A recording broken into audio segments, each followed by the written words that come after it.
Chapter 2031. Under the watchful eyes of the 2nd Battalion and the 5th Battalion, the third round of the competition soon began. In the second round, Ma Yong unexpectedly defeated the powerful Su Zhennan. This gave Zhou Erfu a lot of confidence because Ma Yong's strength was similar to his. He believed that as long as he reacted calmly and performed well like Li Zishuan said, he would have a chance to win.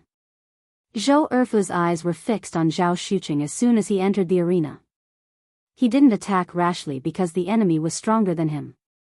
He had never fought with Zhao Xuqing before and didn't know where Zhao Xuqing's weakness was.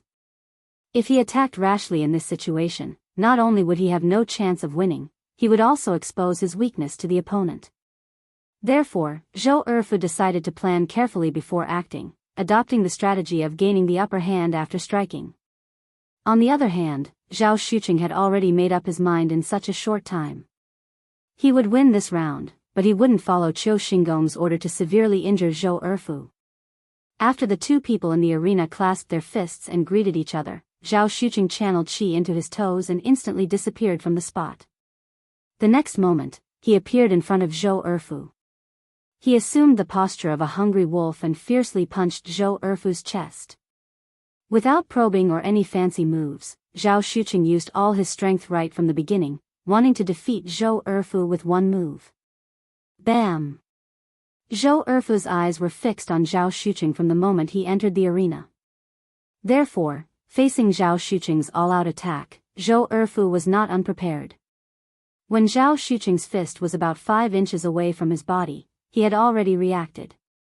He quickly stepped back while clenching his fists and crossing them in front of his chest. Then, the audience heard a bang, and Zhou Erfu was directly sent flying. It couldn't be helped. The difference in strength between the two was too big. Plus, Zhao Xuqing used all his strength right from the beginning. It was very difficult for Zhou Erfu to set up a defensive formation in such a short time. Zhao Xuqing didn't stop. He flashed in the direction where Zhou Erfu was sent flying and quickly caught up with Zhou Erfu. He reached out his right hand like lightning and grabbed Zhou Erfu's ankle. Then, he lifted Zhou Erfu's right leg and swung him up in the air and began to spin rapidly on the spot. Seeing this, Qing Chumo and the other 3 members of the 5th Battalion's 4th team couldn't help but change their expressions, because they seemed to be able to foresee Zhou Erfu's ending. He would probably be severely injured like Lu Ming. Right? Li Zishuan, on the other hand, didn't change his expression. He was still watching the situation in the field without blinking. But if one were to observe carefully, one could see that his legs were tensed up. Presumably, as long as Zhao Xuqing on the field made any more outrageous moves, he would be the first to rush onto the field to save Zhou Erfu. On the other hand, Qiu Xingong at the side narrowed his eyes. From the slight curve of his mouth, he must be very satisfied with Zhao Xuqing's performance on the field. From his point of view, Zhao Xuqing was chasing Zhou Erfu so relentlessly. He must have taken the task given to him seriously. Then, Zhao Xuqing should be taking advantage of the situation to throw Zhou Erfu out of the field and take the opportunity to severely injure him, right? Everything was developing in the direction that he wanted. But soon, Qiu Xingong couldn't laugh anymore. Zhou Erfu, if I let go of my hands now, you will definitely fly out of the field and be injured. Do you admit defeat? Although both of Zhao Xuqing's hands were busy spinning Zhou Erfu's leg, his mouth was still idle. At this moment, he suddenly opened his mouth and asked loudly. Hey! This Zhao Xuqing is quite a virtuous person. Zhao Xuqing's voice wasn't very loud, but it definitely wasn't soft either. Almost all of the sergeants near the field could hear him. After Qing Chumo heard it, he couldn't help but relax and grinned. After all, just a moment ago, he was worried that Zhao Xuqing would throw Zhou Erfu out of the field directly. Li Zishuan smiled but didn't say anything. Then, he turned his head and glanced at Qiu Xingong inadvertently. He saw that the smile on Qiu Xingong's face had completely frozen. The old man frowned and stared at Zhao Xuqing on the field. He couldn't wait to swallow Zhao Xuqing alive. Obviously, anyone could see that Qiu Xingong was very unhappy now. He was even suppressing the anger in his heart. I admit defeat. Chapter 2032. Join the army. I've brought shame to our Wu battalion. Please punish me for my crimes. Black Armor Army Drill Ground, 2nd Battalion's Field. Zhou Erfu, who had just lost, walked down from the field and came to Li Zishuan's side. He bowed and said with a face full of shame. Speaking of Lu Ming and Ma Yong who went up before him, they both fought till the end. He was the first one to admit defeat. This made Zhou Erfu feel so ashamed that he couldn't wait to find a hole to hide in. Get up quickly. Li Zishuan stretched out his hand to help Zhou Erfu up and comforted him. It's normal to win or lose in a martial arts competition. Moreover, that Zhao Xuqing's strength is already stronger than yours. He attacked with all his strength right from the start. There was no way you could have withstood it. In that kind of situation, other than admitting defeat, you had no other choice. Everyone can understand. Speaking up to here, Li Zishuan looked at the other 2 soldiers of 2nd Battalion's 4th Battalion who hadn't gone up yet and said in a deep voice, "You guys don't have to feel pressured for the next 2 matches. The 5 of you in 2nd Battalion's 1st Battalion are all the top experts in 2nd Battalion. You guys just have to do your best and perform well. The result of a match is actually not important. What I hope to see is that you guys can recognize the difference between your own strength and the other experts from these matches. From there, you will be motivated to train harder in the future. Ever since our battalion changed to using the new drill, I believe that you guys can feel your strength improving day by day. Zhou Erfu, although you lost today, but as long as you continue to train according to the new drill, I believe that one day, you will definitely be able to defeat Zhao Xuqing or even an opponent stronger than him."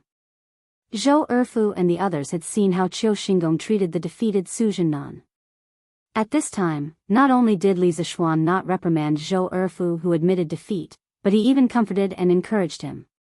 As the saying goes, if there's no comparison, there's no harm. Under the comparison, everyone couldn't help but feel touched and respected Li Zishuan even more. Rest assured, join the army. I will definitely do my best in the following training. Zhou Erfu cupped his fists and said solemnly. At this moment, although Zhao Xuqing had just won the match, there wasn't a trace of complacency on his face. After he got off the stage, he naturally had to report to Qiu Xingong. He cupped his fists and bowed. "General." "Yes." Although he was unhappy in his heart, Qiu Xingong couldn't say anything in front of everyone. After all, Zhao Xuqing had won the competition. He could only nod his head expressionlessly as a form of greeting. However, his face was as calm as water, and his gaze was as cold as ice, causing the people standing beside him to shiver uncontrollably. When Zhao Xuqing saw that Qiu Xingong did not reprimand him, he could not help but heave a sigh of relief. Just as he was about to walk further away, he suddenly heard Qiu Xingong speak again. "What did I tell you before the competition? I want you to suppress your cultivation level and fight with the brothers of the Wu battalion." "Zhao Xuqing, what's wrong with you? Why do you have to rely on your profound inner strength to bully others? You are destroying the relationship between the Wu battalion and the 2nd Battalion, affecting the unity of the soldiers. Although you won the competition, I still have to punish you. In a while, you will receive 30 strokes of the military rod." Zhao Xuqing, who had just heaved a sigh of relief, and the other 2 soldiers of the 2nd Battalion who had yet to enter the stage, upon hearing Qiu Xingong's words, their faces instantly changed and their hearts tightened. Everyone knew in their hearts that Qiu Xingong was abusing his position for personal revenge. He purposely found an excuse to punish Zhao Xuqing and used this as a warning to the people who were about to enter the stage. Chapter 2033. Today, in the first match of the 2nd Battalion, Yuan Desheng had heavily injured Lu Ming. At that time, Li Zishuan had already felt that something was amiss. From his point of view, Yuan Desheng himself shouldn't have the guts to publicly injure someone during the martial arts competition. Initially, Li Zishuan had guessed that Yuan Desheng had been instructed by someone else. However, from Qiu Xingong's words and actions, although he didn't directly admit it, anyone with a brain could see that the reason why Yuan Desheng was willing to take the risk of being punished by military law to injure Lu Ming was most likely because he had been coerced by Qiu Xingong. Qiu Xingong was using his own power to get rid of his dissidents. Therefore, after knowing Qiu Xingong's scheme, Li Zixuan decisively let the two remaining members of the 5th Battalion admit defeat. The reason why he had proposed the martial arts competition was to stimulate the competitive spirit of the soldiers, allowing them to learn from each other and increase their own strength. If it was just facing a strong opponent, Li Zixuan wouldn't have let the soldiers of the 5th Battalion admit defeat. Because as someone who had been through this before, he knew that crossing levels to challenge an opponent was the best way to hone one's own strength and increase one's own strength faster. However, the current situation was no longer a simple matter of crossing levels to challenge an opponent. The overall strength of the members of the 1st Battalion of the 2nd Battalion was not only higher than that of the 5th Battalion, but the other party had also received Qiu Xingong's orders to kill the soldiers of the 5th Battalion. Therefore, Li Zixuan felt that there was no need to continue with the remaining 2 matches. Although increasing one's strength was important, it wasn't as important as one's life. Withdrawing from the competition and admitting defeat was not only to protect the participating soldiers of the 5th Battalion, it was also a form of mercy to the participating soldiers of the 2nd Battalion. Although Qiu Xingong had led the 2nd Battalion astray, Li Zixuan didn't think that everyone in the 2nd Battalion was as selfish and evil as Qiu Xingong. Most of them still harbored the dream of killing the enemy to serve the country and building their career. Today, in the first match of 2nd Battalion, Yuan Desheng had heavily injured Lu Ming. At that time, Li Zixuan had already felt that something was amiss, because from his point of view, Yuan Desheng himself should not have had the guts to publicly injure someone during the combat tournament. At first, Li Zixuan had guessed that Yuan Desheng had been instructed by someone else, and from Qiu Xingong's words and actions just now, although he did not directly admit it, anyone with a bit of intelligence could see that the reason Yuan Desheng was willing to take the risk of being punished by military law to heavily injure Lu Ming was very likely because he had been coerced by Qiu Xingong. Qiu Xingong was using his power to get rid of his opponents. Therefore, after knowing Qiu Xingong's plan, Li Zixuan decisively made the remaining 2 members of the E Battalion admit defeat. The reason why he had proposed the combat tournament was to arouse the competitive spirit of the soldiers, so that they could learn from each other and increase their own strength. If it was just a simple encounter with a strong opponent, Li Zixuan wouldn't have let the soldiers of the E Battalion admit defeat. Because as someone who had experienced it before, he knew that the best way to train one's strength was to fight against an enemy who was of a higher level, and to increase one's own strength faster. But in this situation, it was no longer a simple matter of fighting against an enemy who was of a higher level. The overall strength of the members of the 1st Battalion of the 2nd Battalion was not only higher than the members of the E Battalion, but also. Chapter 2034. Li Zixuan led the 4 members of the 4th team of the 5th Battalion away. One of them had to be carried away for treatment. The first round of the preliminary round of the Black Armored Army had basically ended. The 5th Battalion had 1 win and 1 loss. Team 1 of the 5th Battalion had defeated Team 4 of the 3rd Battalion, while Team 4 of the 5th Battalion had lost to Team 1 of the 2nd Battalion. Team 2 of the 2nd Battalion also had 1 win and 1 loss. They won against Team 4 of the 5th Battalion, while Team 3 of the 2nd Battalion had lost to Team 1 of the 1st Battalion without any suspense. The current situation was extremely disadvantageous for the 2nd Battalion. In the second round of the preliminary round, Team 2 of the 2nd Battalion had to face Team 3 of the 1st Battalion, while Team 4 of the 2nd Battalion had to face Team 2 of the 4th Battalion. In terms of overall strength, Team 3 of the 1st Battalion was obviously stronger than Team 2 of the 2nd Battalion, while Team 2 of the 4th Battalion was slightly stronger than Team 2 of the 2nd Battalion. Hence, the 2nd Battalion didn't have a 100% chance of winning the second round of the preliminary round. The best outcome was to win 1 round. Of course, the worst outcome was that they wouldn't win a single round, and the probability of that happening was very high. If that was the case, then only 1 team from the 2nd Battalion would be able to enter the knockout round. To the 2nd Battalion, it would really be a bloodbath at the start of the second round. After the 5th Battalion had left, the match between Team 2 of the 2nd Battalion and Team 3 of the 1st Battalion began very quickly. It was worth mentioning that when Team 1 of the 2nd Battalion and Team 4 of the 5th Battalion were competing, the 5 members of Team 3 of the 1st Battalion had already been watching from the side. The actions of Qiu Xingong, Yuan Deshang, and the others had all been witnessed by the members of the 1st Battalion. Furthermore, the 1st Battalion was currently using Li Zishuan's new drill code. Hence, if the Black Armored Army were to be divided into factions, the 1st Battalion would be considered as Li Zishuan's faction, while the 2nd Battalion would be considered as Qiu Xingong's faction. Hence, the moment both sides entered the arena, they immediately got into a fight. The members of Team 3 of the 1st Battalion couldn't stand the despicable actions of Qiu Xingong, Yuan Deshang, and the others. Hence, they immediately started beating up the members of Team 2 of the 2nd Battalion. How dare you! Li Zishuan left with 4 members of the 4th team of the Wu Battalion. One of them had to be carried away for treatment. The first round of the Black Armored Army's preliminary round had basically ended.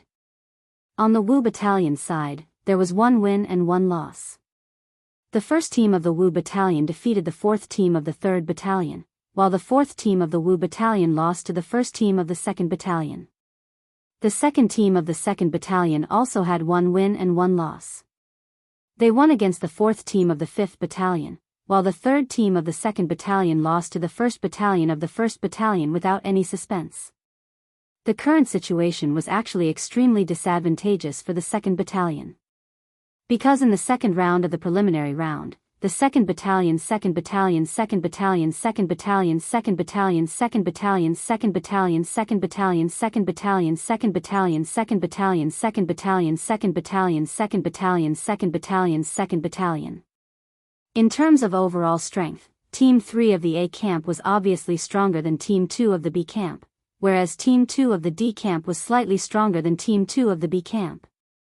Therefore, the 2nd Battalion did not have 100% confidence in winning the second round of the competition. The best result would be to win 1 round. Of course, the worst result would be to not win a single round. Furthermore, the possibility of the worst result happening was very high. If that was the case, then there would only be 1 team from the 2nd Battalion entering the elimination round. To the 2nd Battalion, it would be a bloodbath at the start of the competition.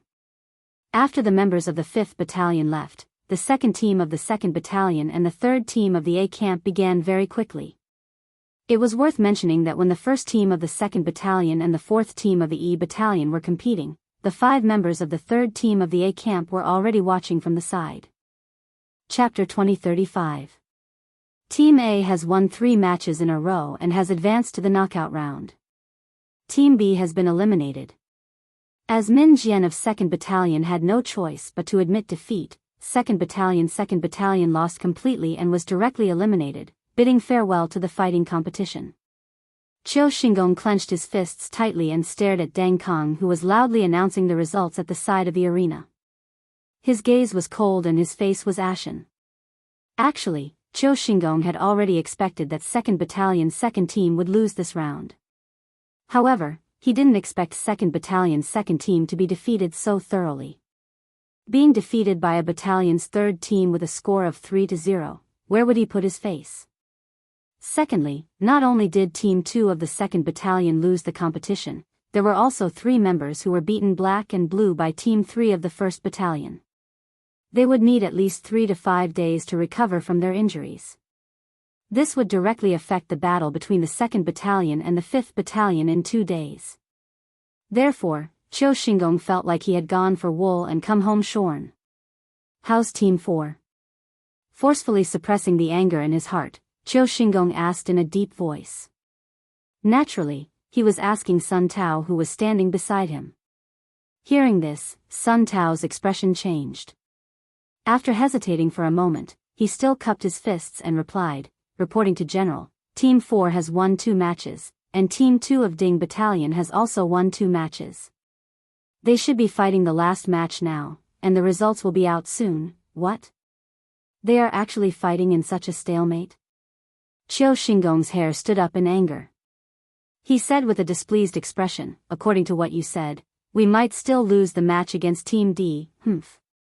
What trash. Look at the soldiers you trained. What did you tell me before the match? Weren't you very confident? Where did your confidence go? Qiu Xingong's current mentality had undergone a subtle change. Before today, the old man's greatest hope for today's combat tournament was to let the B Battalion take advantage of the tournament to injure as many experts as possible. However, things didn't go as he wished. They only drew one team from the E Battalion, and that was the E Battalion 4th team.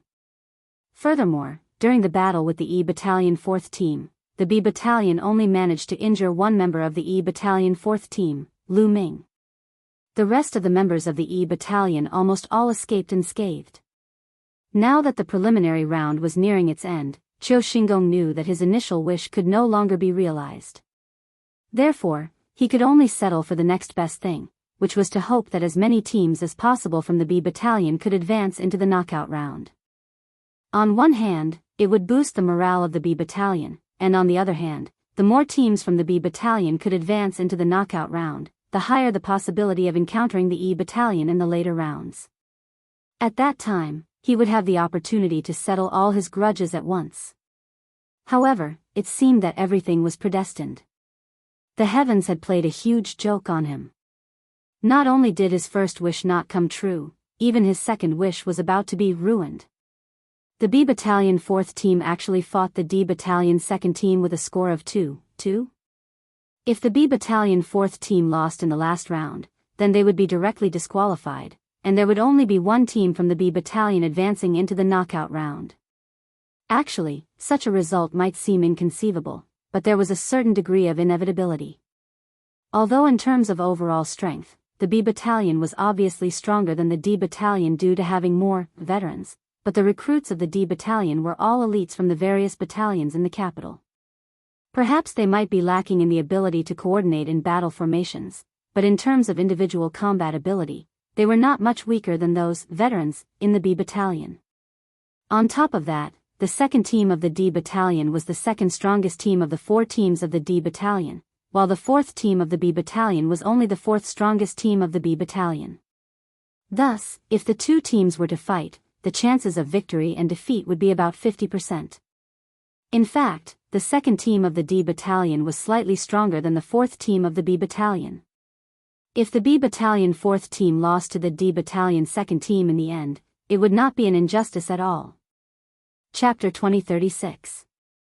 How could there be such a coincidence? Is it a coincidence, or was it done on purpose? After seeing the results of the draw, Li Zishuan couldn't help but mutter to himself in his heart. From the preliminary round to the knockout round, the B Battalion had always drawn the E Battalion. From the perspective of probability, the probability of this happening was extremely low, but it still happened. In addition to that, Yuan Desheng from the B Battalion had accidentally injured Lu Ming during the competition. This made Li Zishuan suspect that Qiu Xingong was secretly plotting against the E Battalion. It wasn't that he was measuring the stature of a gentleman with his own yardstick, but the fact that Lu Ming was accidentally injured by Yuan Desheng today was a little out of the ordinary. Logically speaking, in a normal competition in the military, no one would use every move to kill their opponent. Even if there was a deep grudge between them, they wouldn't use the competition to get rid of their opponents, because that would be too obvious. After the event, not only would they be severely punished, if they were executed or expelled from the military camp, it would also bring shame to their ancestors, and they wouldn't be able to raise their heads for the rest of their lives. Yuan Desheng and Lu Ming didn't have any grudges, but he used the competition as an opportunity to secretly kill Lu Ming. In addition to Qiu Xingong's abnormal behavior earlier, Li Zishuan was almost certain that Yuan Desheng must have been instructed by Qiu Xingong to kill Lu Ming. It was also fortunate that he had arrived at the B Battalion's competition grounds in time, or else the other members of the E Battalion after Lu Ming would have been seriously injured by the B Battalion. Of course, these were all conjectures that Li Zishuan made based on the actual situation. He didn't have any concrete evidence, or else he would have directly reported Qiu Xingong. Other than that, the most crucial point, and the one that Li Zishuan couldn't understand the most, was that if Qiu Xingong really intended to use the combat competition to make things difficult for the E Battalion, then why was he so sure that the B Battalion would definitely be able to draw the E Battalion as their opponent during the drawing of lots? One had to know that drawing lots was a completely uncontrollable and random event. Could it be that Qiu Xingong was able to control the results of the drawing of lots? Thinking up to this point, Li Zishuan looked suspiciously at Qiu Xingong, who was standing at the side. The latter's gloomy face didn't reveal anything, but Li Zixuan clearly caught a flash of pride in the corner of Qiu Xingong's eyes when he heard that Team 1 of the 2nd Battalion would be going up against Team 1 of the 5th Battalion in the elimination round. His heart skipped a beat, and he secretly wondered if Qiu Xingong had really tampered with the drawing of lots. But how was that possible? The entire lot drawing process had been carried out under his and Duan Zixuan's eyes. How could any of the 2nd Battalion's little tricks escape his and Qiu Xingong's eyes? Could it be that there was a problem with the name tag? Thinking up to this point, Li Zixuan's heart suddenly skipped a beat. He subconsciously turned his gaze towards the pot that contained the bamboo lots. He secretly thought that if Qiu Xingong had tampered with the E Battalion's bamboo lots beforehand, then it wouldn't be strange for the B Battalion to be able to draw the E Battalion as their opponent every time. Just as Li Zixuan was about to step forward to check the bamboo lots, he heard Duan Zixuan beside him say, adjunctly, since the elimination round has already been decided, then let's start as soon as possible. Let's try to finish the combat competition before noon, so that it doesn't affect the soldiers' afternoon training. Yes. Li Zixuan came back to his senses and replied subconsciously. He knew that now wasn't the time to investigate if Qiu Xingong had tampered with the bamboo lots. The most important thing now was to hurry up and start the elimination round. Chapter 2037. Revenge is one thing, but we must first ensure that we can win the competition. Li Zixuan looked towards Qing Chumo, Wang Rong and the rest, and said in a low voice, it was the 2nd Battalion's Team 1 who intentionally injured Lu Ming first, we must avenge them. Hearing Li Zixuan support them to avenge Lu Ming, Qing Chumo and Wang Rong's eyes lit up. They had thought that Li Zixuan would reprimand them. After all, Li Zixuan was still a lieutenant of the black armored troops and would not condone his subordinates fighting each other over personal grudges. But very quickly, they heard Li Zixuan's tone change. However, you all should know the abilities of those 5 from the 2nd Battalion's Team 1. Just based on their abilities on the surface, it will be difficult for you all to win against them, but it is not impossible. In the previous round of the competition, Su Zhinan and Zhao Xuqing of the 2nd Battalion's Team 1 were not injured during the fight, but after the fight, they were both beaten with the military rod. Amongst them, Su Zhinan even received a kick from General Qiu, so his injuries should be the most serious. So in the next round of the elimination round, these two should not be able to display their full abilities. Only 3 of their opponents are at full battle strength, so I am guessing that they will definitely let the 3 who are not injured go up first. 3 out of 3 rounds will directly take the competition. This way, the injured Su Zhinan and Zhao Xuqing won't need to go up. As for you all, as long as you can win one of the first 3 rounds and drag the competition to the 4th, or even the 5th round, then you will have a chance of winning. As for the specific arrangements, it will be up to you, Shenmu, as the leader, to decide. But I still have to emphasize to you all that you can avenge Lu Ming, but you must know your limits. Do not harm anyone's life. This is the military camp, no one is allowed to break the military rules. Otherwise, if something happens, no one will be able to save you. After giving a simple analysis of the situation to Shenmu and the other members of the E Battalion, Li Zixuan didn't forget to give a stern warning to everyone. To be honest, he also wanted to avenge Lu Ming. If the rules allowed it, he even wanted to personally fight Yuan Deshang, who had seriously injured Lu Ming.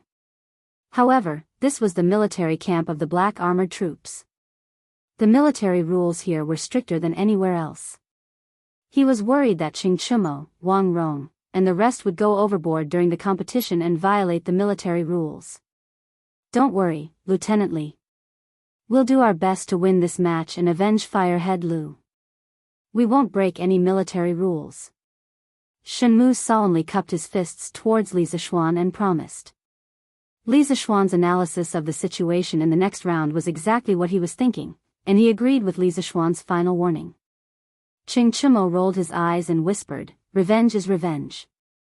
When the time comes, who cares so much? If we only think about not breaking the military rules, how can we avenge old Lu?" This idiot had Qing Yaojin as his backer, so even though he was in the black armored army, he was not afraid of anything. In fact, he had nothing to be afraid of. As long as he did not commit murder, arson, or revolt in the camp, no one would take his life on account of Qing Yaojin's face. At most, he would be given corporal punishment. Alright, you guys prepare a little and then go to the 2nd Battalion to prepare for the competition. Li Zishuan glared at Qing Chumo and then said to Shenmu, Wang Rong and the rest. Li Zishuan trusted Shenmu's character and ability to handle matters. This person was quite talented and worth nurturing. Chapter 2038. As the home team, Team 1 of the 2nd Battalion naturally had to send someone out for the first round. Yuan Deshang laughed coldly and stood out from the crowd. Humph. First round, I'll go. Which one of you from the opposing team dares to fight? Arrogant. Although every member of Team 1 of the 2nd Battalion seemed to be very strong, but just like what Li Zishuan had analyzed, they were also facing some unfavorable factors. The most direct unfavorable factor was that they didn't have enough members. Su Zhenan was heavily injured and couldn't fight. Although Zhao Shuqing could still fight, he had just suffered 30 strokes of the military rod. This would definitely affect his performance in the competition. Yuan Deshang understood that if they wanted to win against the relatively strong Yi Battalion, the best way was to send out their elites in the first 3 rounds and send out 3 of their members who were in peak condition. That way, they would be able to give the opponent a score of 3-0. If they couldn't take down the opposing team in the first 3 rounds and the competition dragged to the 4th or even the 5th round, then they would be in trouble. As the leader of Team 1 of the 2nd Battalion, Yuan Deshang felt that he had to stand out in the first round. After all, he was the strongest person in this team. He wanted to get a perfect start to the competition to boost the morale of the team. In the previous round, Li Zishuan had said those words in front of Qiu Xinggong and the other 2nd Battalion soldiers. It could be said that it had dealt a huge blow to the morale of the 2nd Battalion. Now that the morale of the soldiers was low, they needed a great victory to shake off their low spirits and get excited again. Therefore, Yuan Deshang stood out with a face full of arrogance. Chow! It's Yuan Deshang. Qing Chumo's face was ugly as he muttered to himself in a low voice. On the side of Team 1 of the 5th Battalion, the other 4 people's faces all changed when they heard this. Because who didn't know that Yuan Deshang was the only person from the 2nd Battalion who was heavily injured in the preliminary round? This person's vicious and merciless personality was already deeply ingrained in the hearts of the people. It was hard to guarantee that he wouldn't continue to maliciously injure people in this round. After all, Lu Ming was still lying in his tent. Shenmu's face was gloomy as his mind spun rapidly. He began to plan who he should send out in the first round. Speaking of which, the first person to fight not only had to withstand Yuan Deshang's attack, but even if he lost, he couldn't lose too badly. Otherwise, it would hurt the morale of his team. On the other hand, which was also the most important thing, the first person to fight on their side had to be able to protect himself against Yuan Deshang. After all, Yuan Deshang had a dark history of maliciously injuring people. Those who fought against him were likely to be seriously injured if they were not careful. In this way, even if they won the competition, it would be very difficult for them to obtain a good ranking in the following knockout stages with their team members missing. Therefore, in short, the first person to go on stage had to be able to control the situation and not lose too badly. Secondly, he had to be able to take a beating and not be seriously injured by Yuan Deshang. 2nd Battalion First Team, Yuan Deshang. Who will the Wu Battalion send out? Referee, Deng Kong looked at Shenmu and asked loudly. Shenmu couldn't help but look at Wang Rong and Yuqi Baolin. His gaze wavered between the two because the former was the strongest person in the Wu Battalion First Team on the surface, while the latter was the most resistant person on their side. If they sent Wang Rong up, if they were lucky, Wang Rong might even have a chance to win against Yuan Deshang. But if they were unlucky, Wang Rong might be seriously injured by Yuan Deshang. After all, Wang Rong's specialty was offense and not defense. As for Yuqi Baolin, although this child could take a beating, Shenmu wasn't sure if he could withstand Yuan Deshang's vicious beatings. No matter what, Yuan Deshang was many levels higher than Yuqi Baolin. Moreover, although Yuqi Baolin's defense was outstanding, he lacked some offensive means. If he were to go up against Yuan Deshang, the situation would definitely not be good.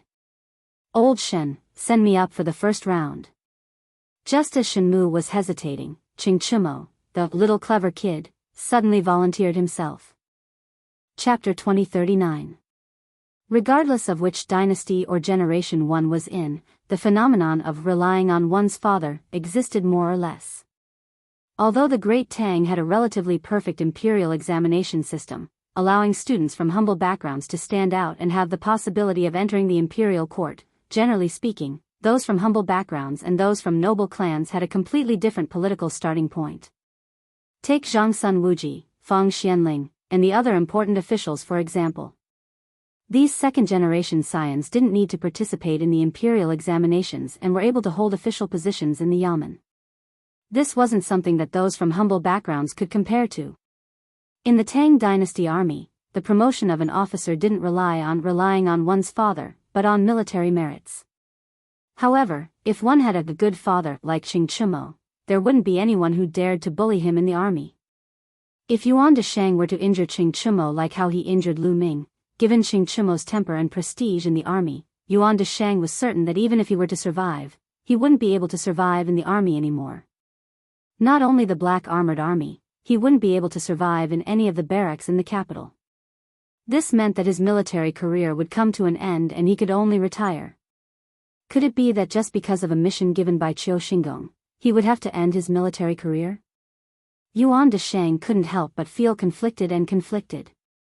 Thinking of this, he couldn't help but turn to look at Qiu Xingong. Qiu Xingong seemed to have thought of this as well. Seeing Yuan Deshang looking over, Qiu Xingong shook his head lightly. Yuan Deshang instantly understood and heaved a sigh of relief.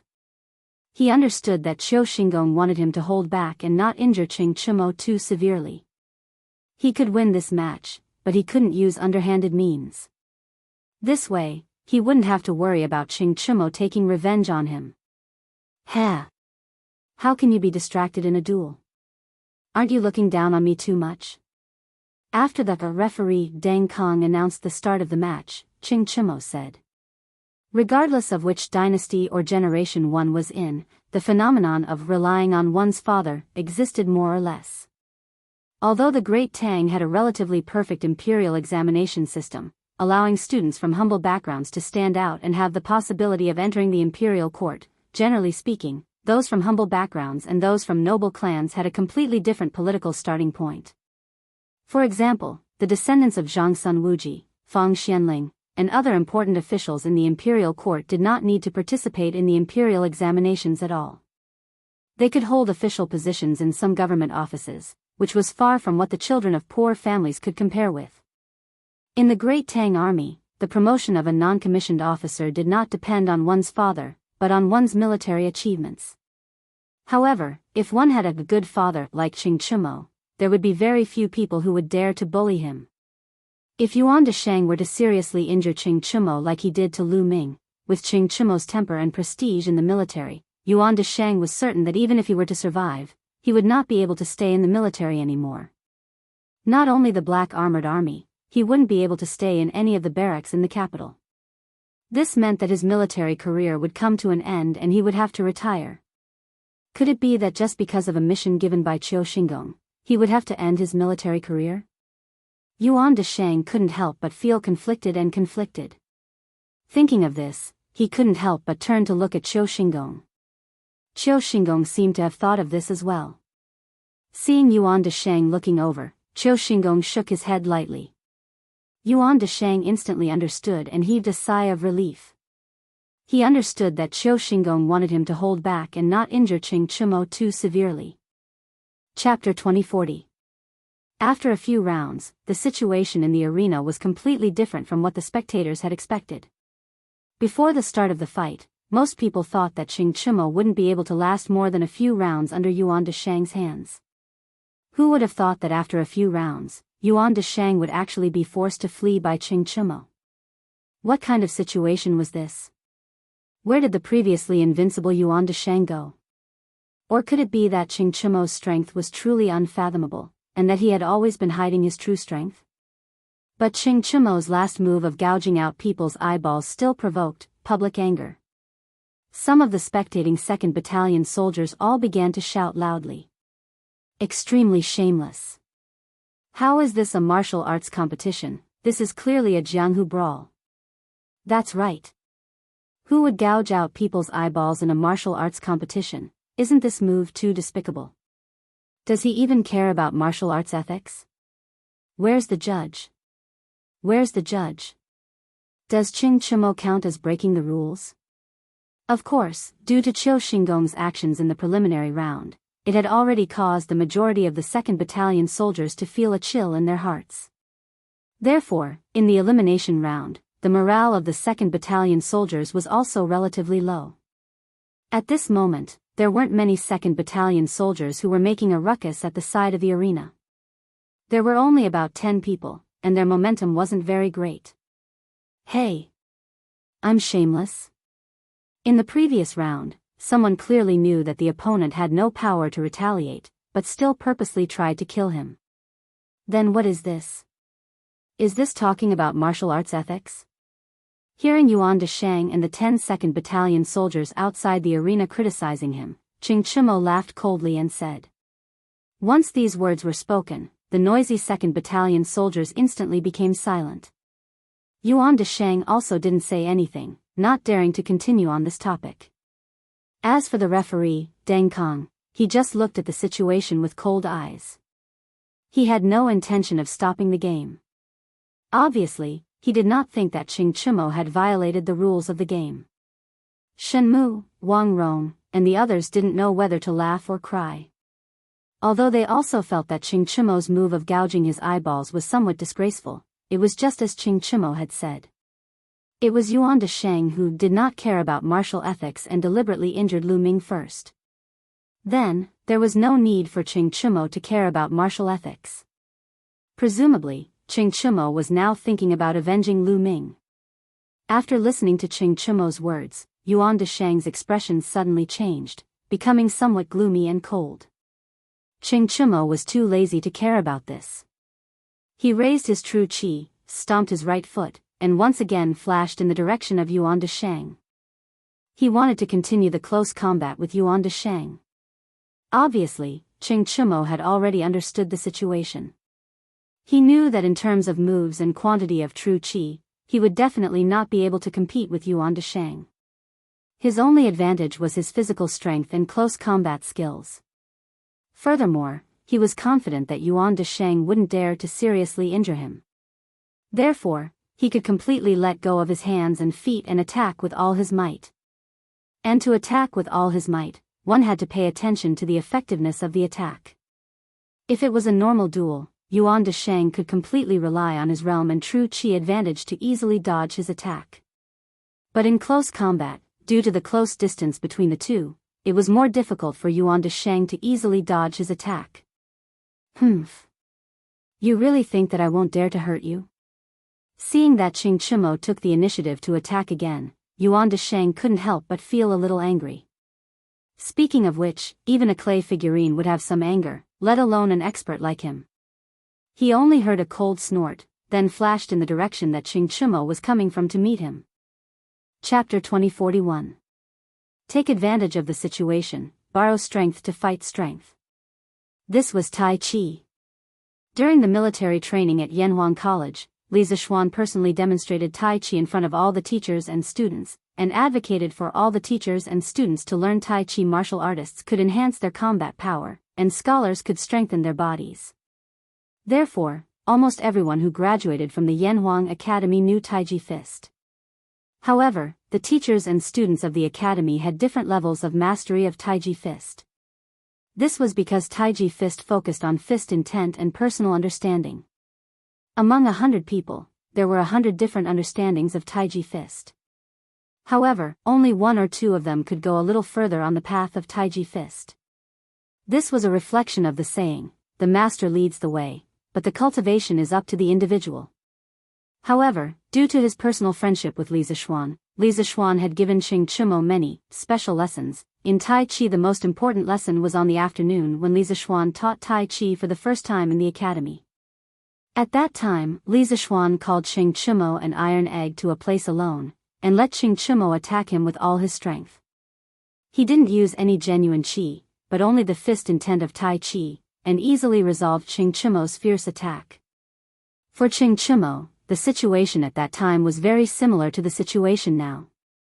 The only difference was that the attacker was Yuan Deshang, and the one who used Tai Chi to defend and counterattack was him. Thanks to Li Zishuan's special lessons, Qing Chimo's understanding of the fist intent of Tai Chi was one of the best among the teachers and students of the academy. What Li Zishuan said to him at that time left a deep impression on him, and he could even recite it fluently until now, although he wasn't good at reciting. Tai Chi emphasizes using softness to conquer strength, borrowing strength to fight strength, and Taoism emphasizes the harmony of yin and yang. Your brute force is the yang of Tai Chi. What you lack now is the yin of Tai Chi. In other words, what you lack is the knack of using strength. After you understand all this, go and learn Taiji fist. I believe you will definitely gain a lot. Qing Chimo, who was born in a family of generals, had been practicing martial arts since he was a child. Not only had he taken medicinal baths, but he had also been personally trained by Qing Yaojin. His muscles and bones had been polished, so in terms of martial arts foundation, he was not weaker than anyone else. Moreover, because of all these, he had a body of brute strength since he was a child.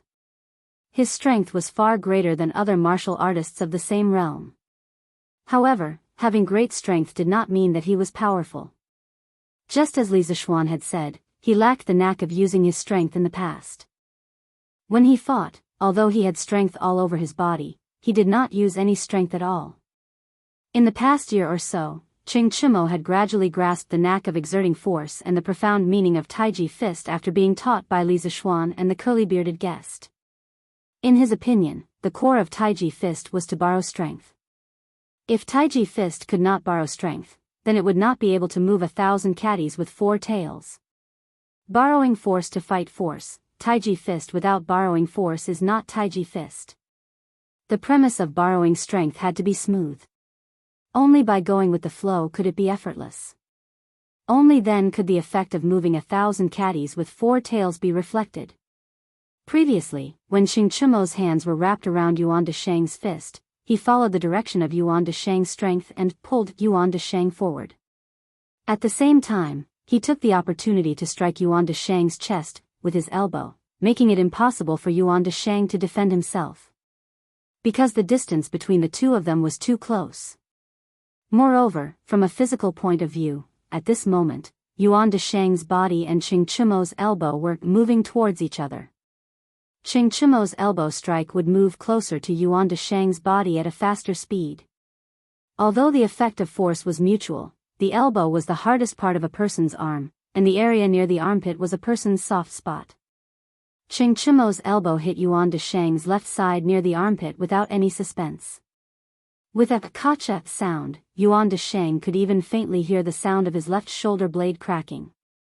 Following that, he felt an intense, heart-wrenching pain from his right shoulder blade.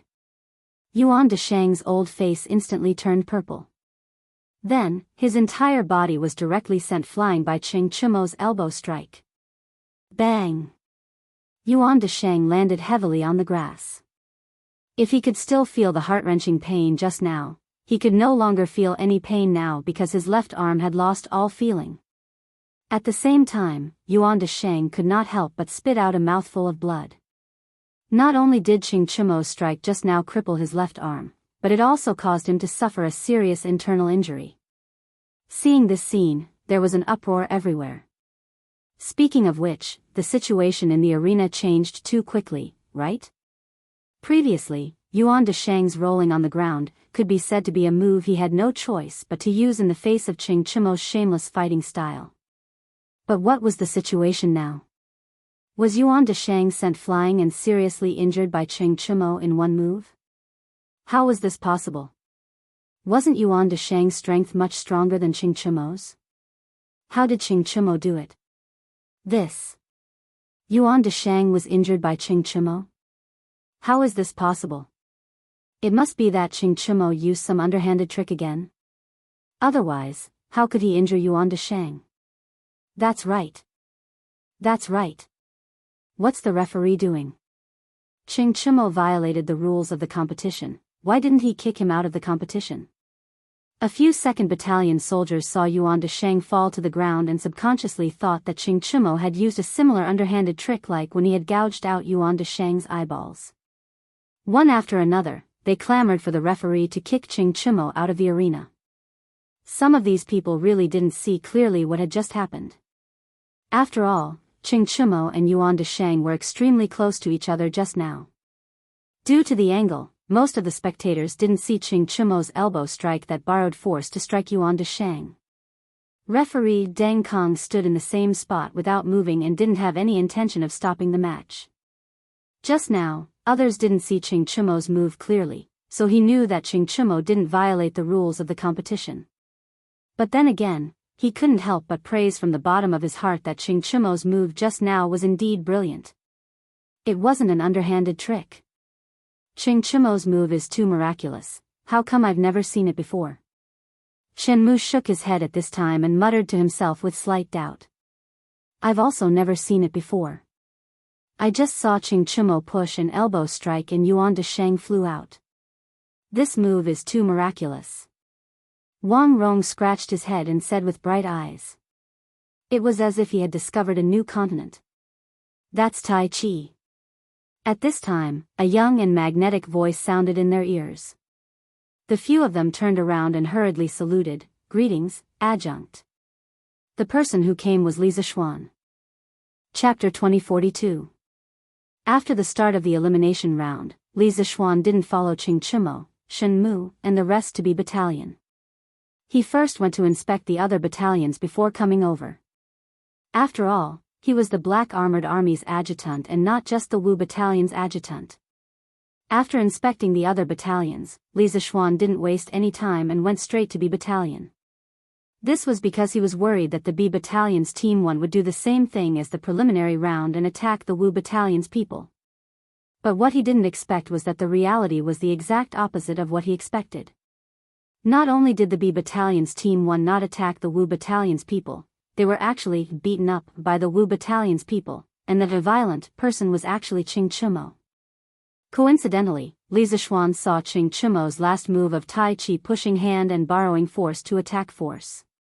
With regards to Qing Chimo's improvement in Tai Chi, as his master, he was rather pleased. However, Li Zixuan didn't expect that Qing Chimo could use Tai Chi to defeat Yuan Desheng. After all, the difference between the two of them was obvious. Although Qing Chimo was born with superhuman strength, it wasn't easy for him to cross the gap between the two of them. Tai Chi? Join the army. What is Tai Chi? After bowing to Li Zixuan, Shen Mu couldn't help but ask. Of course, while he was asking, he kept glancing at the arena from time to time. Because Yuan Desheng hadn't admitted defeat, this round of the competition wasn't over yet.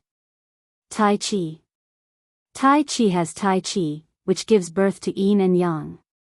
Tai Chi has yin and yang, which can borrow force to attack force, using softness to overcome hardness. Just now, Qing Chimo took advantage of the situation and used a push hand to neutralize Yuan Desheng's fierce and overbearing fist force. Then, using the momentum of Yuan Desheng's body falling forward, he used his elbow to heavily injure Yuan Desheng. This is Tai Chi. Li Zixuan also didn't take his eyes off the arena. Hearing Shen Mu's question, he thought for a while and explained. So that's how it is. When Shen Mu heard this, he first fell into deep thought. Then, he seemed to have realized something and a trace of shock flashed in the corner of his eyes. Haha. Who would have thought that the Qing family's kids' martial arts would improve so quickly? If I remember correctly, this Yuan Desheng's martial arts should be much higher than that brat from the Qing clan. I never thought that he would be defeated by that brat from the Qing clan. It seems that the Black Armored Army's camp is really a good place to train people. Just as Li Zixuan and the others were focused on the arena, a dignified and surprised voice suddenly came from behind them. Li Zixuan instantly recognized the owner of the voice. He quivered and hurriedly turned around, only to see a middle-aged man in his 30s wearing a white round-necked shirt standing behind him. Who else could it be but Li Er? This subject. General Li Zixuan greets your majesty. At this moment, Li Zixuan didn't have time to wonder why Li Er would suddenly appear in the Black Armored Army's camp. He was only stunned for a moment before he hurriedly bowed and greeted.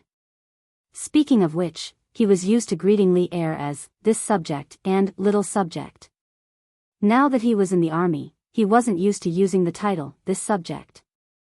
His voice wasn't loud, but Shen Mu, Wang Rong, Xiao Ming and Yuqi Bao Lin, who were standing beside him, heard it clearly.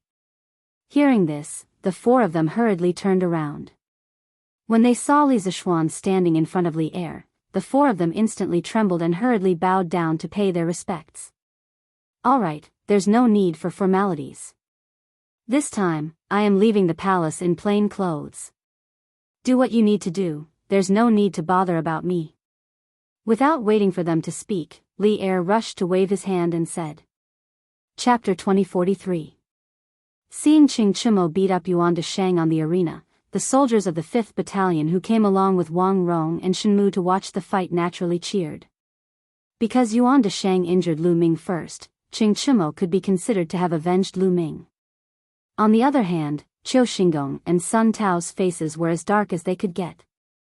The rest of the 6th Battalion soldiers all had gloomy expressions and low morale. Some of them had even turned their gazes elsewhere as they couldn't bear to continue watching. Li Er's face was a little pale at this moment. From his point of view, the original intention of the fighting competition was to stimulate the competitiveness of the soldiers and make them work harder in their daily training to increase the overall combat power of the entire army. But now, Qing Chimo was using the competition as an opportunity to beat up Yuan Deshang. This completely went against the original intention of the fighting competition. Thinking up to this point, Li Er couldn't help but turn his gaze to Li Zishuan, who was standing beside him. After all, this kid was the instigator. As if he felt Li Zishuan's cold gaze, Li Zishuan's heart quivered. He subconsciously turned around to look at Li Er. After seeing Li Er's dark expression, Li Zishuan's heart skipped a beat. He knew that Li Er was angry because of Qing Chimo's actions. I admit, on the arena, Yuan Deshang opened his mouth again and was about to admit defeat. Qing Chimo's fist came, as promised, and once again smashed into Yuan Deshang's mouth. At the same time, Yuan Deshang's words of surrender were smashed back into his mouth. It seemed like a one-sided beating was about to take place once again. Cough cough. At this moment, Li Zishuan coughed loudly. Qing Chimo, who was about to continue showing off his skills on the arena, heard this cough. He couldn't help but stop and turn his head to look at Li Zishuan. He saw Li Zishuan lightly shaking his head at him. Qing Chimo was beating up Yuan Deshang on the arena. The 5th Battalion soldiers who came along with Wang Rong and Shen Mu to watch the fight naturally cheered. Because Yuan Deshang injured Lu Ming first, now Qing Chimo could be considered to have avenged Lu Ming. On the other hand, Qiu Xinggong and Sun Tao's faces were as dark as they could get. The rest of the 6th Battalion soldiers' faces were gloomy and their morale was low. Some of them even looked away as they couldn't bear to continue watching the fight. Li Er's face was a little ashen at this time. In his opinion, the original intention of the fighting tournament was to stimulate the competitiveness of the soldiers and make them work harder in their daily training, thus increasing the overall combat strength of the army. But now, Qing Chimo had used the tournament as an opportunity to beat up Yuan Deshang. This completely deviated from the original intention of the fighting tournament. Thinking of this, Li Er couldn't help but turn his gaze to Li Zishuan, who was standing beside him. After all, this kid was the instigator. As if he felt Li Zishuan's cold gaze, Li Zishuan's heart skipped a beat. He subconsciously turned to look at Li Er. After seeing Li Er's dark face, Li Zishuan's heart skipped a beat. He knew that Li Er was angry because of Qing Chimo's actions. I admit, on the arena, Yuan Deshang opened his mouth again. Just as he was about to admit defeat, Qing Chimo's fist came, as promised, and once again smashed into Yuan Deshang's mouth. At the same time, Yuan Deshang's words of surrender were smashed back into his mouth. It seemed like a one-sided beating was about to take place once again. Cough cough. At this moment, Li Zishuan coughed loudly. Qing Chimo, who was about to continue showing off his skills on the arena, heard this cough and couldn't help but stop. He turned to look at Li Zishuan and saw Li Zishuan lightly shaking his head at him. Chapter 2044. In a martial arts competition, you should stop when the fight is over. Why did you injure him so heavily? On the drill ground of the Black Armored Army, Li Er pointed at Yuan Deshang's bloody face and shouted at Qing Chimo. Today's incident could be big or small. The key was how Qing Chimo would explain himself. If he couldn't give Li Er a convincing reason, then Qing Chimo wouldn't be able to escape a beating. If it was more serious, he might even be kicked out of the military camp. The corners of Qiu Xingong's mouth curled up into an almost undetectable smile. To him, this was the last bit of value left on Yuan Deshang after his heavy injuries. If this could cause Qing Chimo to suffer misfortune or even be expelled from the military camp, then Yuan Deshang's sacrifice would be worth it. Your Majesty, I didn't intentionally injure him. It's just that Yuan Deshang didn't admit defeat. His martial arts are better than mine. Although I accidentally gained the upper hand, I didn't dare to wait for him to recover. So I kept on attacking him until he admitted defeat. This didn't violate the rules of the competition. At the crucial moment, Qing Chimo learned from his father, Qing Yaojin's usual unscrupulous personality. He directly pushed the blame away and pretended to be stupid, refusing to admit defeat no matter what. During the competition just now, he did intend to take the opportunity to beat Yuan Deshang up. However, this kind of thing couldn't be admitted in front of Li Er. Otherwise, he would definitely suffer another round of physical pain. Qiu Xingong was furious. He pointed at Qing Chimo and shouted, "Bullsh**T. You obviously did it on purpose. Your Majesty."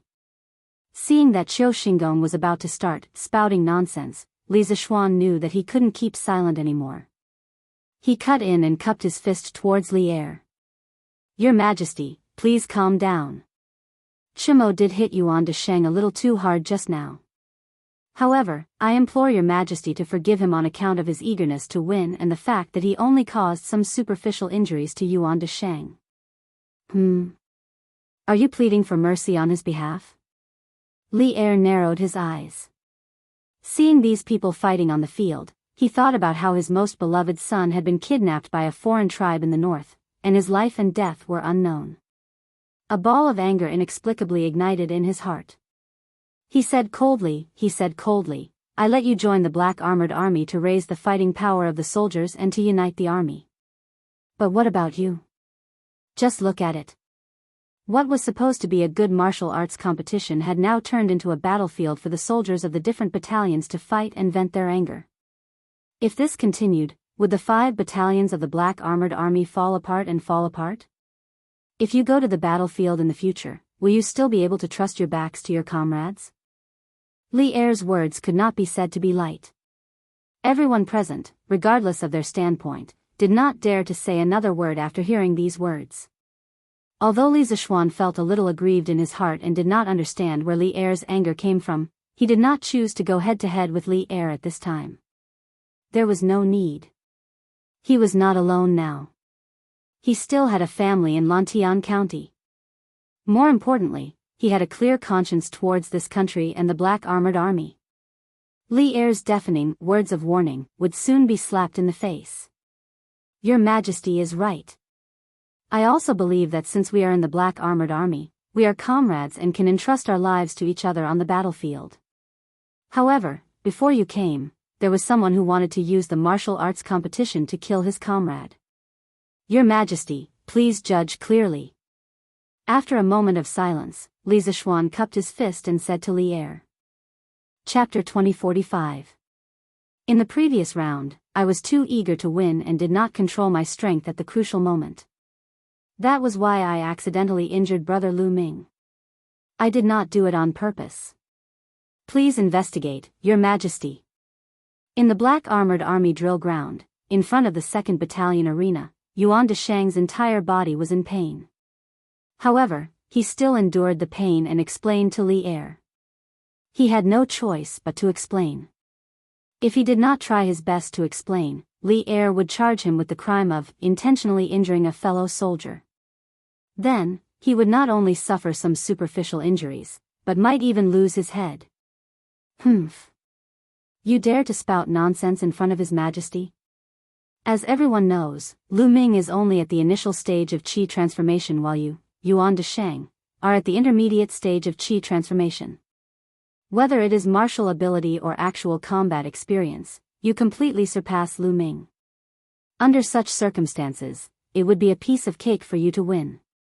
How could you not control your strength? Are you treating all of us as fools? Or are you deliberately deceiving His Majesty? Hearing this, Li Zixuan could not help but rebuke angrily. Actually, Li Zixuan did not intend to make a fuss out of this matter because there was no direct evidence to prove that Yuan Desheng had intentionally injured Lu Ming. As the evidence was not enough to hammer Yuan Desheng and the people behind him to death, Li Zixuan could not be bothered to deal with this fellow. However, things were different now. Because of Li Er's sudden arrival, Qing Chumo and Yuan Desheng had been placed on the PK stage. If Yuan Desheng could not be convicted, then Qing Chumo would be guilty of intentionally injuring a fellow soldier. Therefore, whether it was for public or private reasons, Li Zixuan had to stand out and hammer Yuan Desheng to death. Li Er was also a martial artist. After hearing Li Zixuan's words, he also felt that Li Zixuan's analysis was reasonable. After all, in a martial arts competition, strength was the most important factor. Yuan Desheng was originally much stronger than Lu Ming. In theory, Yuan Desheng should have been able to handle the battle with ease and without any pressure. The one who should have given it his all was Lu Ming. However, in the end, it was the effortless Yuan Desheng who could not control his strength at the crucial moment, and injured Lu Ming who was giving it his all. Who would believe such a thing? Anyone with a bit of common knowledge about martial arts would not believe it, especially Li Er. Therefore, Li Er could not help but narrow his eyes, and his gaze towards Yuan Desheng gradually turned cold. Being stared at by Li Er's cold eyes, Yuan Desheng suddenly panicked. His mind raced as he tried to defend himself while thinking of countermeasures and wording. This. Your Majesty, this general is not lying to you. What this general said just now is the truth. Adjunctly, What Adjunctly said is wrong.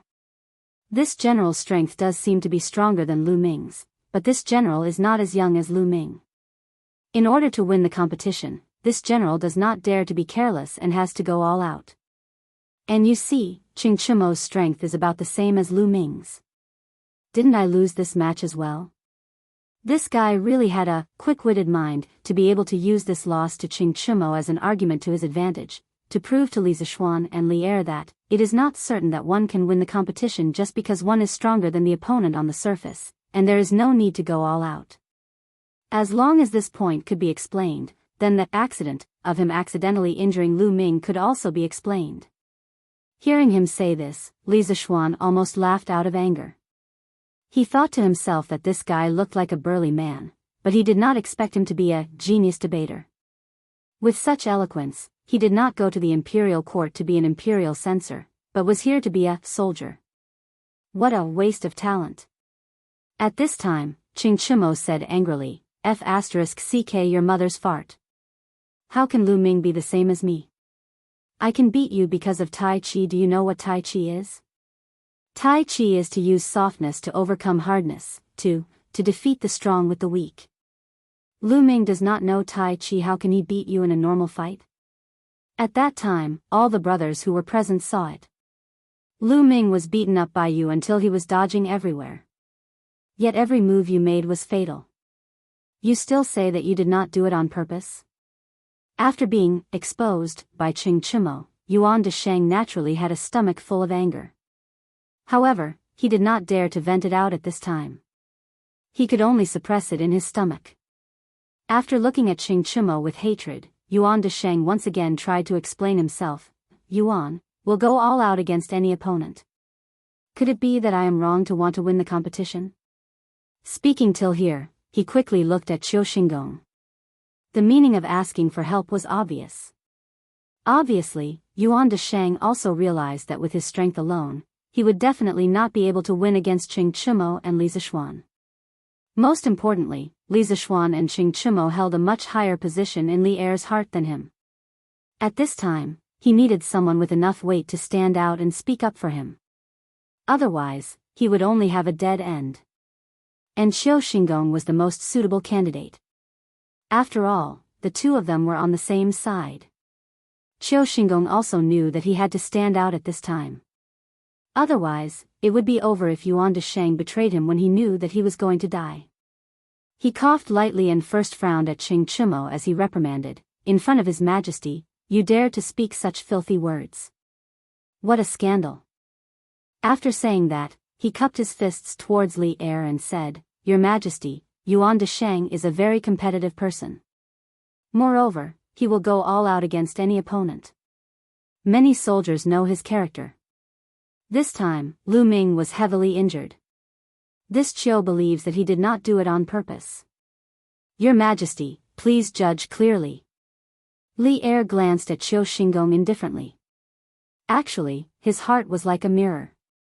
Seeing Qiu Xingong jump out to plead for mercy for Yuan Desheng, how could he not guess that Yuan Desheng's heavy injury to Lu Ming today was very likely due to Qiu Xingong's instructions? But guessing was just guessing. Li Er would not say it out loud. As the emperor, how could he not have such shrewdness? However, the matter of Lu Ming being heavily injured and almost dying was also a wake-up call for Li Er. Now that Qiu Xingong was actually able to secretly instruct his subordinates to kill someone, it meant that within the black armored troops, the battle between Qiu Xingong and Li Zishuan had already reached its climax. He had to face this problem head-on and solve it as soon as possible. He could not allow this vicious internal battle to continue. Li Er remained silent. Qiu Xingong instantly felt a sense of pressure. Because when Li Er looked at him just now, he felt as if he had been seen through. Fortunately, he had been in the imperial court and the military for many years and had trained some shrewdness. Otherwise, at this moment, his expression would definitely have revealed something. Regardless of whether Yuan Desheng did it intentionally or not, it is an indisputable fact that he was heavily injured and almost killed Lu Ming. In the military, meritorious service should be rewarded, and wrongdoings should be punished. This is also an indisputable iron law. Therefore, Yuan Desheng shall be whipped 50 times, demoted by 1 rank, and tied to the gate in public for 3 days as a warning to others. In addition, all of the following matches of the 2nd Battalion will be judged as a loss as punishment. If the same situation occurs in the other battalions, they will all be punished according to this example. As such, does anyone have any objections? Li Er was silent for a long time. Just as Yuan Desheng was about to collapse under this invisible pressure, he finally opened his mouth to speak. 50 lashes, demoted by 1 rank, tied to the gate in public for 3 days, and all of the remaining matches of the 2nd Battalion will be judged as a loss. Yuan Desheng and Qiu Xingong could not help but tremble. This punishment could not be said to be light. But compared to being beheaded for the crime of killing fellow soldiers, these punishments were not as heavy. Furthermore, Li Er's tone did not allow for any objections. It was obvious that he had already made up his mind. Even if Yuan Desheng and Qiu Xingong had objections, they did not dare to voice them out at this moment. They could only cup their fists and say, "This general is willing to accept the punishment. Your Majesty is wise, this general has no objections." Li Zishuan and Qing Chimo looked at each other and also cupped their fists and said, "Your Majesty is wise, this general, me, has no objections." Although compared to the sins that Yuan Desheng had committed, this punishment seemed a little light, but at that time, Li Er did not see the situation with his own eyes. In this era, there were no cameras or anything. They did not have any direct evidence to hammer Yuan Desheng to death. For Yuan Desheng and the 2nd Battalion to end up like this, it was already a relatively good result. Duan Jishuan also said, "This general has no objections, your Majesty is wise." Li Er said expressionlessly, "All right, do what you are supposed to do." Li Zishuan, Duan Jishuan, the two of you follow me to take a look.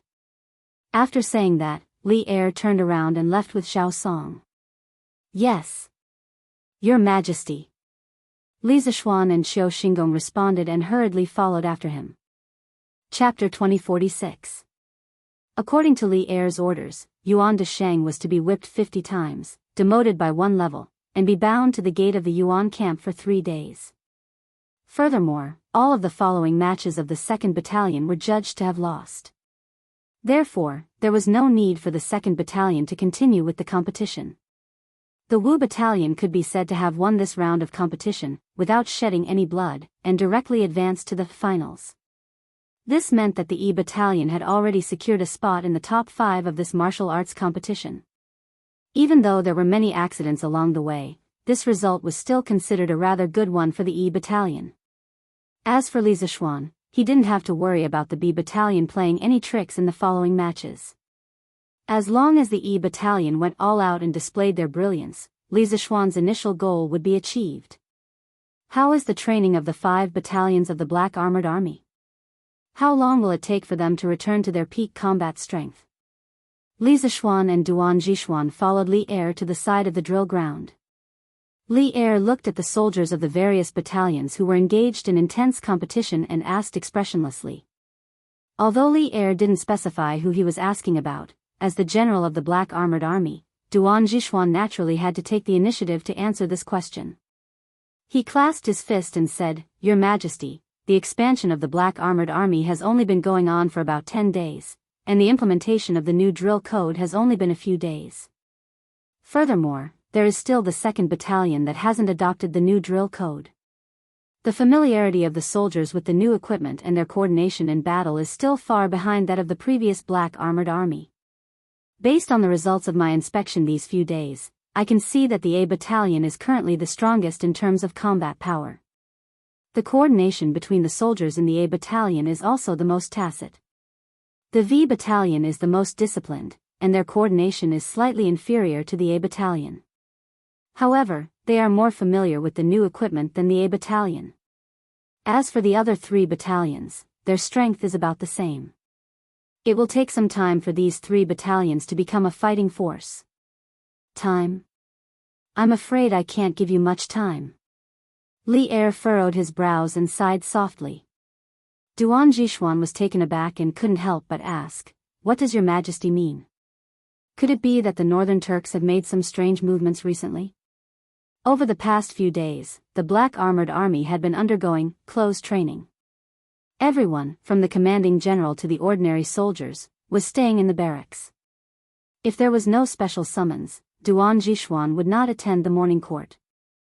Thus, he did not know much about the situation on the Great Tang's borders.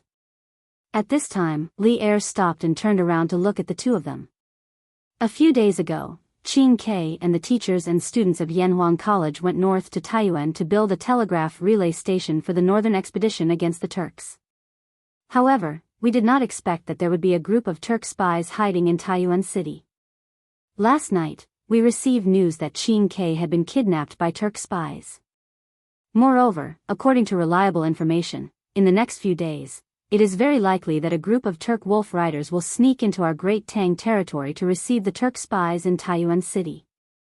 The Northerners are even more anxious than us." "What? The King of Wei was kidnapped by Turk spies in Taiyuan?" Hearing this, Duan Jishuan could not help but be shocked.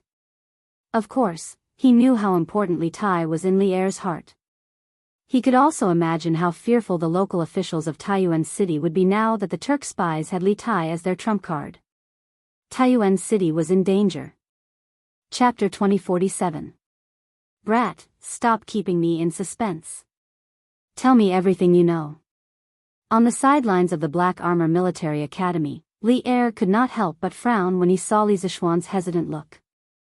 It wasn't just Empress Zhongsun who was forcing him into a corner. He was also extremely worried about Li Tai's safety. Alas, Taiyuan and Chang'an were separated by several hundred li, and now that Li Tai had been kidnapped, it would be too late to send an army to rescue him. After all, the enemy had hostages. As an emperor, all he could do in the capital after learning that his son had been captured was a form of torture for Li Er. Li Zishuan's ambiguous words seemed to have given Li Er a sliver of hope. Li Zishuan looked at Duan Jishuan and Li Er hesitantly and finally replied, "Your Majesty, this time the teachers and students of the academy went north to build a telegraph relay station. Before they set off, I was worried that the Turk spies lurking in the Tang Empire would hinder them after knowing the purpose of their trip. Therefore, I asked Qingke to ask your majesty to send elite troops to escort them all the way. At the time, this subject was worried that the Turkic spies would strike in Yunzhou, as that place was on the border where the Turks could easily infiltrate. I did not expect these Turkic spies to be so bold as to strike in Taiyuan City. At present, Taiyuan City has not only 1,000 Imperial Army soldiers, but also 100 cavalry that your majesty has secretly dispatched, as well as tens of thousands of local soldiers. This subject is confident that someone of Li Juanxian's ability will not allow the Turkic spies to take Qingke out of the city. Even if the Turkic wolf cavalry that have infiltrated the Great Tang arrive outside Taiyuan City, your majesty does not need to worry. Taiyuan is not the border, but the heartland of the Great Tang. If the Turkic wolf cavalry really dares to enter Taiyuan, all the soldiers of the surrounding provinces will come out and surround them, and they will not be able to return. Li Er was somewhat dissatisfied. We understand everything you say. But now that Qingke is in the hands of the Turkic spies, no matter how many soldiers there are in Taiyuan City, if they use Qingxue's life to threaten us, what use will it be? Just now, you said that Qingke would definitely be able to escape safely. What exactly are you relying on? Li Zishuan cupped his hands and said, Your Majesty is wise. Now, if they wanted to rescue Qingke, it was not certain that they would succeed even if they had more people. They could only use ingenuity and not brute force. A few days ago, I suddenly felt uneasy. Because I was worried about the safety of Qingke and the others in Taiyuan, I sent a telegram from the military camp and sent a very special expert to secretly protect Qingke and the others in Taiyuan.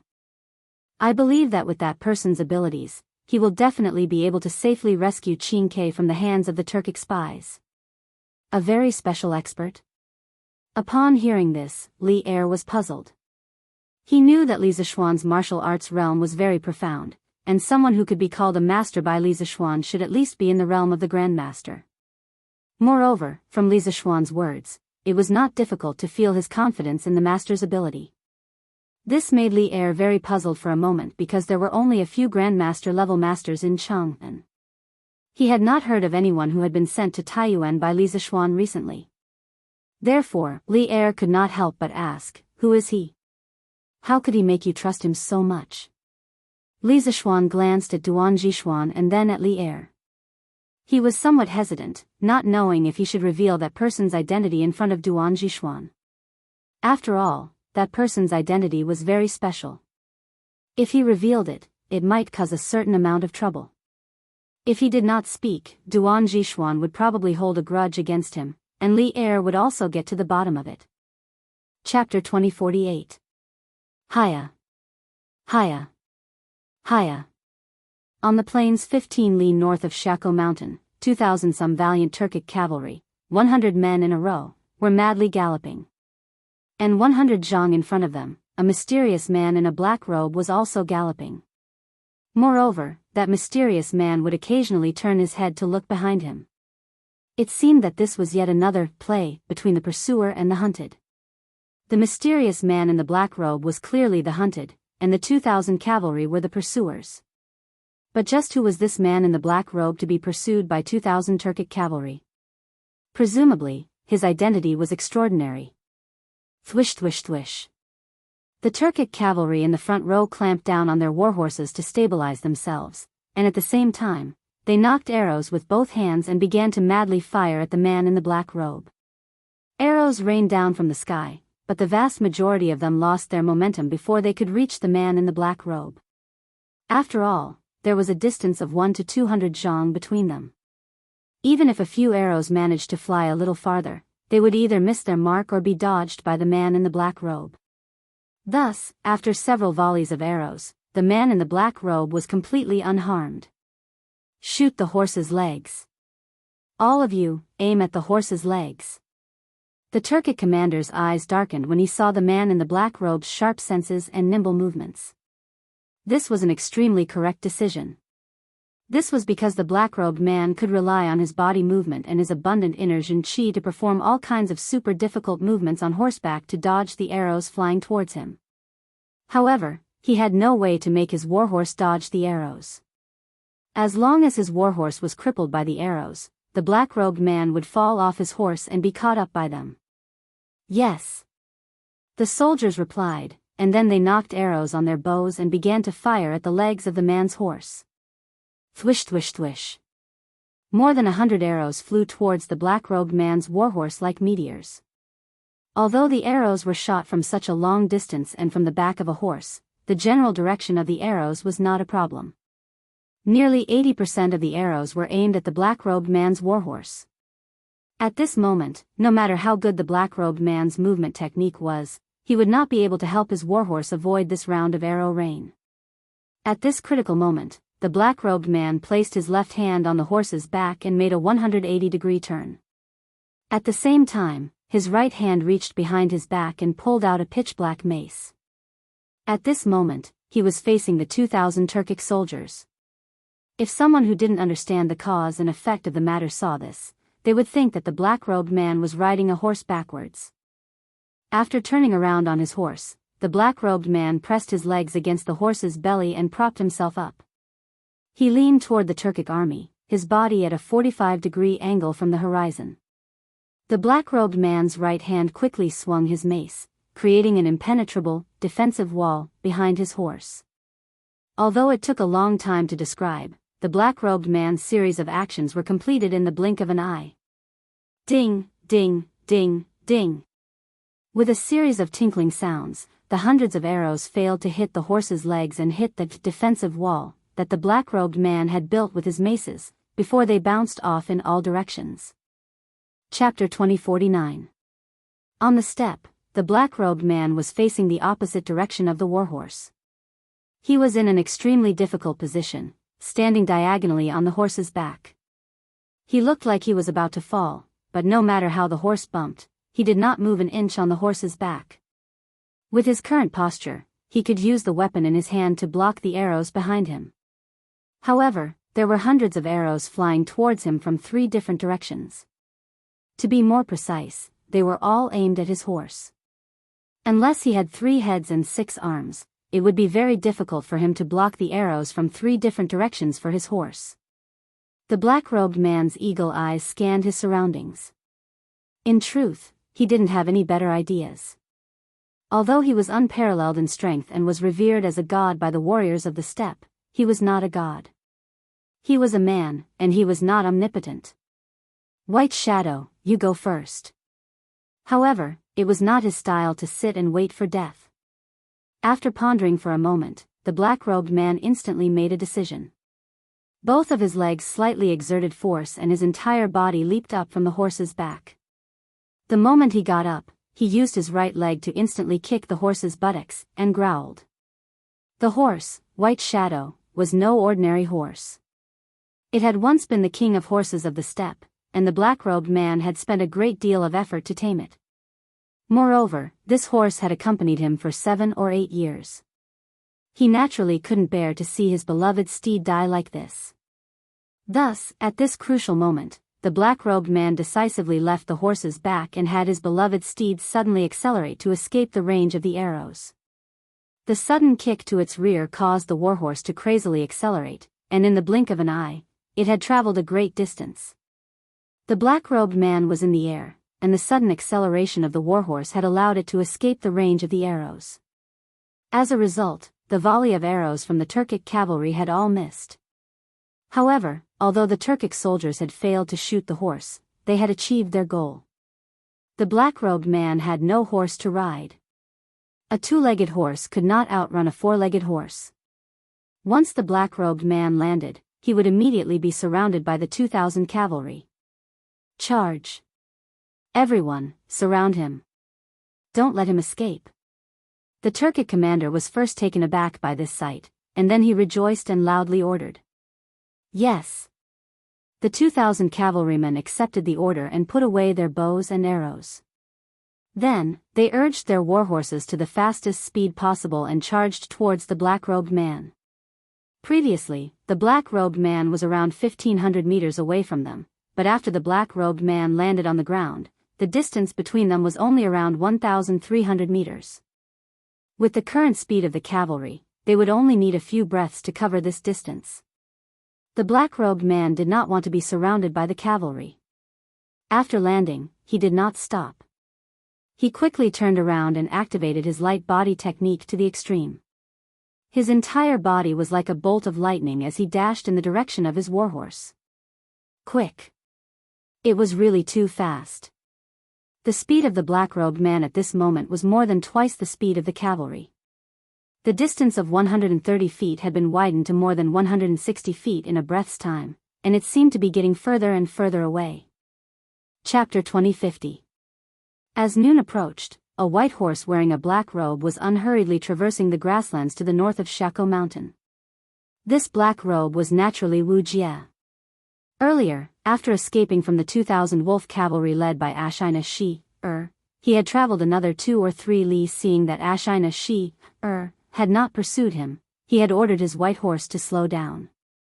After all, although this horse had once been a king of horses, it was now an old horse and could not maintain its top speed for long periods of time.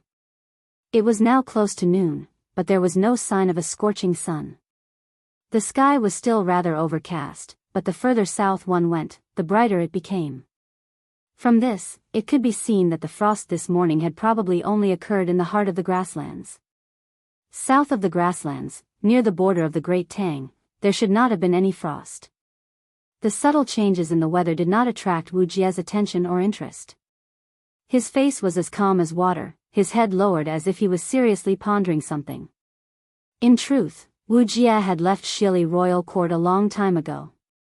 In terms of departure time, he had left Shili Royal Court nearly 4 hours earlier than Ashina Shi, pursuers. With the speed of the White Shadow, Wu Jie would never have been able to catch up to Ashina Shi, group. The main reason he had almost been caught was because, after leaving Shili Royal Court, Wu Jie had not directly ridden south to the Central Plains. Instead, he had gone to a certain place, the tomb of the previous Turkic state teacher. The previous Turkic state teacher had been buried at the foot of Wushan, and Wushan was located to the northwest of the Turkic royal court, nearly 100 li away. Wu Jie had insisted on going to the tomb of the previous Turkic state teacher because he felt that this trip to the Central Plains would bring about a massive change in his life. There was a high chance that he would never return to the grasslands again. In his memories, his life had been saved by the previous Turkic state teacher, so before leaving, he naturally wanted to take one last look at the old Turkic state teacher. However, he had not expected that Shili would send 2,000 wolf cavalry to pursue him. Although Ashina Shi, had not said who had ordered him to do so, Wu Jie didn't even need to think to know who it was, because in the entire grasslands, there was only one person who could command wolf cavalry, Shili. In his view, if he had left without saying goodbye, Shili would at most verbally blame him. No matter what, he would not be so decisive as to send soldiers to pursue him. After all, although he had not been at Shili's beck and call, he had still done many things for Shili. At the very least, Shili's position as Great Khan had been so stable over the years, and this was partly due to his efforts. After going to the tomb of the previous Turkic state teacher in the northwest of the royal court, he had turned back and headed south to the Central Plains. It was precisely because of this detour that Ashina Shi, had the chance to catch up. Shili, why do you not want me to go to the Central Plains? Yen, how many things are you hiding from me? Who am I? At this moment, Wu Jie's face was somewhat blank. The pursuit of 2,000 wolf cavalry and the concealment of his lover had made him more and more aware that his identity was not as simple as he had imagined. Otherwise, why would Shili send 2,000 wolf cavalry to pursue him when the grasslands were on the verge of falling into turmoil? After a moment of confusion, Wu Jie's eyes slowly became firm. Since so many people were trying to stop him from finding the truth, from finding his identity, then he would find the truth. No one could stop him. Chapter 2051. Black Armored Army's Camp. The finals of the fighting competition were about to begin. As the strongest battalion in the Black Armored Army, the A Battalion naturally became the champions of the arena. More accurately, it was the A Battalion's 2nd Battalion who became the defending team of the arena. According to the rules of the competition, the defending team would be at a disadvantage if they had to face all the challenges from the other teams. However, if they wanted to be the champion, they would have to defeat all their opponents. Only then would they be worthy of the title. The A Battalion was the strongest among the 5 battalions. Not only did they want the competition to be transparent, they also wanted to win fair and square. They wanted to win so that everyone would be convinced. Hence, the A Battalion's second team took the initiative to be the ringmaster. As for why they didn't let the A Battalion's first team be the ringmaster, they had their own selfish motives. After all, they were all from the same battalion. The A Battalion's second team felt that they were not as strong as the A Battalion's first team, so they willingly led the charge to deplete the strength of the other teams and help the A Battalion's first team to be the champion. The A Battalion's second team will be the ringmaster. Which team is willing to go up on stage to challenge? After Li Zishuan announced the start of the finals, the referee saw the B Battalion's second team going up on stage to be the ringmaster. He shouted to the other 4 teams below the stage. The A Battalion's first team was naturally indifferent. After all, the reason why the A Battalion's second team was the first to be the ringmaster was to help them deplete the strength of the other teams. On the E Battalion's side, Ching Chumo was eager to give it a try. He thought that even if they couldn't beat the A Battalion's first team, they could still beat the A Battalion's second team. Just as the eager Ching Chumo was about to encourage Shenmu to lead them up the stage to challenge the ringmaster, someone from the D Battalion's first team stood up and said, "The D Battalion's first team is willing to challenge." After saying that, that person glanced at Shenmu, then led a few of his team members to the stage to call out the generals. Shenmu also glanced in that direction. Their gazes met for a moment in the air before they both quickly looked away. Ching Chumo sighed and said, "Alas. I was just thinking of asking old Shen to lead us up to challenge. I didn't expect the D Battalion's brothers to beat us to it." Shenmu's lips curled into a smile as he said meaningfully, "Chumo, don't be so ungrateful.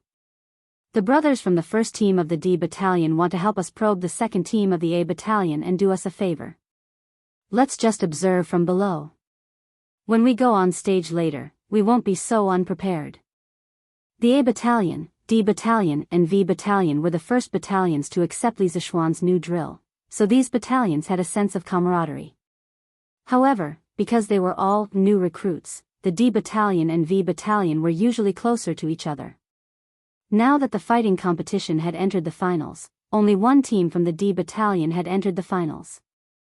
And in front of them were the 2 mountains of the A Battalion. Knowing that they had no chance of winning the championship, it was completely reasonable for them to be the first to go up the stage to challenge the ringmaster and do a favor for the V Battalion. Help us probe the real situation? Ching Chumo subconsciously thought about it. After a while, he more or less understood the crux of the matter. He opened his mouth, but didn't say anything in the end. He just stood quietly beside Shenmu, waiting for the competition between the 2 teams to officially begin. Chapter 2052. The third round, Gung Diaming, the leader of Team A, versus Du Guangshan, the leader of Team D. In terms of strength, Gung Diaming was at the middle stage of Qi transforming stage while Du Guangshan was at the early stage of Qi transforming stage. From the perspective of victory and defeat, Team A Camp 2 had already won 2 matches in a row. This round's win or loss didn't affect the overall situation. However, Team D Camp 1 was different. They had already lost 2 matches in a row. If they lost again, they would be directly eliminated. They would end their journey in this combat tournament with a 5th place result. Therefore, Gung Diaming had less psychological pressure during the match and could perform more stably. But when the 2 of them really started fighting, the audience below the stage realized that the 2 of them were actually evenly matched. After exchanging more than 20 blows, there was still no clear victor. Gosh! Where did this Du Guangshan come from? He's actually so fierce. Below the stage, Ching Chumo's eyes were wide open as he exclaimed in shock. He didn't know Du Guangshan before, but he had heard of Gung Diaming. He knew that Gung Diaming was one of the capable generals under Zhang Shigui of Team A and had already reached the middle stage of Qi transforming stage. He had also been in the army for more than 10 years and was part of the earliest batch of people in the Black Armored Army. He could be said to be a veteran of hundreds of battles. Ching Chumo initially thought that this match would end early like the previous two, but he didn't expect that Du Guangshan wasn't a simple character either. Not only did he not fall into a disadvantageous position during the process of exchanging blows with Gung Diaming even suffered a small loss twice due to carelessness. This Du Guangshan was originally a lieutenant in the Right Martial Marquis Guard. It's said that he trained in external martial arts since young. His fists and legs are as hard as rocks. Moreover, his internal martial arts aren't weak either. It can be said that he cultivates both internal and external martial arts. He's extremely brave on the battlefield and had also achieved many military merits back then. It's not fair. This person loves to drink and alcohol is prohibited in the army. He once messed up matters due to drinking and violated military rules. He was almost beheaded, but General Yuchi cherished talent and personally pleaded for leniency on his behalf. Only then was his life spared. However, he was also demoted from his military position and is no longer in an important position. Shen Mu, who was standing beside Ching Chumo, opened his mouth to explain. This fellow was like an all-knowing man in Jianghu. He actually knew everything about Du Guangshan's background. It had to be said that Shen Mu was really qualified to be the captain of the first team of the Wu Battalion. Before the start of the competition, he had already done a background check on all the potential opponents. Regardless of whether the first team of the Wu Battalion could obtain the first place or not, just Shen Mu's serious attitude was impeccable. Ha! So this guy also has external martial arts. No wonder Gung Diaming didn't dare to take his moves head-on. Hearing Shen Mu's words, Ching Chumo's words. At this time, he also Yuchi's I remember now. I've heard my father mention this person before. It's almost the same as what elder brother Shen just said. He's of the martial guard of. Yuchi Jingda was already conferred the title of the Right Martial Marquis Guard General in the 9th year of Wuda. Du Guangshan was one of Yuchi Jingda's troublemakers. Yuchi Jingda would naturally have a deep impression of him. It's not surprising that Yuchi Baolin had heard about Du Guangshan from his father. Shen Mu smiled. Following that, he muttered to himself in a low voice, "This round, I'm afraid it won't be easy for Team B. Who knows, they might even be able to turn the tables." Chapter 2053. If we win, we'll be domineering, but if we lose, we won't lose face. Ching Chumo's reasoning sounded simple and clear, but it was also the truest portrayal of his straightforward personality. Most of the men in the army had straightforward personalities, and there were quite a number of people who thought like Ching Chumo. Wang Rong was the first to stand up and support. "I agree with Chumo's opinion.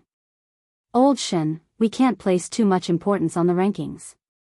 Kan Junli also said that he doesn't expect us to get first place, as long as we can learn from the battles and improve ourselves.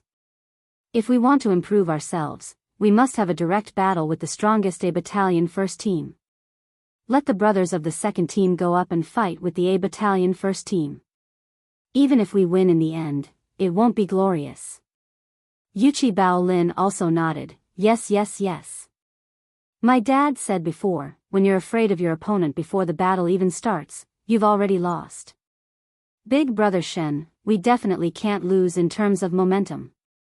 Ching Chumo asked curiously, eh? Baolin, your dad actually said something of such standard? Baolin rolled his eyes at Ching Chumo and said exasperatedly, of course.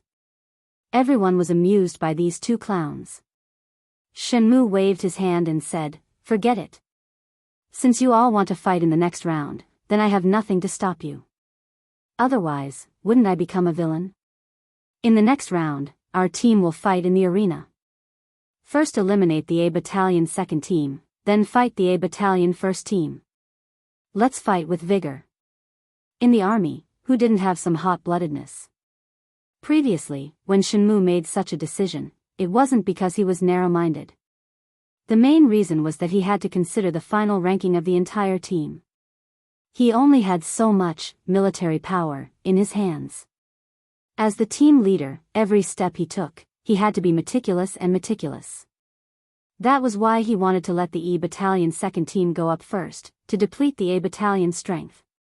But seeing that Qing Chumo and the rest strongly objected to it, and each of their words made sense, Shen Mu's blood was boiling. At this time, he could only say, F***K the ranking. They wanted to fight with the A Battalion first team fair and square. If they won, they would be domineering, and if they lost, they wouldn't lose face. Of course, it wasn't that the first team of the E Battalion had no chance of winning. The reason why Shen Mu agreed so readily, other than being hot-blooded, was because he believed that the first team of the E Battalion had an advantage over the first team of the A Battalion in some aspects. Firstly, the stamina of the members of Team 1 of the E Battalion was much stronger. In the preliminary round, Team 1 of the E Battalion had defeated Team 4 of the C Battalion with only 3 weaker members. And in the knockout round, Team 1 of the E Battalion was up against Team 1 of the B Battalion. Only Qing Chumo was able to fight for 1 round before Li Er came and personally declared the loss of all the remaining matches for the B Battalion. Team 1 of the E Battalion was able to take advantage of Qing Chumo and decide the victory with just 1 round. That was to say, from the preliminary round to the final round, the E Battalion first team only went through 4 rounds of small matches. And in these 4 rounds, the strongest members of their team were conserving their strength and didn't go up for battle. This kind of advantage was something that the A Battalion didn't have. Secondly, although the 5 members of the A Battalion first team were strong, but most of the opponents were veterans who had been in the army for more than 10 years. The veterans did have an absolute advantage in terms of battle experience, but in terms of physical potential and stamina, they definitely couldn't be compared to the youngsters like Qing Chumo, Yuqi Baolin and Wang Rong. In addition to the previous few rounds of matches, when it came to the real battle, as long as Qing Chumo and the rest could hold their ground in the early stages and slow down the pace of the match, they might have a chance to turn the tables. Chapter 2054. First round, Wang Rong, you're up. Make sure to end this quickly. In the first round of the second round of the competition, Shen Mu saw that the second team of the A Battalion had sent out Wang Jianting, who was in the early stage of the Qi transforming stage. With a thought, he directly sent out his strongest combat power, Wang Rong. Wang Rong had advanced to the middle stage of Qi transforming many years ago. Although he wasn't as young and strong as Qing Chumo and Yuqi Baolin, he had the advantage in terms of pure Qi and battle experience. Relying on the difference in cultivation level and battle experience, Shen Mu believed that Wang Rong would be able to end the first round quickly. In addition, Team E would be facing their strongest opponent soon, Team A of the 1st Battalion. Making use of this small match with almost no suspense, it would be a good way for Wang Rong to warm up. After all, Shen Mu didn't send Wang Rong on stage in the previous 2 matches in order to let him conserve his energy. After resting for so long, my hands are already itching. Younger brother Shen, just watch. Hearing that Shen Mu wanted him to be the first to go on stage, Wang Rong couldn't help but laugh. He rubbed his sandbag-sized fist and said to Shen Mu, then walked impatiently to the center of the stage and stood in front of Wang Jianting. Team E of the 1st Battalion, first round, Team A of the 1st Battalion, Wang Jianting against Team E of the 1st Battalion, Wang Rong. Match start. Following the referee's shout, the match officially started. Speaking of which, this Wang Jianting was the only member of Team A of the 2nd Battalion who didn't go on stage in the previous match. As there wasn't much rest between each round, Wang Jianting should be the member with the best physical condition in Team A of the 2nd Battalion. Just that his personal ability was a far cry from Wang Rong's. Not only was Wang Rong's cultivation level much higher than Wang Jianting's, due to his daily training, his physical fitness was also better than Wang Jianting's. Hence, when the two of them started fighting, facing Wang Rong's ferocious attacks, Wang Jianting was already unable to withstand it. After 5 moves, Wang Jianting was already showing signs of defeat. This was also when Wang Rong intentionally held back some of his strength. Otherwise, according to Shen Mu's intention of ending the match quickly, he would have seriously injured Wang Jianting in those 5 moves. Wang Rong's moves became more and more urgent, faster and faster. Wang Jianting could only retreat while desperately blocking. Finally, he could no longer retreat because he had already retreated to the edge of the stage. At this moment, Wang Rong's fierce and domineering punch came whistling over. Wang Jianting, who was already panting from exhaustion, didn't want to receive Wang Rong's punch, so he directly jumped off the stage. When he landed, he said, "I admit defeat." Wang Rong cupped his fists and said, "Thank you for letting me win." Wang Rong is victorious in the first round of the battle. The referee immediately announced the result, and the Wu battalion naturally let out a burst of enthusiastic cheers. Soon, the second round of the competition was about to begin. In this round, Team 1 of the Wu battalion wanted to send out a person first. Shenmu pondered for a moment and said, "Xiao Ming, you go up for this round. The opponent is very likely to send out Wu Hao this time. You try to be like Wang Rong and end the match quickly." Wu Hao was the second strongest member of Team 1 of the 1st Battalion, an expert of the intermediate stage of the Qi transforming stage. In the last round of the competition, he used only 10 moves to defeat Xian Wanlu of Team 1 of the D Battalion. Other than Wang Jianting, who had just lost, Wu Hao was the member of Team 2 of the A Battalion who used the least physical strength. Hence, Shenmu thought that if Team 2 of the A Battalion wanted to win this round, it was very likely that they would send out Wu Hao. Chapter 2055. We've won 2 matches in a row, and we've defeated the 2 strongest members of the battalion. Among the remaining 3, although their martial arts aren't bad, especially their leader Geng Daiming, but these 3 people have suffered great losses in the last round of the competition. Therefore, in this third round, we still have a good chance of winning. Near the back of the stage, Shenmu first patted Xiao Ming, who had just won the previous round, and then said to Qing Chimo and the rest. Qing Chimo excitedly waved his fist, then patted his chest and laughed, "Hee hee. Since it is like this, old Shen, let me go up for the next round. My hands are itching from watching from the back. Quickly let me go up for a round, I guarantee that I will win." Wang Rong couldn't help but ridicule, "Hey! Chu Mo, you've just fought with Yuan de Shang of the 2nd Battalion. If you go up next, can you handle it?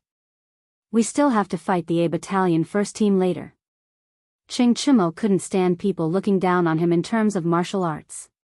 Hearing this, he raised his chin and said with dissatisfaction, "Old Wang, are you looking down on me? Just like the previous round with Yuan de Shang, with my physical strength, I can fight 10 rounds in a day without a problem. I am the same as Bao Lin, still young and have good physical strength. Unlike you, old Wang, who is old and will start to pant after 2 rounds. Hey! Aren't you afraid of biting your tongue when you talk big?" Wang Rong was just casually making fun of Qing Chimo, but he didn't think that Qing Chimo didn't know the concept of respecting the old and cherishing the young, and actually used this as an opening to make fun of him. Wang Rong didn't know whether to laugh or cry. Of course, he wouldn't get angry with Qing Chimo just because of a few words.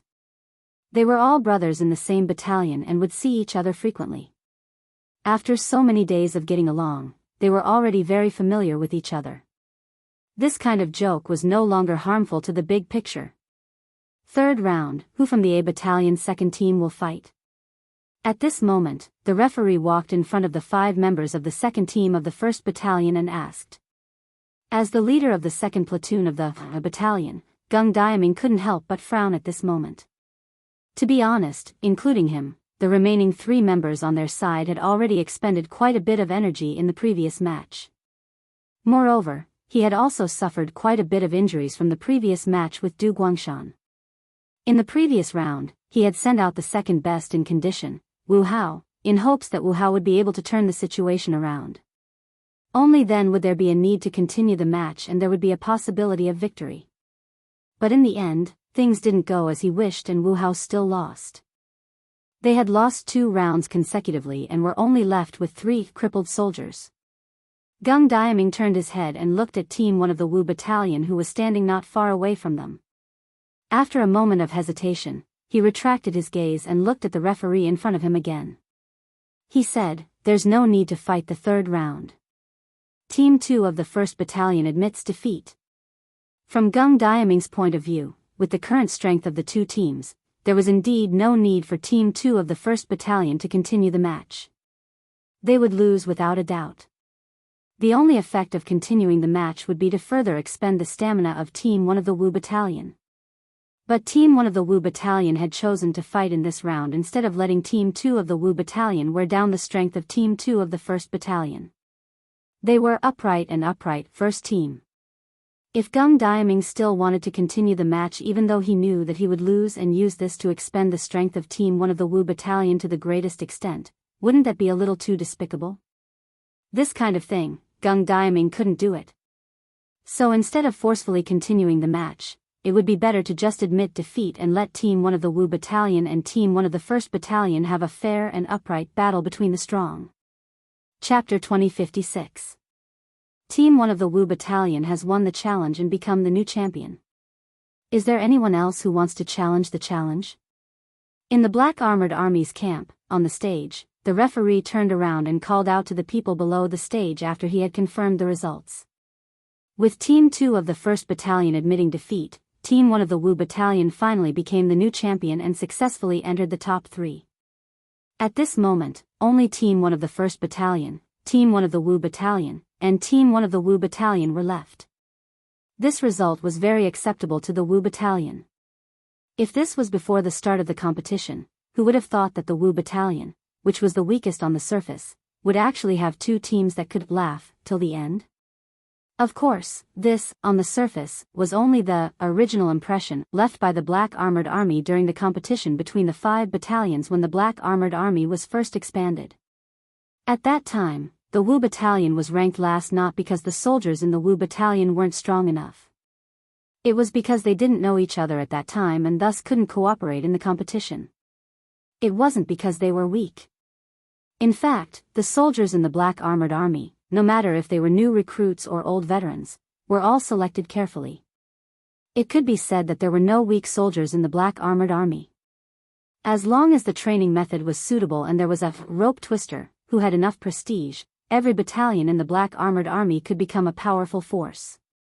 The current Wu Battalion was a living example. Hey! Team 1 of the 1st Battalion is willing to challenge the challenge.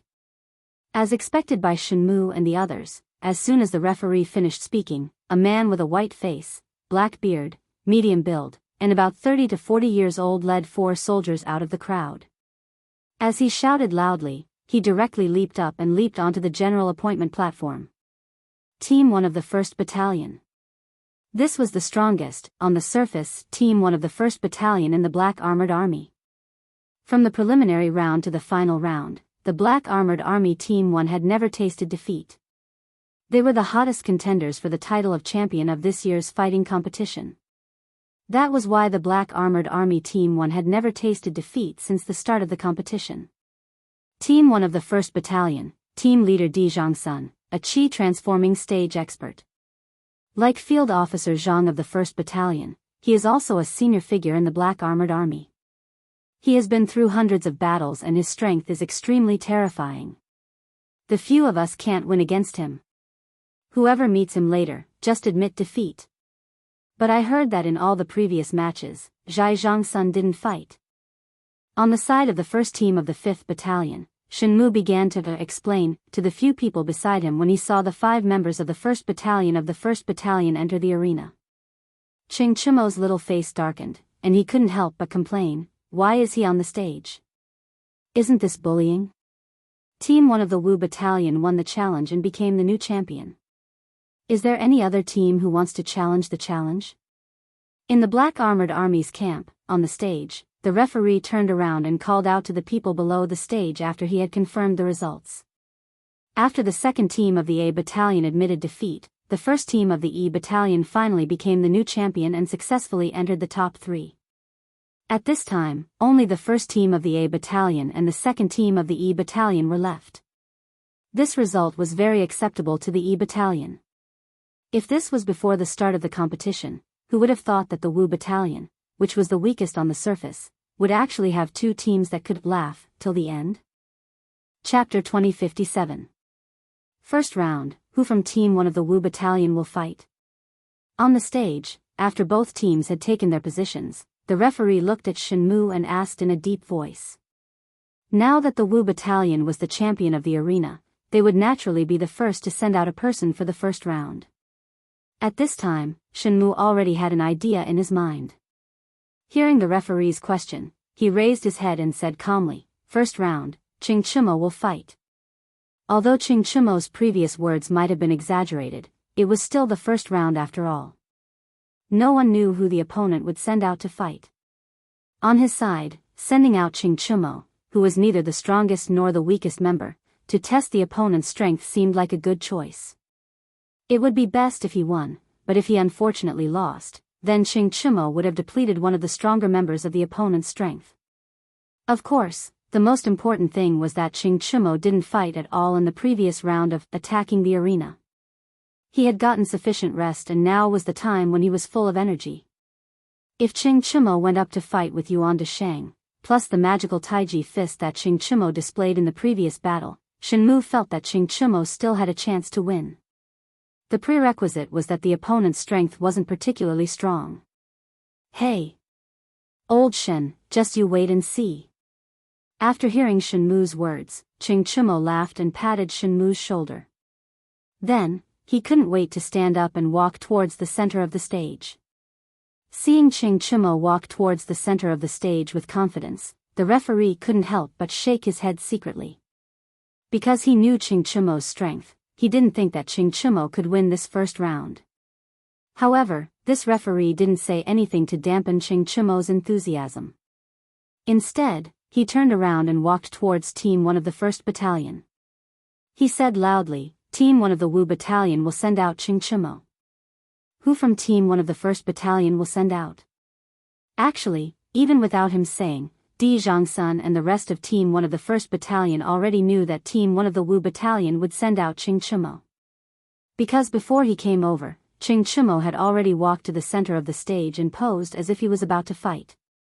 Even an idiot could see that this guy was going to be the first one to fight. "Qing Chimo? Haha." Di Zhangsun didn't reply to the referee immediately. Instead, he chuckled and looked towards Qing Chimo, who was in the center of the stage. His gaze carried a hint of playfulness and scrutiny. Feeling Di Zhangsun's gaze, Qing Chimo instantly quivered. He hurriedly turned his head and looked towards Di Zhangsun's direction. He saw that Di Zhangsun was sizing him up with malicious intentions. Cough cough, at least from Qing Chimo's point of view, Di Zhangsun's gaze was malicious. In that instant, he cursed in his heart. Could it be that this old man wants to personally go up and spar with this young master? This won't do. Isn't this bullying me? Thinking of this, without waiting for Di Zhangsun to decide who to send out for Team 1 of the Wu Battalion, Qing Chimo hurriedly shouted, "Hey! Old Zhangsun, you can't go up personally and bully the weak. If my father knew, he would definitely block your doorstep and laugh at you for 3 days and 3 nights. This guy's voice was extremely loud. Almost all the soldiers standing in the first few rows below the stage heard him. Hearing this, everyone couldn't help but let out a wave of good-natured laughter. Li Er, who was below the stage, saw Qing Chimo fooling around. He was both angry and amused. However, he didn't say anything to stop him. Because from his point of view, if Di Zhangsun were to personally go up and fight with Qing Chimo, it would really be bullying Qing Chimo. After all, the difference in strength and combat experience between the two of them was extremely obvious. On the other hand, Di Zhangsun's face twitched slightly. Speaking of which, he really did have the intention to personally go up and fight with Qing Chimo. Of course, this was under the premise that he would suppress his own level to the same level as Qing Chimo. After all, Qing Chimo was the son of his former comrade, Qing Chimo. Moreover, he heard that Qing Chimo used a mysterious fist technique called Taiji to defeat Yuan Deshang, who was in the middle stage of the Qi transforming stage. Therefore, Di Zhangsun couldn't help but become more interested in Qing Chimo. However, when Qing Chimo shouted at the top of his voice just now, he immediately suppressed the thought of going up personally. It wasn't because he was worried that the soldiers in the army would laugh at him for bullying the weak. It was because Li Er was also in the army camp today, so he couldn't go overboard. Moreover, if he really went up to fight with Qing Chimo, when Qing Chimo heard about this, he might just block his doorstep like what Ching Chimo said. Although he had been in the army camp recently and didn't return home, he still had his family. He didn't want that shameless old man, Ching Chimo, to disturb his family. After weighing the pros and cons in his heart, Di Zhongsun took a deep breath and turned to a soldier beside him and said, "Lin Feng, you go up and fight with Lu Guogong's son. Remember, don't be careless. That kid has a very strange fist technique. He even just defeated Yuan Desheng from the 2nd Battalion. Captain, don't worry. I will not tarnish the reputation of the A Battalion." The soldier named Lin Feng stepped forward and turned to Di Zhongsun with cupped fists. Di Zhongsun nodded slightly. Lin Feng straightened his body and followed the referee to the center of the arena. The first round of the A Battalion's arena challenge, Team 1 Ching Chimo from the V Battalion versus Team 1 Lin Feng from the A Battalion. Match begin. Following the referee's loud shout, the atmosphere on and off the arena instantly became solemn. Ching Chimo and Lin Feng cupped their fists towards each other and then started to stare at each other with a guarded expression, waiting for each other to make a move. Logically speaking, Lin Feng's ability was higher than Ching Chimo's. Under normal circumstances, he should be the first to make a move. However, the words that Di Zhongsun had told him just now made him wary of Ching Chimo. At this moment, he didn't want to make a move recklessly. Although the first to make a move would be able to seize the upper hand, at the same time, it would also expose his own weakness to the opponent. The two of them stared at each other silently, looking for the best angle and timing to make a move. The usually cheeky Ching Chimo also became serious at this moment. From Lin Feng's footwork and firm lower body, as well as the aura that was emitted from his body, he could clearly feel that this person in front of him was a tough opponent. The two of them stared at each other like this for a while. Neither of them chose to make the first move. The black armored army soldiers below the arena were getting impatient and couldn't help but start to discuss in private. Lin Feng frowned. He knew that there was no point in continuing to waste time like this. Moreover, his ability was already higher than Ching Chimo's. If this continued, even if he won in the end, it wouldn't look good. Hence, in the next moment, Lin Feng suddenly moved. Both of his legs kicked off and his entire body was like a cheetah exploding with all its strength. He pounced towards Ching Chimo like lightning. At the same time, his right hand clenched into a fist and mixed with Gang Qi, flew towards Ching Chimo's abdomen. Chapter 2058. Fast. Lin Feng's speed was too fast. Ching Chimo only saw a blur in front of his eyes, and then he felt a strong gust of wind coming towards him. Dodge? Ching Chimo shook his head, and the first thing he did was to nip this idea in the bud. If he had to dodge the first move, how embarrassing would that be? Whether or not he could win, he would only know after trying. And to him, the Lin Feng in front of him was not so strong that he could not defeat him. In a split second, Ching Chimo quickly made a decision. He roared loudly, and his eyes were wide open in anger.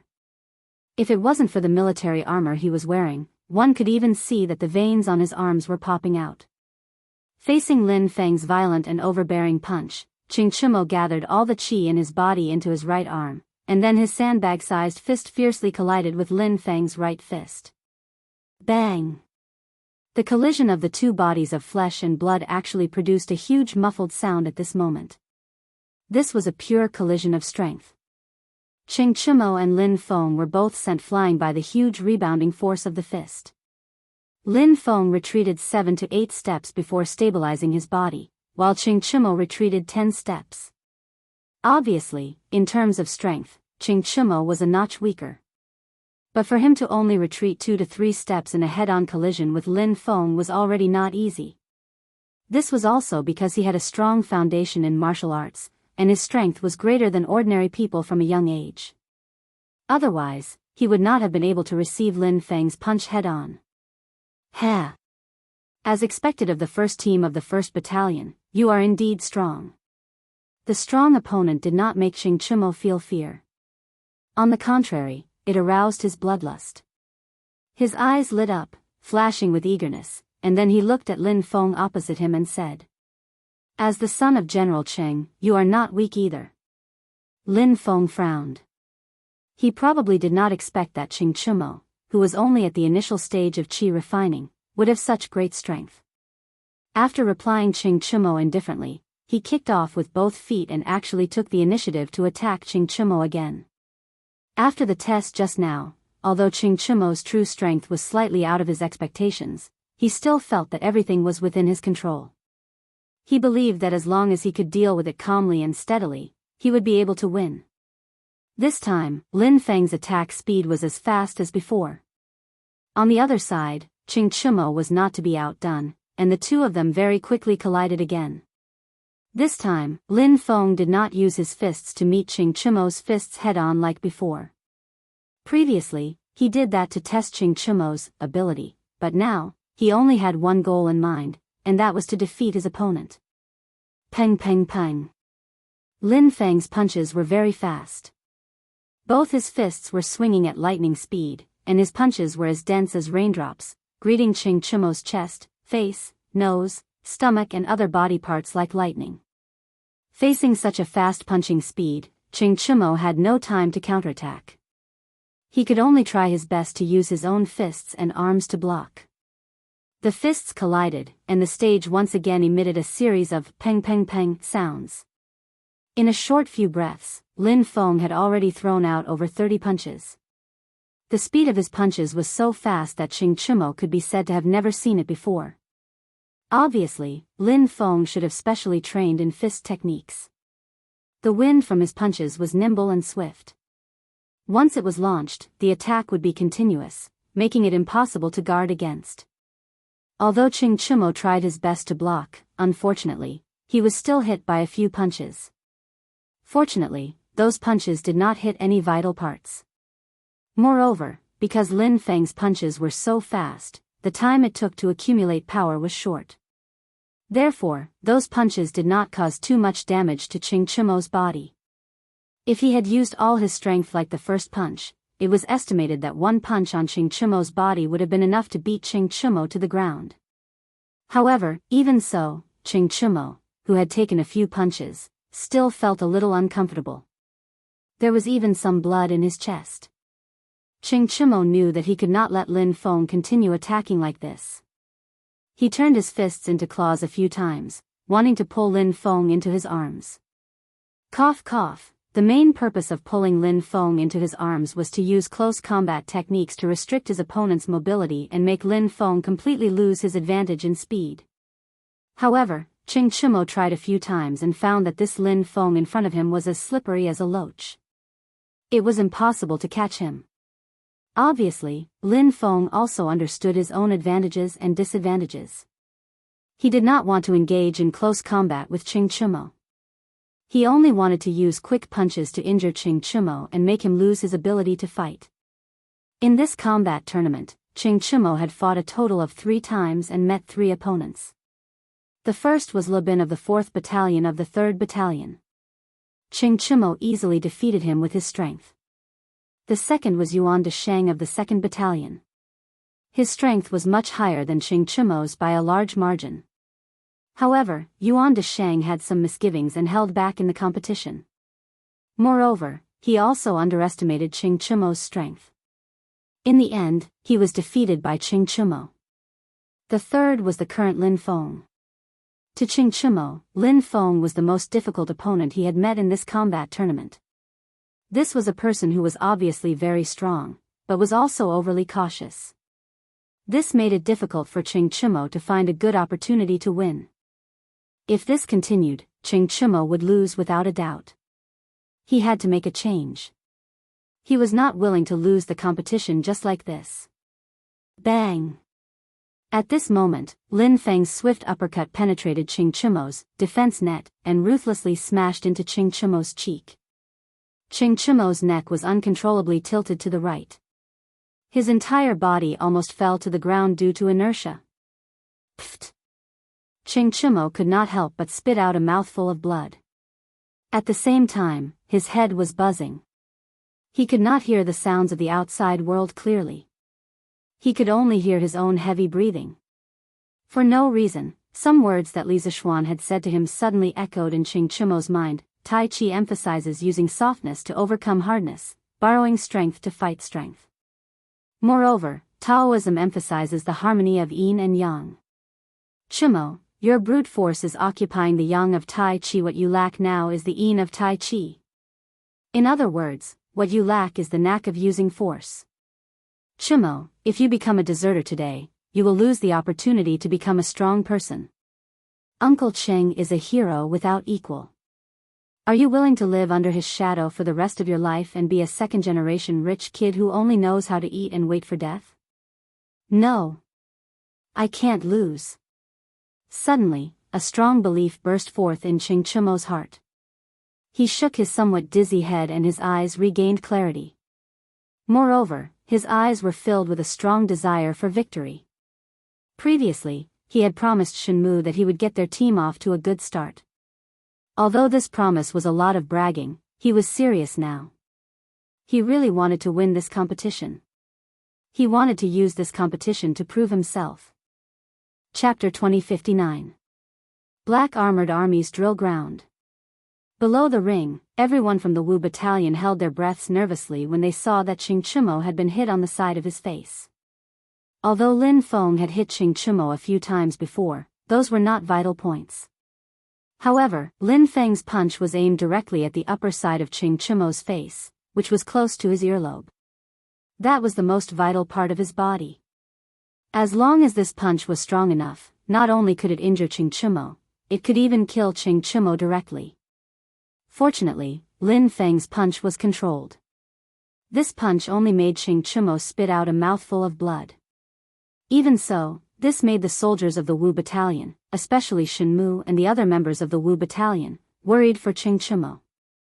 If it was said that Shenmu and the others still had hope that Qing Chimo would win at the beginning, then now, almost no one had any hope anymore. This was because Qing Chimo was in a disadvantageous position in the ring. Moreover, he had suffered some serious internal injuries. If the fight continued, his defeat was basically set in stone. Qing Chimo's martial arts has indeed improved since he came to the Black Armored Army. However, he has been lazy for too long. There is still a huge gap between his strength and the top fighters in the army. Li Er commented lightly at this time. After knowing that Li Zixuan had already sent a top fighter to Taiyuan to protect Li Tai, Li Er's mentality had become quite relaxed. It was rare that he was in the mood to watch the Black Armored Army's battle seriously. Li Zixuan had been staring at Qing Chimo for a while without blinking. Hearing this, he said softly, "Your Majesty, do you think that Qing Chimo will definitely lose this round?" "I think that it is still too early to say who will win or lose." "Oh." Li Er's eyes flashed. He was about to ask Li Zixuan why he said that. Duan Jixuan and Xiu Xinggong who were beside him also looked at Li Zixuan curiously. At this time, Li Zixuan suddenly said, "Your Majesty, look, Chimo is about to fight back." Everyone quickly turned back to look at the ring again. On the ring, Lin Feng, who had landed a punch on Qing Chimo's cheek, did not stop there. Instead, he followed up with another punch, throwing another punch at Qing Chimo's chest. Qing Chimo, whose head had been knocked to the side by the punch, suddenly turned his head and met Qing Chimo's eyes. Lin Feng could not help but be stunned. It was a pair of stubborn, deep, dignified, and somewhat cold eyes. If this kind of gaze appeared on Duan Jixuan, Qin Xiong, or other iron-blooded generals, it would not be strange at all. However, when it appeared on Qing Chimo, who had always been frivolous, it was very out of place. Coupled with the blood at the corner of his mouth that had not been wiped clean, it made him look somewhat cold-blooded and ferocious. Even Lin Feng, who was attacking Qing Chimo, could not help but be stunned for a moment. Lin Feng was stunned, but Qing Chimo would not be stunned. In a flash, he directly took advantage of the situation. Lin Feng's reaction was also very fast. He immediately regained his senses and hurriedly wanted to retreat. This was because, from the beginning to the end, he did not want to fight Qing Chimo in close combat. However, that slight moment of distraction still affected Lin Feng's speed. As he retreated, Ching Chimo stretched out his left hand like lightning and directly wrapped it around Lin Feng's right fist, which had not been retracted in time. At the same time, he poured more than half of his body's qi into his left arm. His left hand was like an iron clamp, firmly clamping down on Lin Feng's right fist. Lin Feng frowned and secretly cursed. This was because, once Ching Chimo dragged him in front of him and engaged in close combat, his advantage in speed would be gone. Therefore, Lin Feng hurriedly circulated his qi and quickly retreated. He desperately wanted to break free from Ching Chimo's grip. At the same time, he also swung his left fist and smashed it toward Ching Chimo's chest. One attack and one defense, using attack as defense. This transformation and coordination between attack and defense fully demonstrated Lin Feng's rich combat experience. However, this time, his previous experience seemed to have been used in the wrong place. Lin Feng saw Ching Chimo's mouth curl into a sneer. Then, Ching Chimo actually turned a blind eye to Lin Feng's left fist. Chapter 2060. This sudden, unforeseen event, in the ring made everyone's heart tremble. Just a moment ago, almost everyone thought that the outcome was already decided and Ching Chimo would lose without a doubt. But in the next moment, Lin Feng was actually pushed to the edge of the ring by Ching Chimo, almost being pushed out of the ring directly. Fortunately, Lin Feng reacted quickly and used all his strength to stop the car in time, or else he would be the first contestant in this combat tournament to be pushed out of the ring and be defeated. Li Eru's eyes narrowed as he stared fixedly at the ring. His eyes revealed a different kind of expression. Shen Mu and the other members of the E battalion all widened their eyes, their faces filled with shock and surprise. They did not think that Ching Chimo, who was at a disadvantage, could suddenly reverse the situation, and even almost win. But in the next moment, the surprise on their faces instantly turned into anxiety, because on the ring, Lin Feng steadied himself and waved his left fist, launching a counterattack towards Ching Chimo. Lin Feng, who had steadied himself, was finally able to mobilize most of the qi in his body to attack, so this punch of his was not only fast, it was also ferocious. The huge fist was mixed with violent qi, whistling towards Ching Chimo's right lower abdomen. This location was easy to hurt and injure, but not easy to kill. Previously, when Ching Chimo was pushing Lin Feng back, he could use his body to take Lin Feng's punch, but now, Lin Feng's punch was concentrated with 90% of his strength. Ching Chimo absolutely did not dare to use his body to take it head-on.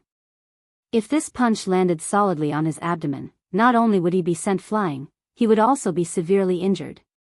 Facing this ferocious and overbearing punch, Ching Chimo first retreated slightly, then extended his right hand forward to meet Lin Feng's left fist. It was as if he already knew that Lin Feng would retaliate with a punch. He even knew the timing, angle, position, and strength of the punch. Then, he accurately reached out his right hand and wrapped it around Lin Feng's left fist. Following the direction of Lin Feng's left fist, he guided Lin Feng's left fist to attack his lower right abdomen. Therefore, Ching Chimo's action of reaching out his hand was the most appropriate word to describe it as welcoming. It was as if he was welcoming a friend who had come from afar into his house, afraid that the other party did not know the way. This was the borrowing force of Tai Chi at the same time. It was also Ching Chimo's move, inviting you into the trap. At the same time, Ching Chimo turned his body slightly so that Lin Feng's punch would not hit him. Of course, throughout the whole process, his left hand was firmly clamped on Lin Feng's right fist. Seeing that his left hand was about to fall into Ching Chimo's evil claws, Lin Feng could not help but be shocked. He quickly pulled his hand back, but this time he learned, and did not use too much strength to pull back. After all, he was almost pushed out of the ring by Ching Chimo when he tried to pull back with all his strength. Feeling that Lin Feng did not use too much strength to pull back, Ching Chimo did not choose to borrow force to push Lin Feng out of the ring like last time. Instead, he quickly released Lin Feng's left and right sides, then turned his palm into a fist and attacked Lin Feng's chest. At this time, Lin Feng's right hand was clamped by Ching Chimo, and his left hand was in the process of retreating. Facing Ching Chimo's attack, he did not have the ability and time to defend. Borrowing force to dodge, turning defense into offense. It had to be said that Ching Chimo's timing was indeed perfect. This set of combination punches was also very ingenious. With a bang, Ching Chimo's punch landed solidly on Lin Feng's chest. Lin Feng only felt pain in his chest, and then there was a sweet taste in his throat. He could not help but spit out a mouthful of blood. His whole body could not help but retreat because of this punch. It was only because Ching Chimo was still clamping on his right hand that he did not retreat immediately. On the other hand, Ching Chimo was also mischievous. He took the opportunity to let go of Lin Feng's clamped right hand. Without Ching Chimo's clamping, Lin Feng's whole body was like a kite with a broken string, uncontrollably retreating backward. Lin Feng could not help but feel that things were not going well. He hurriedly channeled qi into his legs again, trying to stabilize his body as soon as possible. However, Ching Chimo was not willing to let go of this great opportunity to attack. Taking advantage of Lin Feng's unstable body and staggering backward, he took advantage of the opportunity and rushed forward. Both of his fists were aimed at the side of Lin Feng's face and chin. This was really a case of when it rains, it pours. The ship's bow was met with a headwind.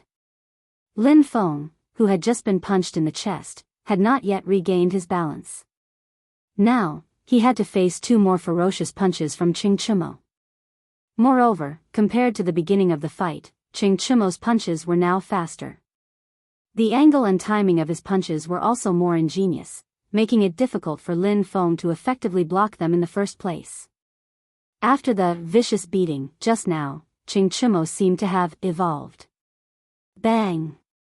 Bang! In the nick of time, Lin Feng quickly withdrew both of his hands.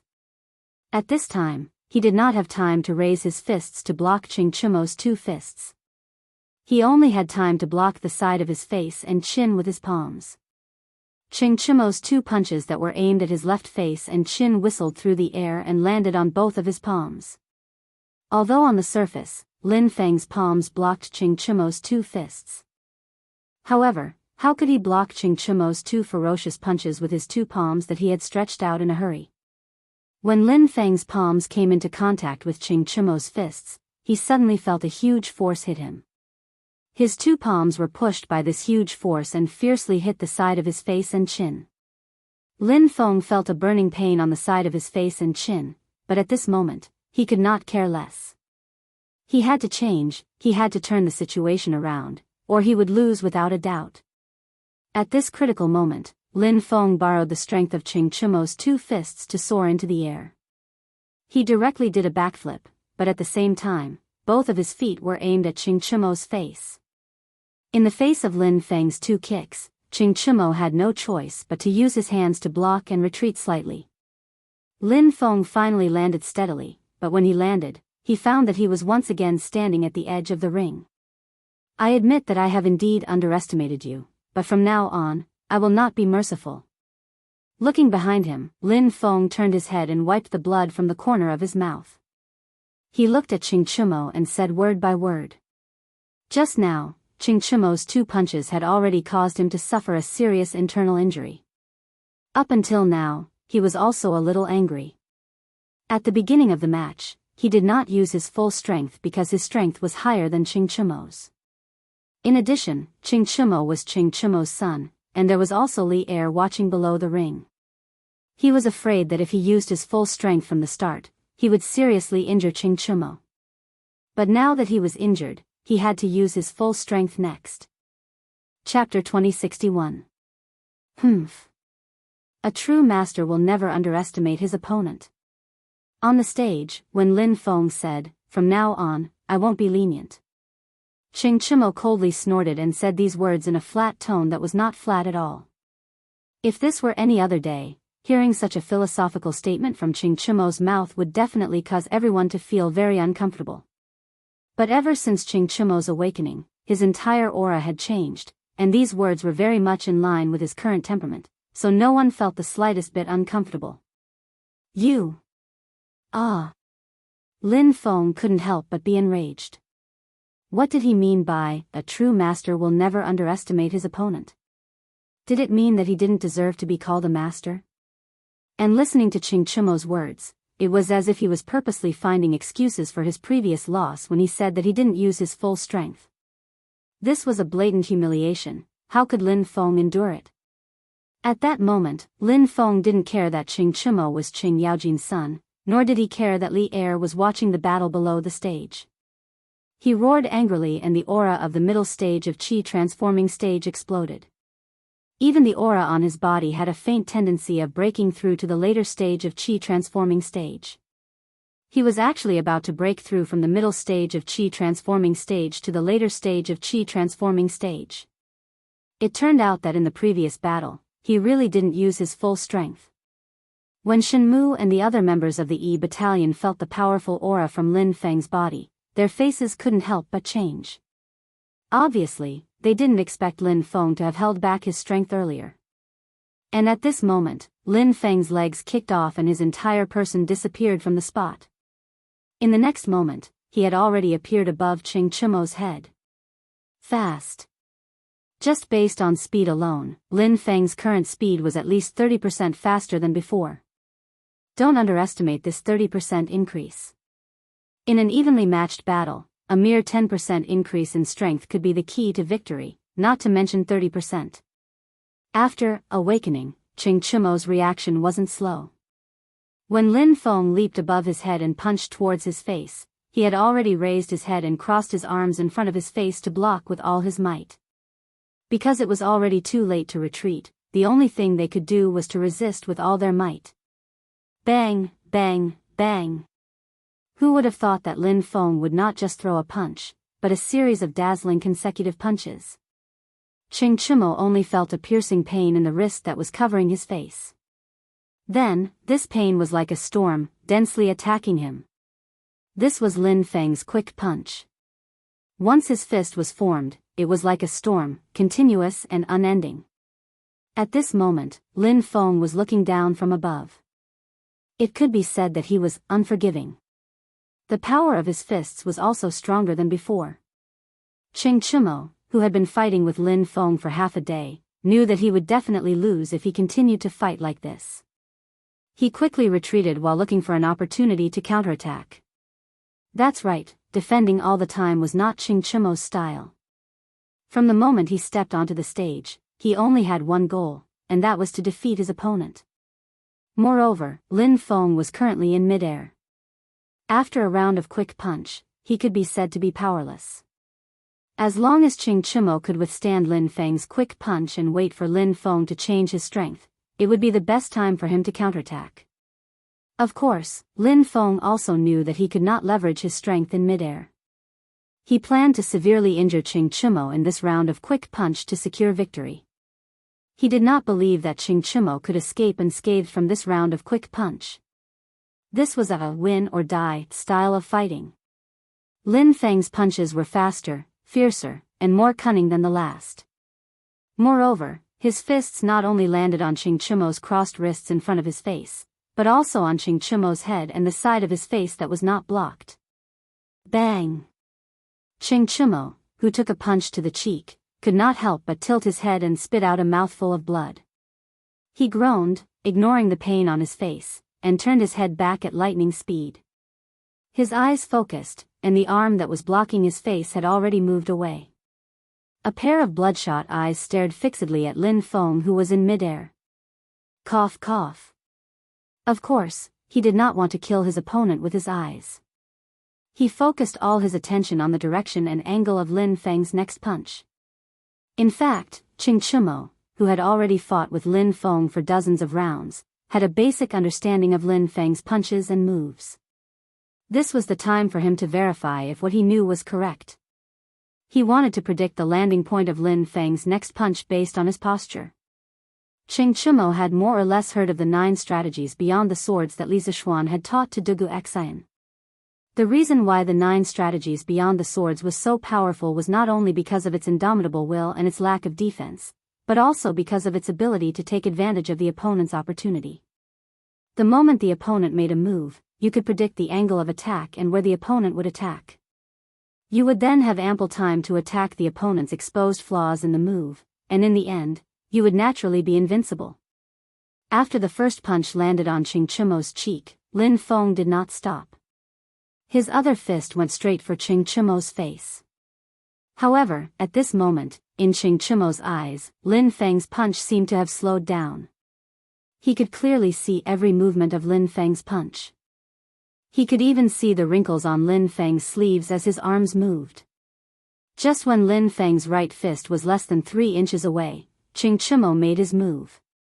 He concentrated all the chi in his body on his right arm and reached out his left hand at lightning speed. It was unknown whether it was a coincidence or due to Ching Chimo's ingenious calculation, but his left hand and Lin Feng's right fist unexpectedly met in midair. Lin Feng was slightly taken aback. He had a bad feeling about this. Just as he was about to withdraw his hand, he suddenly felt a huge pulling force coming from his right fist. In addition, he was throwing a punch forward at this time. The huge pulling force was completely following the direction of his punch, trying to pull him down from midair. Under the combined force of the two forces, Lin Feng, who was in midair, was suddenly pulled down effortlessly from midair like a weightless kite. Based on the way he was falling, Lin Feng would land face first on the ground. If that happened, he would definitely suffer serious injuries. Bang!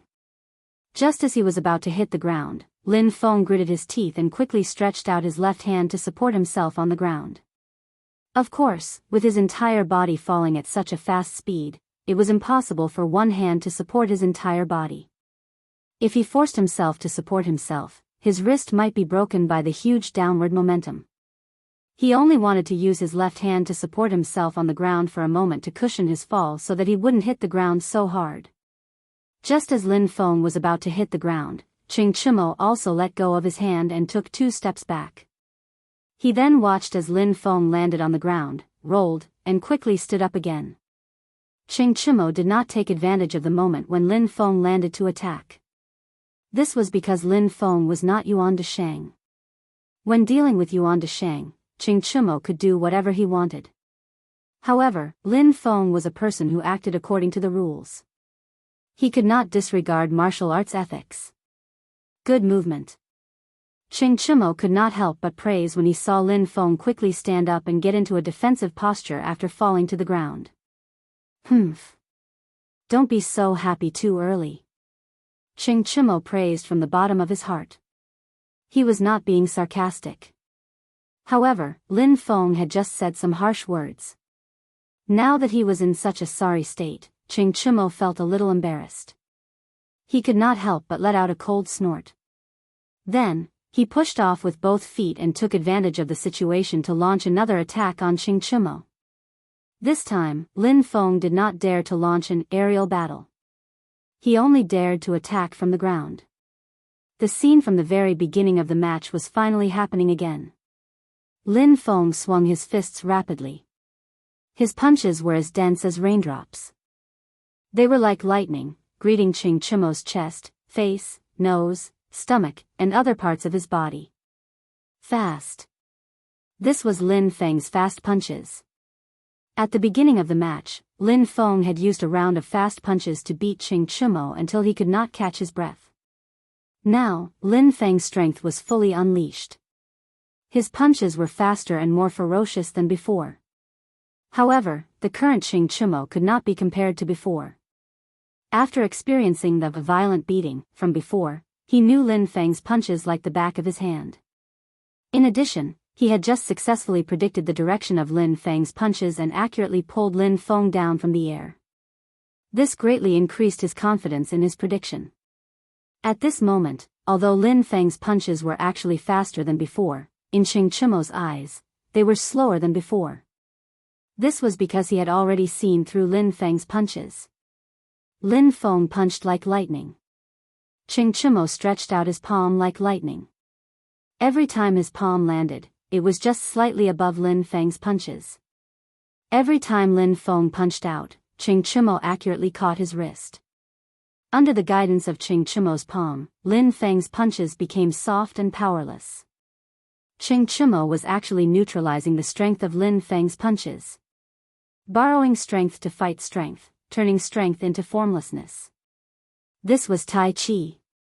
In the past, Li Zishuan had told Qing Chimo that his brute force occupied the yang of Tai Chi. What he lacked was the yin of Tai Chi. In other words, this was the trick of using strength. Now that Qing Chimo had grasped the trick of using strength, he could borrow strength at any time, anywhere, borrow strength to fight strength, and turn strength into formlessness. The audience below the stage was stunned. Li Er could not hide the shock on his face. Qing Chimo was able to neutralize Lin Feng's punches invisibly.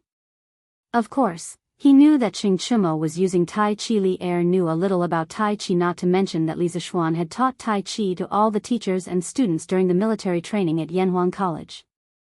Even in the harem, Empress Zhongsun and Chang'e often practiced Tai Chi to strengthen their bodies.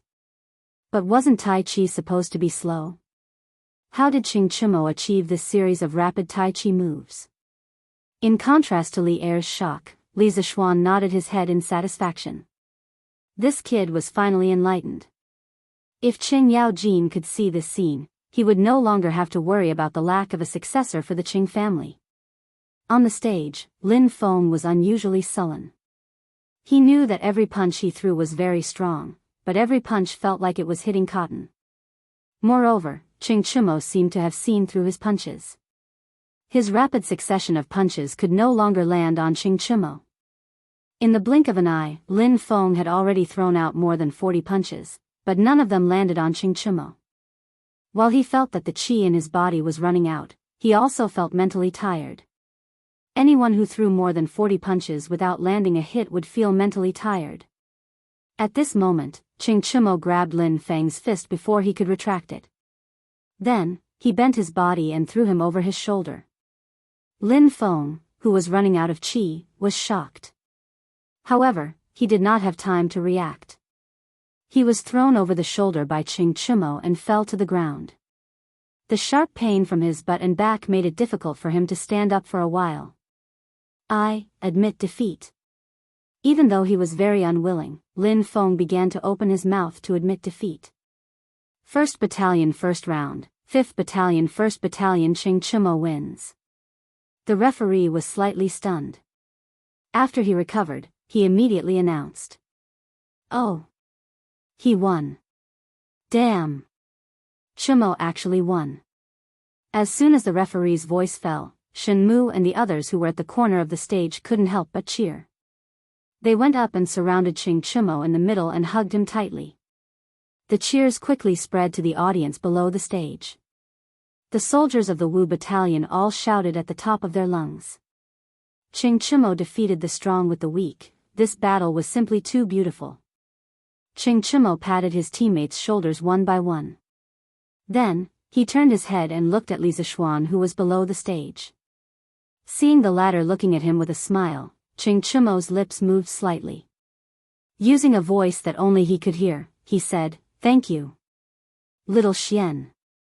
After this fight, he seemed to have awakened and seemed to have matured. Chapter 2062. Captain. Brothers, I'm sorry, I've embarrassed our 1st Battalion Team 1. As the victorious side, Qing Chimo's side was naturally filled with joy and cheers, but as the defeated side, the 1st Battalion Team 1 was completely silent. After Lin Feng stood up from the ground, his expression was gloomy and his mood was complicated as he walked over to the 1st Battalion Team 1 members. He cupped his fist and said to Di Zhongsun and the others with a face full of shame. The few of them were speechless, obviously they still hadn't recovered from their shock.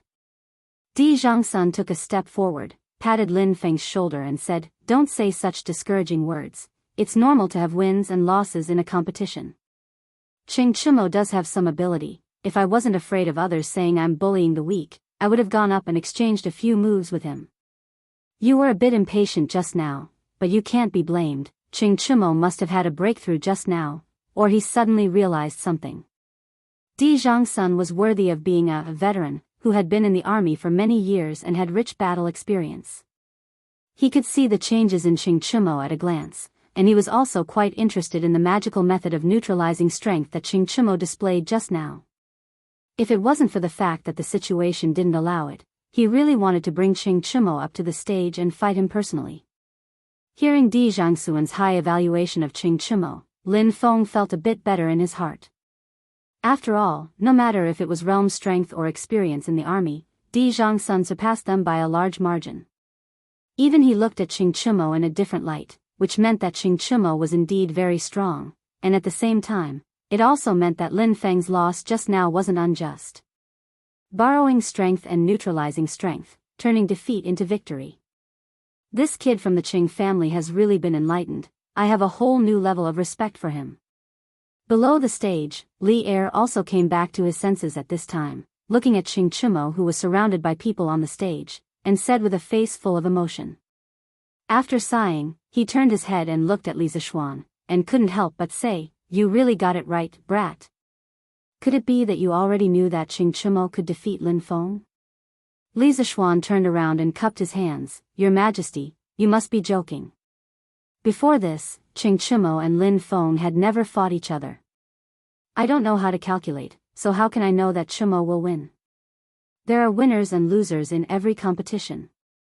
I was just lucky and guessed correctly. You're still hiding things from me, kid.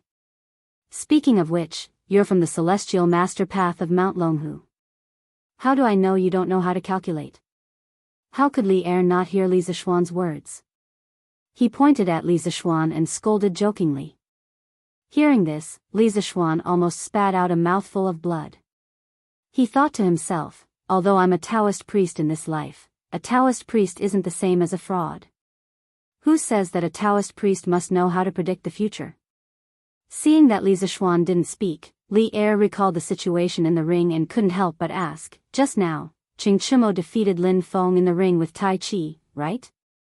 Li Zishuan thought for a moment and replied, "Most of it."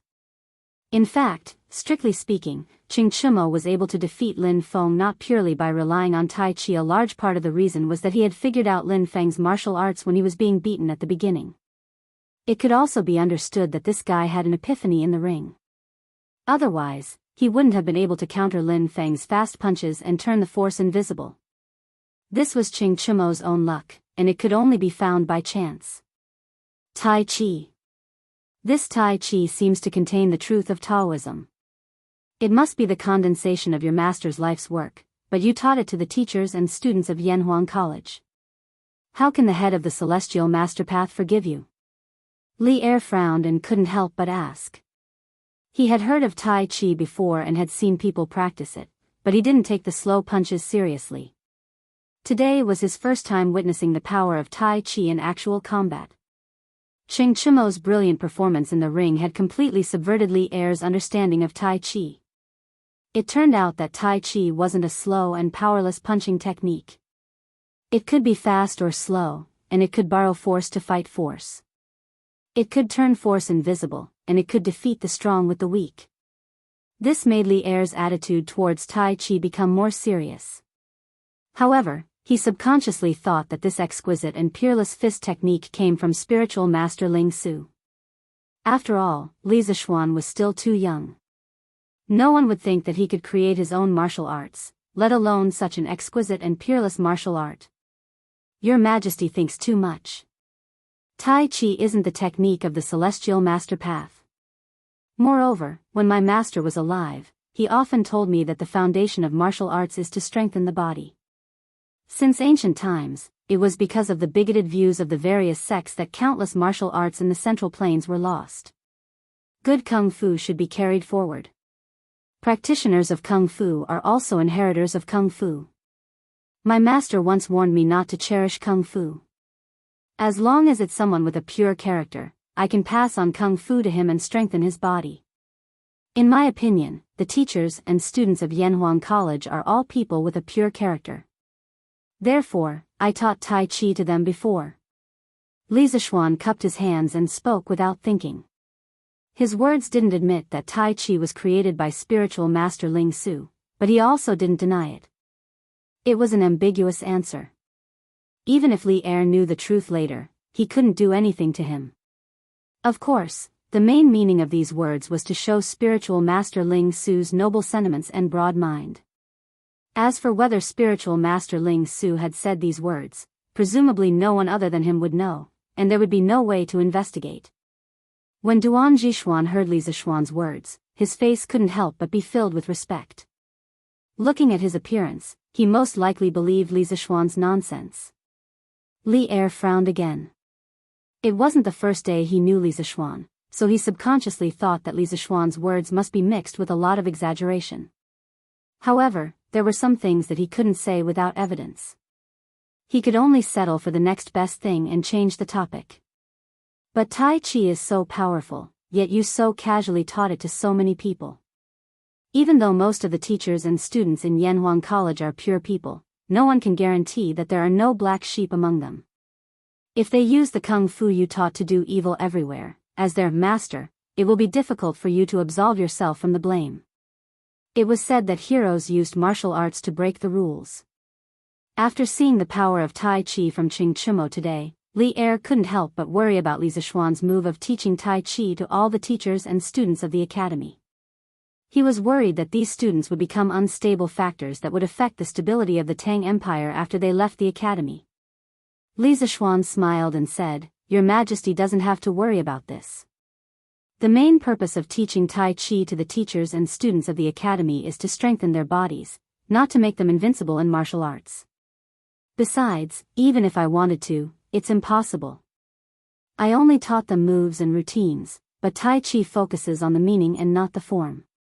Only people like Chimo who have a unique or deep understanding of Tai Chi can increase their strength because of Tai Chi.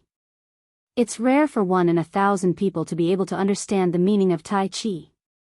Moreover, these kinds of people were usually not vicious and evil people.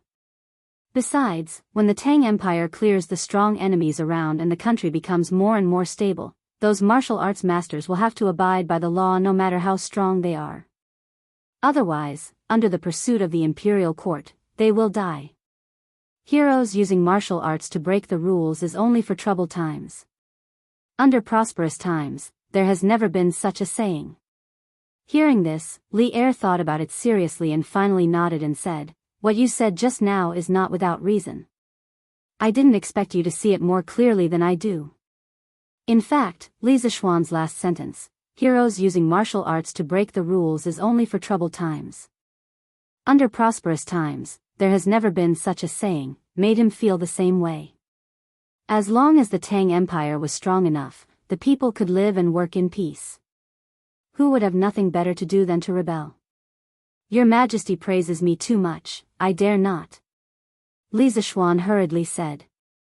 Li Er waved his hand in annoyance and said, "All right. I won't pursue this matter anymore. You brat, don't pretend to be innocent. Continue to watch the competition. I want to see how far the V battalion that you took over can go." Chapter 2063. As the champion, with the exceptional performance of their team member Qing Chimo, the first team of the Wu battalion managed to retain their position as the champion in the first round. But this wasn't the end. If they wanted to obtain the first place in this competition, they still had to win 2 more rounds. But it was easier said than done. Facing opponents whose overall strength was much higher than theirs, it was extremely difficult for them to win 2 more rounds. The first victory was already a thing of the past. Next, they would have to face opponents who were even stronger. "Tian Wu, you're up next. Try your best to win, but it doesn't matter even if you lose. Coincidentally, my hands are also itching." The second round of the competition was about to begin. As the attacking team, the first team of the 1st Battalion had to send out a person first. Di Zhangsun turned his head and said to a middle-aged soldier with a medium build who was about 30 years old. His, "coincidentally, my hands are also itching," sentence had a hidden meaning. If the soldier named Tian Wu lost this round, then the first team of the 1st Battalion would have lost 2 rounds in a row. If the first team of the 1st Battalion wanted to win, they would have to win 3 rounds in a row. Then, as the captain of the first team of the 1st Battalion, he would have to go up this time no matter what. "Captain, don't worry. I will definitely do my best to win this round." Tian Wu's spirits were lifted when he heard this. He bowed and cupped his fist towards Di Zhangsun. As if to cheer Tian Wu on, the rest of the soldiers also voiced out their agreement at this time. He. With old Tian going out, there is no suspense in this round. There is no one on the other side who can beat old Tian. This time, there is no need for the captain to make a move. That's right. Old Tian is not only in the middle stage of Qi transforming stage, his speed is also one of the best in our battalion. Even if Qing Chumo is a miracle in the first team of the Wu battalion, I don't believe that they can create a second miracle. Although the first team of the 1st Battalion lost the first round, but after experiencing the initial shock, the members of the Wu battalion quickly adjusted their mentality. Now, they were still full of confidence for the next round. Of course, the main source of their confidence came from their strength. The members on their side were all stronger than the first team of the Wu battalion. Lin Feng's defeat was just an accident. Now that the A battalion first team had decided on their candidates, the problem came to the E battalion first team. Shen Mu frowned and analyzed. Tian Wu is also at the middle stage of Qi refining stage. His strength is on par with Lin Feng's from before, but according to rumors, he is especially skilled in Qinggong. In terms of speed, there are almost no one in the entire A battalion who can beat him. Therefore, his overall strength should be able to rank second in the 1st Battalion, above Lin Feng. Di Zhangsun sent out Tian with this round. If we don't send out someone stronger than him, I reckon we won't have any hope of winning this round. In reality, Shen Mu's analysis was not wrong at all. Tian Wu was indeed the second strongest expert in the 1st Battalion. Di Zhangsun had sent Tian Wu out this round because he wanted to force out the trump card of the 1st Battalion of the E Battalion. Hearing this, Wang Rong took the initiative to volunteer. Let me go this round. As long as I go, we will have a glimmer of hope of winning this round. At the very beginning, Shen Mu had already analyzed with everyone. Facing the 1st Battalion of the A Battalion, the 1st Battalion of the E Battalion had to secure victory in the first 4 or even the first 3 rounds. Otherwise, if they dragged it out until Di Zhangsun went up, they would lose without a doubt, without any chance of winning. Therefore, in these first few rounds, to the 1st Battalion of the E Battalion, every round's victory was important. They couldn't afford to lose even a single, small point. Hearing Wang Rong volunteering himself, Shen Mu still had a frown on his face. Because Wang Rong was the strongest person in their team. If Wang Rong went up this round, it would increase their chances of winning by a lot, but at the same time, it would also deplete one of their trump cards. Of course, the most important thing was that in terms of strength, Wang Rong was also at the middle stage of Qi refining stage. He wasn't much stronger than Tian Wu. Moreover, Tian Wu had the advantage of speed. In other words, even if Wang Rong went up this round, he might not necessarily win. If he lost, then not only would the 1st Battalion of the E Battalion have lost the competition, they would also have depleted one of their strongest trump cards. There was basically no need for them to fight in the following rounds. Therefore, at this moment, Shen Mu was already considering whether to give up this round. After all, if Wang Rong went up, the risks would outweigh the benefits. Captain Shen, let me go up this round. Right at this moment, a straightforward voice rang out beside Wang Rong's ear. Moreover, the tone was filled with determination and even a hint of stubbornness. It was Yuqi Baolin. Seeing Shen Mu turn his head, Yuqi Baolin swallowed his saliva and continued, Big Brother Wang just went up during the previous round. He definitely hasn't rested well yet. Let me go up this round. Although that Tian Wu is very strong, but if I use all my strength, I will definitely be able to win against him. Captain Shen, you have to believe me. At this moment, Yuqi Baolin volunteering himself made Shen Mu's eyes light up. He asked with some surprise, Oh? Could it be that you didn't use all your strength before, Baolin? From the beginning of this combat competition until now, Yuqi Baolin had actually only gone up once. It was during the first round of the preliminary round, when he was up against the leader of the 4th Battalion of the C Battalion, Xiang Peng. From the looks of it, Xiang Peng was a middle-stage Qi transforming expert, while Baolin was only in the initial stage.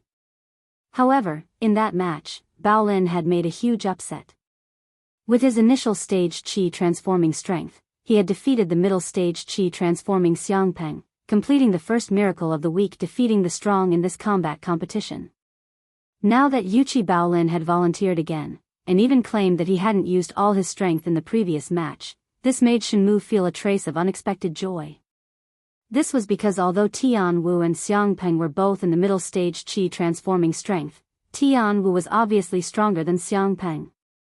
Just based on the precedent of Baolin defeating Xiangpeng, it didn't mean that Baolin could also defeat Tianwu. However, if Yuqi Baolin hadn't used all his strength in the previous match, then it would be another explanation.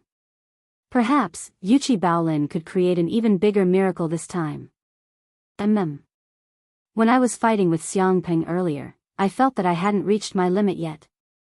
Faced with Shenmue's questioning gaze, Yuqi Baolin nodded firmly and said, "Old Shen, let Baolin go.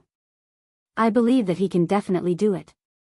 Qing Chimo, who was standing to the side, used his fist to punch Yuqi Baolin's chest, then turned his head to smile at Shenmue. As Baolin's sworn brother, Qing Chimo naturally had to stand up and support him at this time. Besides, Qing Chimo also had a lot of faith in Baolin's strength. After all, Baolin was able to take several blows from Wu Jie and survive. All right. Then for this round, Baolin will go. Shenmue was already tempted, and seeing that Qing Chimo also stood up to support Baolin, he instantly made up his mind and spoke decisively. Chapter 2064. 1st Battalion Team 1, Second Round.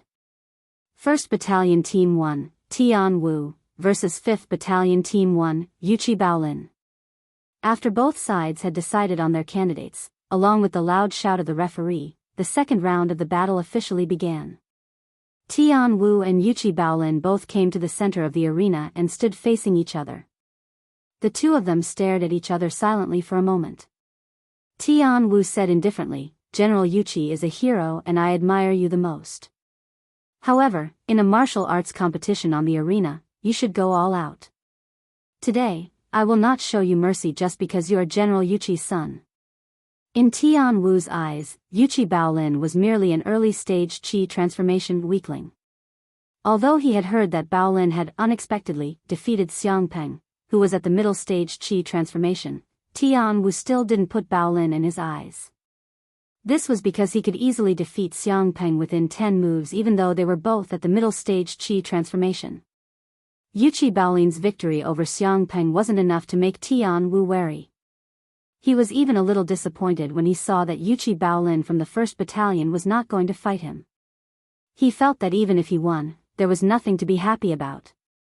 After hearing Tianwu's words, the usually mild-tempered Yuqi Baolin couldn't help but show a hint of anger on his face.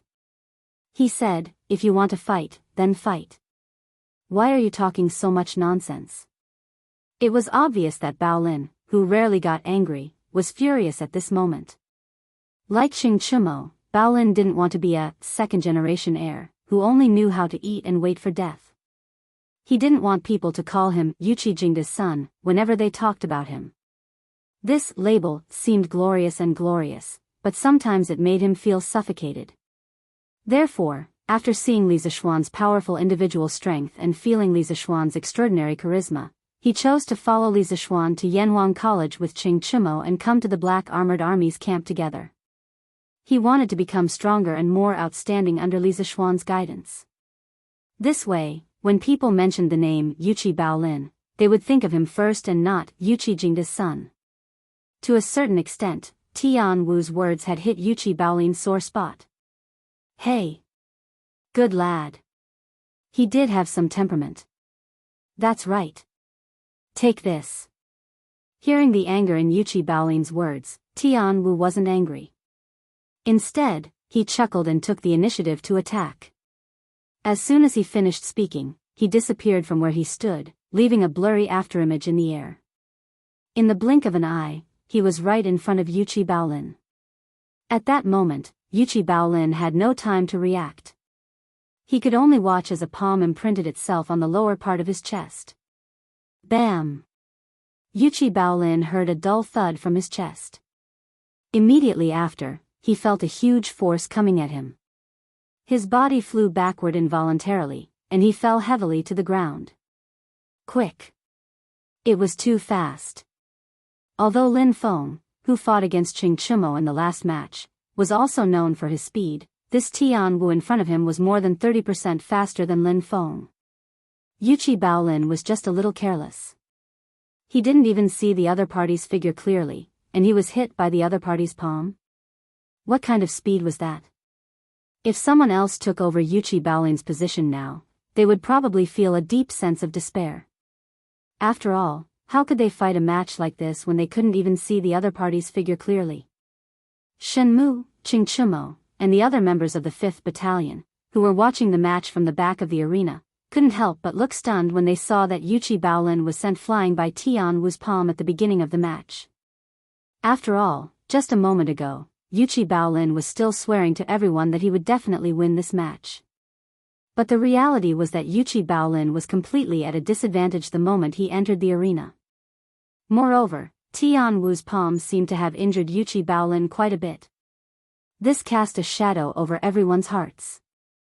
Yuqi Baolin, who had fallen to the ground, quickly stood up from the ground. It didn't look like what everyone thought. Tian Wu's palm just now didn't cause much damage to him. How is this possible?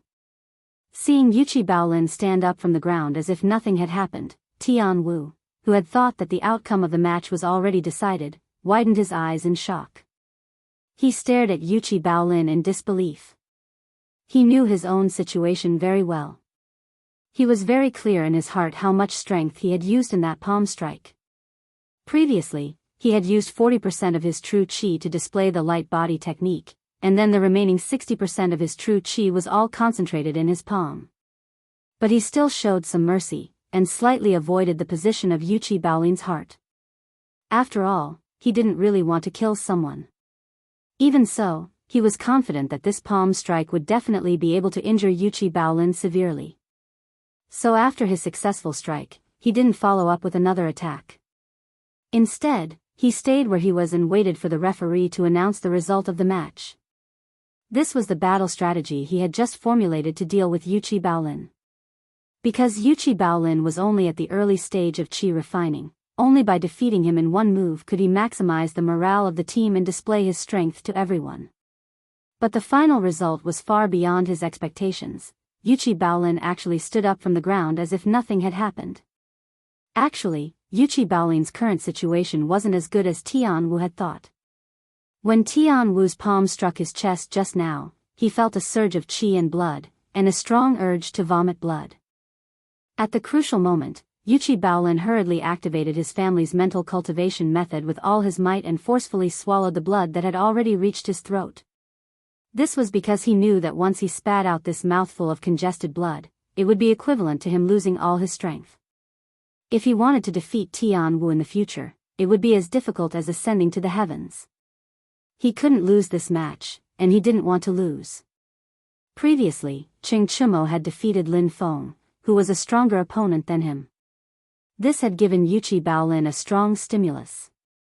As Li Zishuan's student and follower, Qingchumo was his best friend. Seeing that his good friend's strength was improving, Yuqi Baolin didn't want to fall behind. He also wanted to prove his strength, and even more so, he wanted to prove that he was useful to this team. Yuqi Baolin didn't want to fall behind Li Zishuan, Qingchumo, and his small team. This was the stubbornness in the depths of Yuqi Baolin's heart. He had never told anyone that he wanted to do it silently and achieve it. So in this round, he had volunteered to fight because he wanted to achieve his heart's desire by defeating the stronger Tian Wu. In fact, he had lied to Shenmu earlier. He wasn't 100% sure that he could defeat Tian Wu. After all, he and Tian Wu had never fought before. The reason why he was so certain was that he wanted to obtain this opportunity to prove himself. Chapter 2065. Baolin. Do your best. Yuqi Baolin was sent flying by Tian Wu's attack. Although he quickly stood up again, it was inevitable that his morale would be affected. At this moment, Qingchumo, who was standing at the edge of the ring, waved his fist and shouted at Baolin. Do your best. In modern times, this was a very common phrase. However, in this era, only people from Yanhuang College understood the meaning of this phrase. As expected, when Shenmu and the others heard Qingchumo's words, they were stunned. Baolin, who was in the middle of the ring, trembled. He did not turn his head to look at Chingchumo. Instead, he opened his legs slightly and stomped hard on the ground. He took a stable horse stance as if he was rooted in the ring. Then, he clenched his fists and took a defensive stance. He then turned to Tian Wu and said in a low voice, again. His voice was not loud, but his aura was strong. Chingchumo's "do your best" made Yuchi Baolin's fighting spirit even stronger. He was determined not to lose this battle. Very good. Looks like I've underestimated you. I won't hold back from now on. Tian Wu took a deep breath and looked at Baolin as he spoke. After saying that, he kicked backward with one foot and charged toward Yuchi Baolin like an arrow released from a bow. He was as fast as lightning as before. Previously, Yuchi Baolin had been sent flying by Tian Wu's palm strike mainly because he had been careless and Tian Wu's attack had been too sudden. However, this time, Baolin had clearly come prepared. From the moment he stood up again, his eyes had been fixed on Tian Wu and had not left him for even a moment. Therefore, even though Tian Wu's speed was as fast as before, his figure was not as untraceable as before in the eyes of Baolin, who was completely focused on him. Baolin could still capture Tian Wu's figure. Whoosh! Tian Wu's figure was like lightning as he charged toward Baolin. He clenched his right hand into a fist and smashed it toward Baolin's face. Just as he said, he would not hold back at all this time. Ah! Unfortunately, this time, Baolin was prepared. When Tian Wu's fist was about 3 feet away from Baolin's face, Baolin roared and quickly crossed his arms in front of his face to block the attack. Fist and palm quickly collided. This time, Baolin wasn't sent flying like before. His upper body leaned forward slightly, and his legs were firmly rooted to the ground. However, because Tian Wu's punch was too powerful, he couldn't help but slide back for more than 10 feet before he completely neutralized the force of Tian Wu's punch. Although the force had been neutralized, a portion of the violent vital qi in Tian Wu's fist had unavoidably entered Baolin's meridians. Baolin groaned. It was obvious that the punch had caused him some internal injuries. However, at this moment, he couldn't care less about this. Since Tian Wu had punched out, it was the time for him to change his strength. It was the best time for him to launch a counterattack. Baolin quickly lowered his hands in front of his face. Then, with a roar, he clenched his hands into fists. He gathered all the vital qi in his body and punched both fists toward Tian Wu's chest. Tian Wu didn't expect Baolin to be able to withstand his punch. He also didn't expect Baolin to counterattack so quickly. Chapter 2066. Bam, bam, bam. In the arena, Tian Wu relied on his advantage in speed to launch round after round of rapid attacks on Yuchi Baolin. His attacks ranged from Yuchi Baolin's head, to his shoulders, to his chest, to his back, and then to his abdomen. He covered almost all of Baolin's vital parts. His attacks were different from Lin Feng's. Although Lin Feng's punching style was also fast, he mainly threw many punches at the same spot in an extremely short period of time, making it difficult for his opponent to parry. On the other hand, Tian Wu's fast punches relied on his speed advantage and could quickly launch multiple rounds of attacks on different parts of his opponent's body, making it impossible for his opponent to defend against. Therefore, the only thing that could be seen in the ring now was Yuchi Baolin, who was exhausted from dealing with attacks from all sides, and Tian Wu's afterimages coming from all directions around him. Of course, one could also hear the sounds of fists colliding with flesh. As the stronger side, Tian Wu naturally focused on offense. As for Baolin, as the weaker side, he focused on defense. However, he wasn't purely defending. He was defending and counterattacking because pure defense couldn't win the match.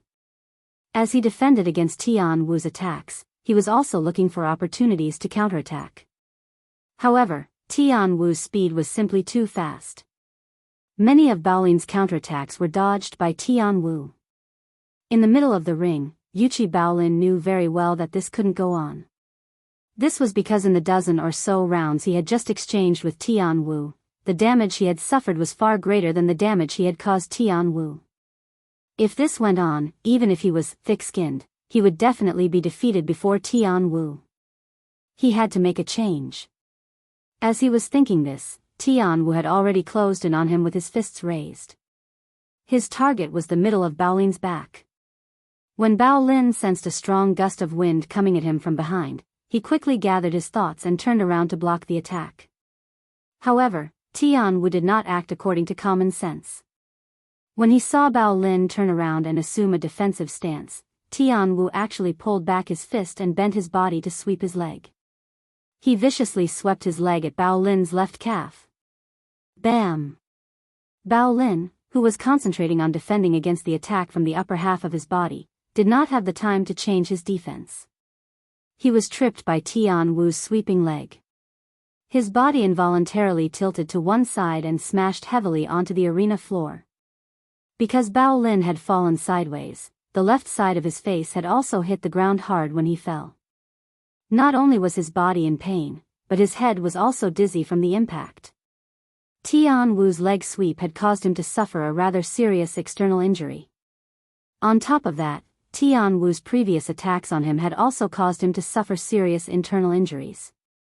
Therefore, at this moment, it could be said that he had suffered injuries on top of injuries.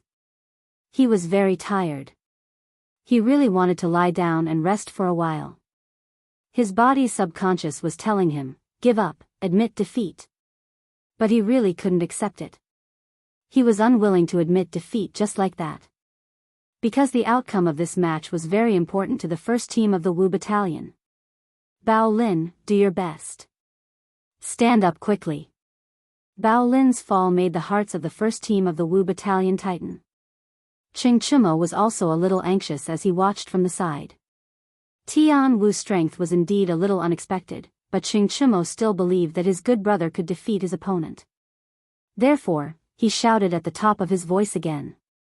Although Shen Mu and the others didn't know what "do your best" meant at first, when they heard Ching Chumo shout, "do your best," again, they could more or less guess the general meaning.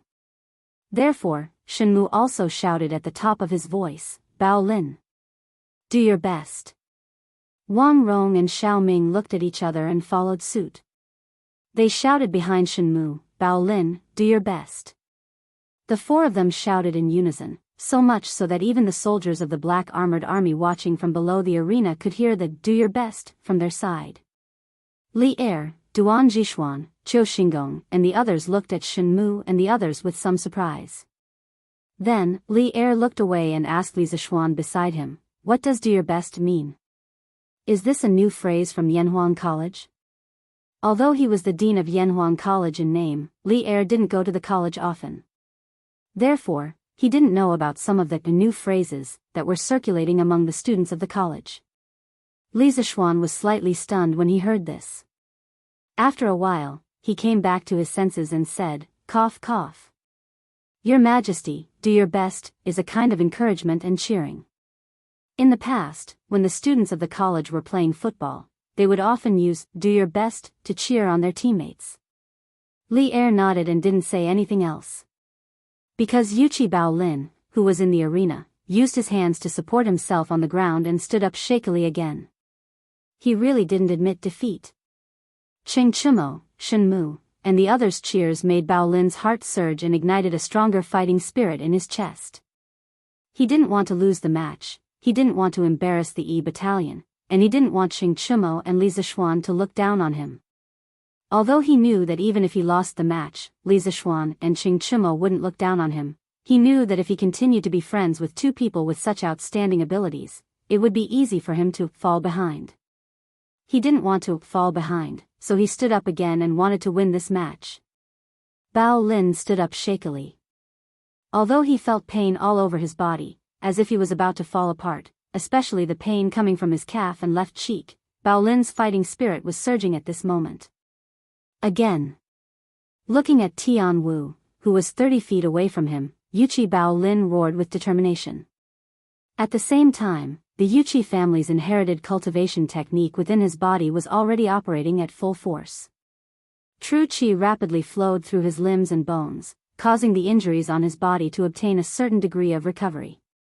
Of course, this recovery only temporarily alleviated the pain and did not completely heal his injuries. It belonged to the category of treating the symptoms and not the root of the problem. But this was enough for Yuchi Baolin. Good lad. Facing such a tenacious Baolin, Tian Wu couldn't help but praise him. Whether it was the previous Qing Chumo or the current Baolin, they weren't as useless as the other second-generation masters in the capital. At least these two lads didn't embarrass the great Tang's family of generals. Although he admired Baolin, Tian Wu wouldn't go easy on him because he knew that in a martial arts competition, one had to go all out to show respect to one's opponent. To him, Yuchi Baolin was definitely an opponent worthy of respect. Tian Wu's right foot kicked backward, and he disappeared once more. A moment later, he appeared to the right of Baolin, a pair of massive fists smashing toward Baolin's right cheek. The same speed, the same method of attack, but the current Baolin was different from before. Chapter 2067. Ah! Tian Wu threw a punch at Baolin's face. When the distance between them was less than 10 feet, Yuchi Baolin suddenly roared and leaped into the air. This time, he didn't intend to defend passively like before. He was going to take the initiative to attack. At this moment, Tian Wu's fist had already formed, and his fist was about to hit Baolin. At this moment, it was too late for him to change his move. He could only watch as Baolin leaped up and flew towards him. Tian Wu's fist, which was originally aimed at Baolin's face, was now only able to hit Baolin's chest because Baolin had leaped up. Although that was the case, Tian Wu believed that the final outcome would be similar. The chest, like the face, was a weak part of the human body. If this punch landed, Yuchi Baolin would definitely suffer. Tian Wu didn't understand why Baolin didn't stay in his original position to defend. Instead, he leaped into the air and took the initiative to meet his fist. Didn't Baolin know that this would hurt him even more? After all, he couldn't use force in the air. Defending would only become more difficult. But Tian Wu soon understood Baolin's intention. Baolin, who was in the air, didn't care about the punch coming at his chest. He didn't even take a defensive stance. Instead, he raised his right fist and smashed it toward Tian Wu's left cheek. Tian Wu was stunned and then shocked. This was just a duel. He didn't expect Baolin to risk his life with him. That's right. Baolin's attack style, which didn't defend, meant that he was going to risk his life with him. The result of their punch was likely to be a lose-lose situation. Tian Wu wanted to retreat or take a defensive stance, but it was obviously too late. The timing of Yuchi Baolin's attack was very precise. When Tian Wu was less than 10 feet away from him, he leaped up and attacked. The distance between the two was very short to begin with. In addition, Yuchi Baolin was the one who initiated the attack this time, causing both of them to rush towards each other at a very fast speed. At this time, it was too late to change tactics. In the blink of an eye, the two of them collided in midair. Bam! Bam! Almost at the same time, Tian Wu's fist landed on Baolin's chest, and Baolin's fist landed on the left side of Tian Wu's face. All of this took a long time to describe, but in reality, it happened in the blink of an eye. Most of the spectators below the stage only saw Tian Wu's figure flash in front of Baolin. Then, Baolin leaped up to meet the attack. Following that, both of them were sent flying. As for the dangers involved, only Baolin and Tian Wu, the two parties involved, had a deep understanding of it. Baolin, who had suffered a heavy blow to his chest, was pushed back by the inertia after he landed on the ground. Baolin's blood and qi were in turmoil in his chest. He even felt that his ribs had almost been broken by Tian Wu's punch. Although there was a sharp pain in his chest, Baolin did not make a sound. He once again circulated his family's heart technique with all his might to alleviate the injury in his chest. On the other side, Tian Wu didn't have it easy either. After taking a punch to the cheek, he was sent flying diagonally. After staggering for about 10 steps, Tian Wu knelt on one knee and used his hand to support himself on the ground. Only then was he able to stabilize himself. Tui. After stabilizing himself, Tian Wu turned his head and spat out a mouthful of blood. This mouthful of blood also contained 2 teeth. Bao Lin's punch had not been merciful at all. It had actually knocked out his left front tooth. Tian Wu could not help but feel a burning pain on his face. It was not entirely because of Bao Lin's punch, but also because he felt ashamed. He was an expert in the middle stage of the Qi transformation stage. In the Black Armored Army, even if he met an opponent of the same level, he could easily defeat them with his speed advantage. Yuqi Bao Lin was just a newbie in the early stage of the Qi transformation stage. Before the start of the competition, almost everyone, including Tian Wu, thought that he would be able to end the battle quickly and easily defeat Yuqi Bao Lin. But now, more than 10 rounds had passed. Not only had he not won, but his teeth had also been knocked out by Yuqi Bao Lin. This was a great humiliation. Ah! Brat, you forced me to do this. Tian Wu stretched out his hand to wipe the blood from the corner of his mouth. Then, he slowly stood up and roared. At the same time, his eyes were fixed in Bao Lin's direction. He was angry.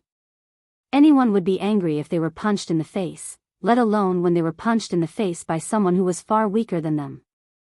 Tian Wu was even angrier because he had not been able to defeat Bao Lin. Even if he won now, he would not feel proud. As if he had sensed Tian Wu's anger, Bao Lin straightened his body and fearlessly met Tian Wu's angry gaze. He knew that Tian Wu was angry. What came next was bound to be a tough battle. Even though his body was in a very bad condition, Bao Lin still raised his guard and waited for Tian Wu's next attack. As the saying went, know yourself and know your enemy, and you will not be defeated in 100 battles. After fighting with Tian Wu for more than 10 rounds, Bao Lin not only knew his own strengths and weaknesses, but he also knew Tian Wu's strengths and weaknesses. Compared to Tian Wu, Bao Lin had the advantage of being young and vigorous and having thick skin. However, in terms of true qi quantity and speed, he was far inferior to Tian Wu. Therefore, from the beginning of the fight until now, Bao Lin had rarely taken the initiative to attack. This was because if he did, Tian Wu could completely rely on his speed and movement to dodge his attack. It was very likely that Bao Lin would fight for a long time without even touching Tian Wu's clothes. Therefore, Bao Lin usually waited for Tian Wu to attack before passively defending or counterattacking. The punch that he had used to hit Tian Wu just now was to use his body to block Tian Wu's attack. He wanted to use his advantage of having thick skin to exchange injuries with Tian Wu. In a situation where there was a great disparity in strength between the two sides, this was the only way Bao Lin could hurt Tian Wu. Of course, the key to this method was the timing of the attack. The reason Bao Lin's punch could hit Tian Wu just now was that he had grasped the timing very well. He had only suddenly given up on defending and attacked when Tian Wu was about to get close to him. At that time, Tian Wu had no time to change his move or dodge. Humph. Tian Wu snorted coldly. His feet moved slightly, leaving a series of afterimages in the air as he launched an attack in Bao Lin's direction again. Soon, Tian Wu's fist appeared within 10 feet of Bao Lin. Bao Lin gritted his teeth and took the initiative to move forward, wanting to use the same move to punch Tian Wu again.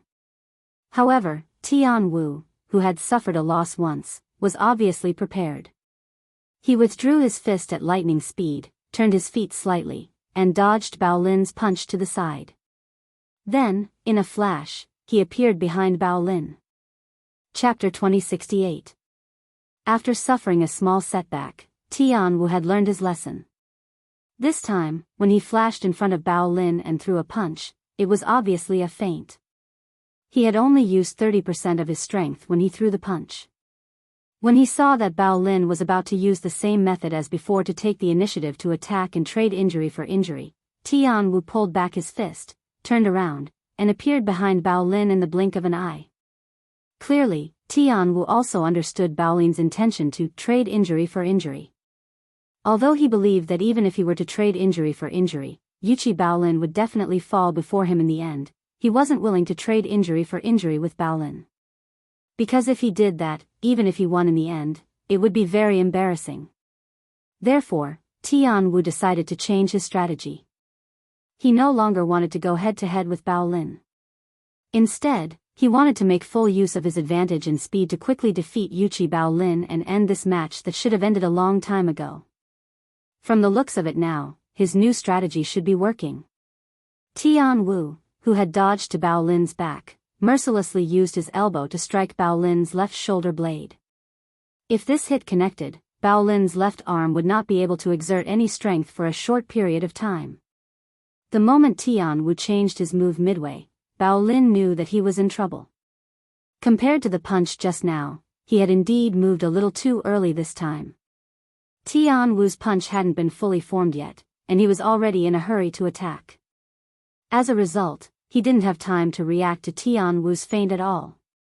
After all, speed was Tian Wu's forte. And Bao Lin would definitely pay the price for his carelessness this time. However, there were both heavy and light consequences. Knowing that he couldn't avoid getting injured this time, Bao Lin still hoped that his injury would be lighter. Or rather, he didn't want Tian Wu's elbow strike to hit a vital part of his body. Although Yuqi Bao Lin didn't have time to change his move to counterattack in the nick of time, he was still able to push off the ground with both feet before Tian Wu's attack landed. This way, not only could he avoid Tian Wu's elbow strike landing on his shoulder blade, but he could also give himself more speed to move forward and minimize the force of Tian Wu's elbow strike. Bam! Yuqi Bao Lin only had time to jump less than a foot before Tian Wu's elbow smashed into his back.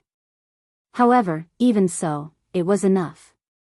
It was precisely because he had jumped a foot that the elbow that was supposed to smash into his shoulder blade had smashed into the area below his shoulder blade instead.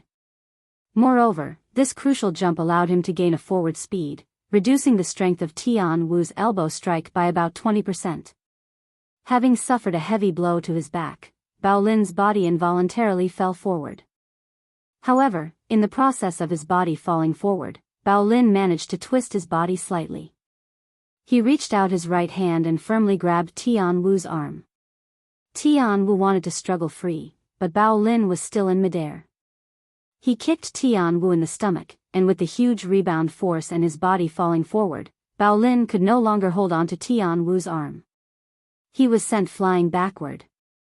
However, it was also fortunate that he had turned slightly, so when he landed on the ground, his face was not facing down. Otherwise, his face would definitely be covered in blood. Chapter 2069. In the arena. Pft. Pft. Tian Wu's fists landed on Bao Lin's chest, abdomen, waist, back, and other body parts like raindrops.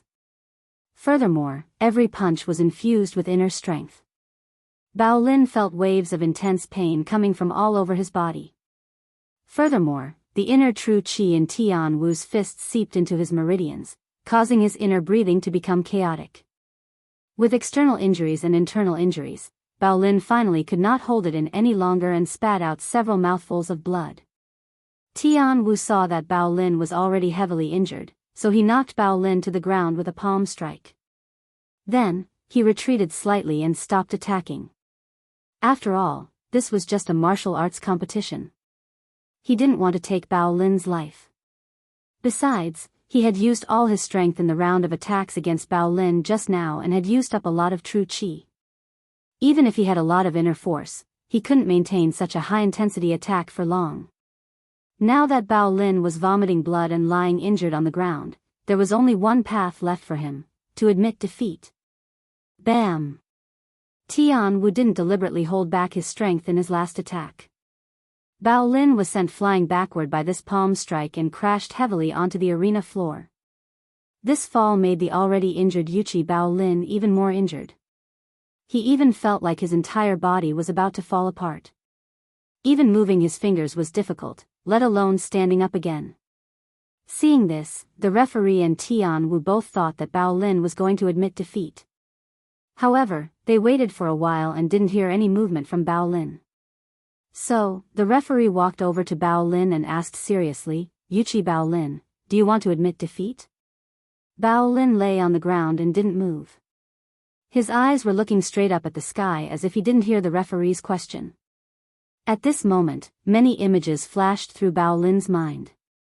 There was the image of when he first entered the mathematics school and studied under Li Zixuan. There was the image of Li Zixuan waving his arms and shouting on the field when Yanhuang College opened last year. There was also the image of when Li Zixuan taught him and Qingchimo Taiji fist at the academy. There was also the image of Wu Jia attacking Yunshan at night and him and the academy's teachers and students risking their lives to protect Yanhuang College. At this moment, Bao Lin suddenly realized that he had experienced so many things in the past year. He loved Yunshan deeply and wanted to become stronger under Li Zixuan's guidance and Qingchimo's company. He knew that he wasn't as talented as Li Zixuan and Qingchimo. That was why he had been training hard since he joined the Black Armored Army.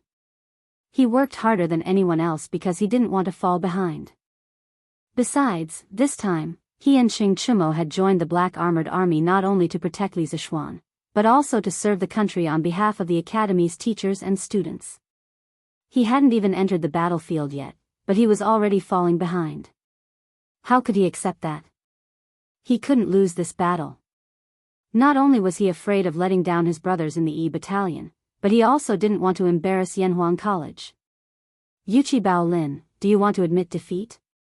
Seeing that Bao Lin still didn't move, the referee raised his voice and asked again. If Bao Lin didn't have his eyes on his pillow and his chest still rising and falling, the referee would have thought that he had fainted from his injuries. Bao Lin still didn't move. Yuchi, the referee paused and was about to ask one last time before announcing the result of the battle. But just as he opened his mouth, Bao Lin's lips suddenly moved. I haven't lost yet. I won't admit defeat. Chapter 2070. Is Bao Lin about to break through? At the back of the arena, the members of the Wu Battalion also noticed the change in Bao Lin's condition. Shen Mu's eyes widened as he exclaimed in disbelief. Qingchimo's mouth was also agape in shock. His eyes were fixed on Bao Lin. Then, he said enviously, F***CK. I finally caught up with Bao Lin after so much effort. Who knew that this kid was about to break through again? In terms of martial arts talent, Qingchimo was indeed slightly better than Yuchi Bao Lin. However, this guy was too lazy. Before entering Yanhuang College, Qingchimo's martial arts realm had always been hovering around the mid-stage of the body refining realm. Because of this, his father, Qing Yaojin, had often scolded his son for being a good-for-nothing and a disgrace to the Tang dynasty's family of generals. Later, Qingchimo entered Yanhuang College. In order to improve Qingchimo's strength, Qing Yaojin often came to the college to serve as the military training instructor and personally trained Qingchimo.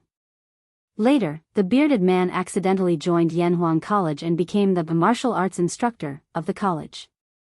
He also became Qingchimo's half-master. In the end, after going through that tough military training and the bearded man's meticulous training, Qingchimo's martial arts realm finally improved by leaps and bounds. He reached the Qi transformation realm and caught up with Yuchi Bao Lin, who was also a second-generation general. Qing Yaojin was finally slightly satisfied. Qingchimo thought that after catching up with Bao Lin in terms of martial arts, he would be able to breathe a sigh of relief and relax for a long time. However, now that Bao Lin had unexpectedly broken through to the mid-stage of the Qi transformation realm, the beautiful vision in his heart was clearly about to be shattered. The kid from the Jingda clan has always been honest. To have such strength at such a young age, this is really unexpected. Below the arena, Li Er could also see Bao Lin's current situation. He could not help but exclaim in admiration. Li Zixuan retracted his gaze from the arena. His expression was thoughtful. After a moment of silence, he said, although Bao Lin's comprehension is a little lacking, he excels in his diligence. Whether it's during normal times or recently in the military camp, he has always been more hard-working than others. As the saying goes, diligence makes up for stupidity. This child's unexpected breakthrough today can be considered as a result of his hard work. I'm not too surprised. Hearing that, Li Er smiled and said, You're right. This brat's stubbornness takes after Jingda. Duan Jishuan chuckled and echoed, haha. For Bao Lin to have such strength was the fortune of the great Tang's family of generals. This means that brother Yuchi has a successor, and also means that my great Tang's family of generals also has a successor in the future.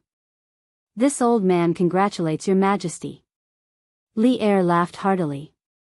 Qiu Xingong, who was at the side, forced a smile, but his old face was so gloomy that it was about to drip water.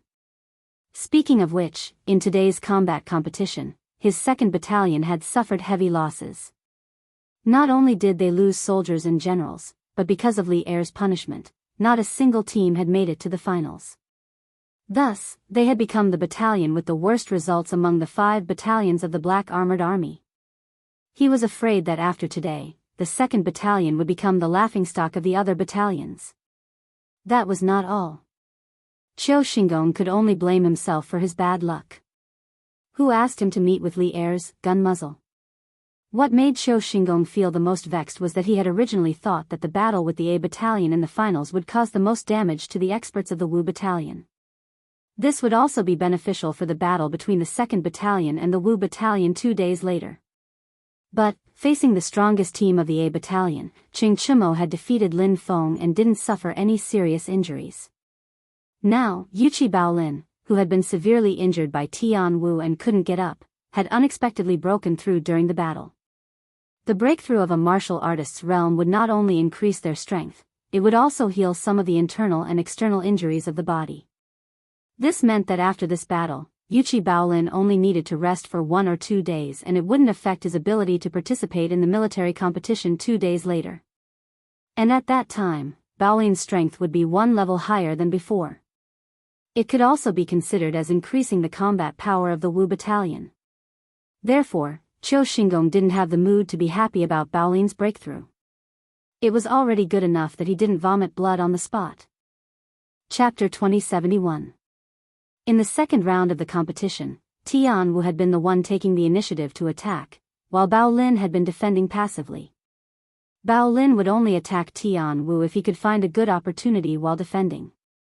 If he couldn't find a good opportunity, he could only take a beating. But now that Bao Lin had broken through to the middle stage of the Qi transformation realm by chance, Bao Lin was no longer weaker than Tian Wu in terms of strength.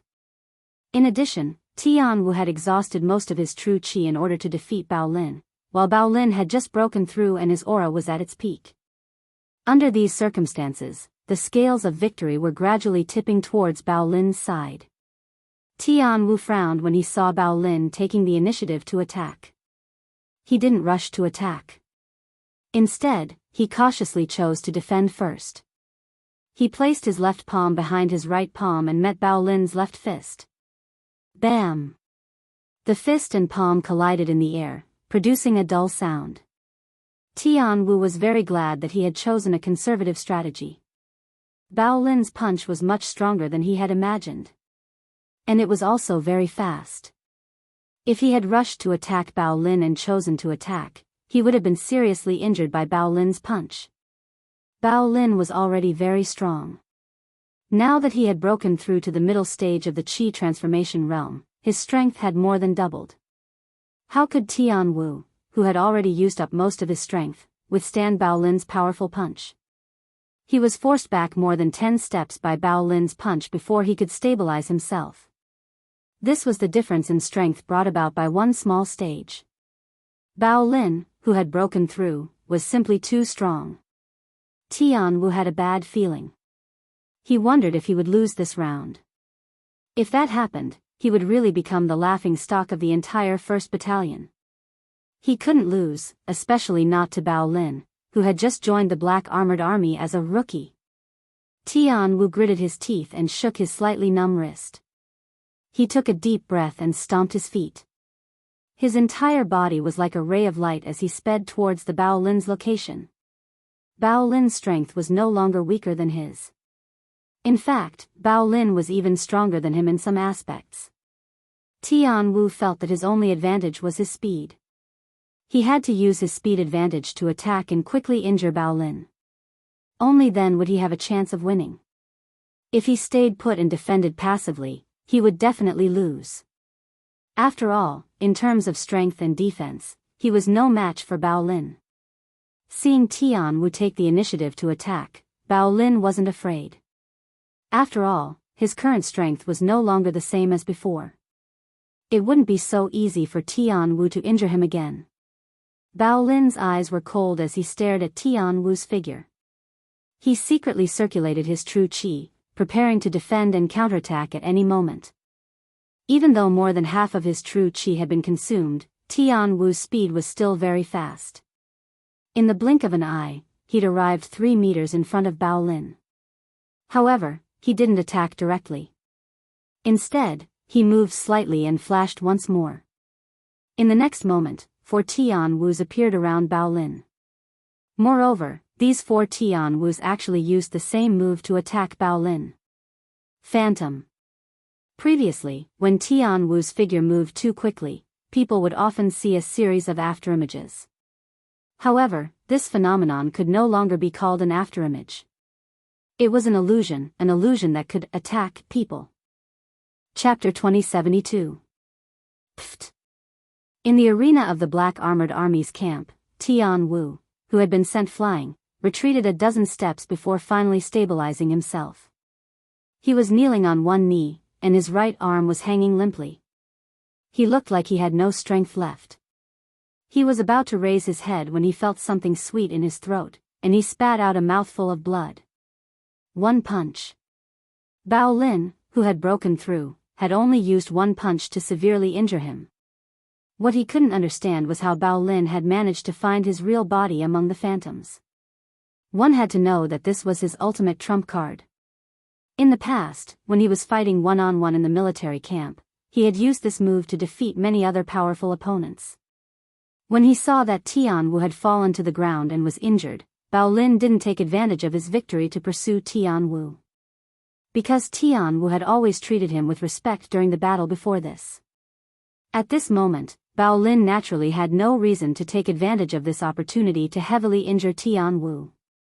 He lifted his feet and walked towards Tian Wu at a leisurely pace. He wanted to pull Tian Wu up from the ground.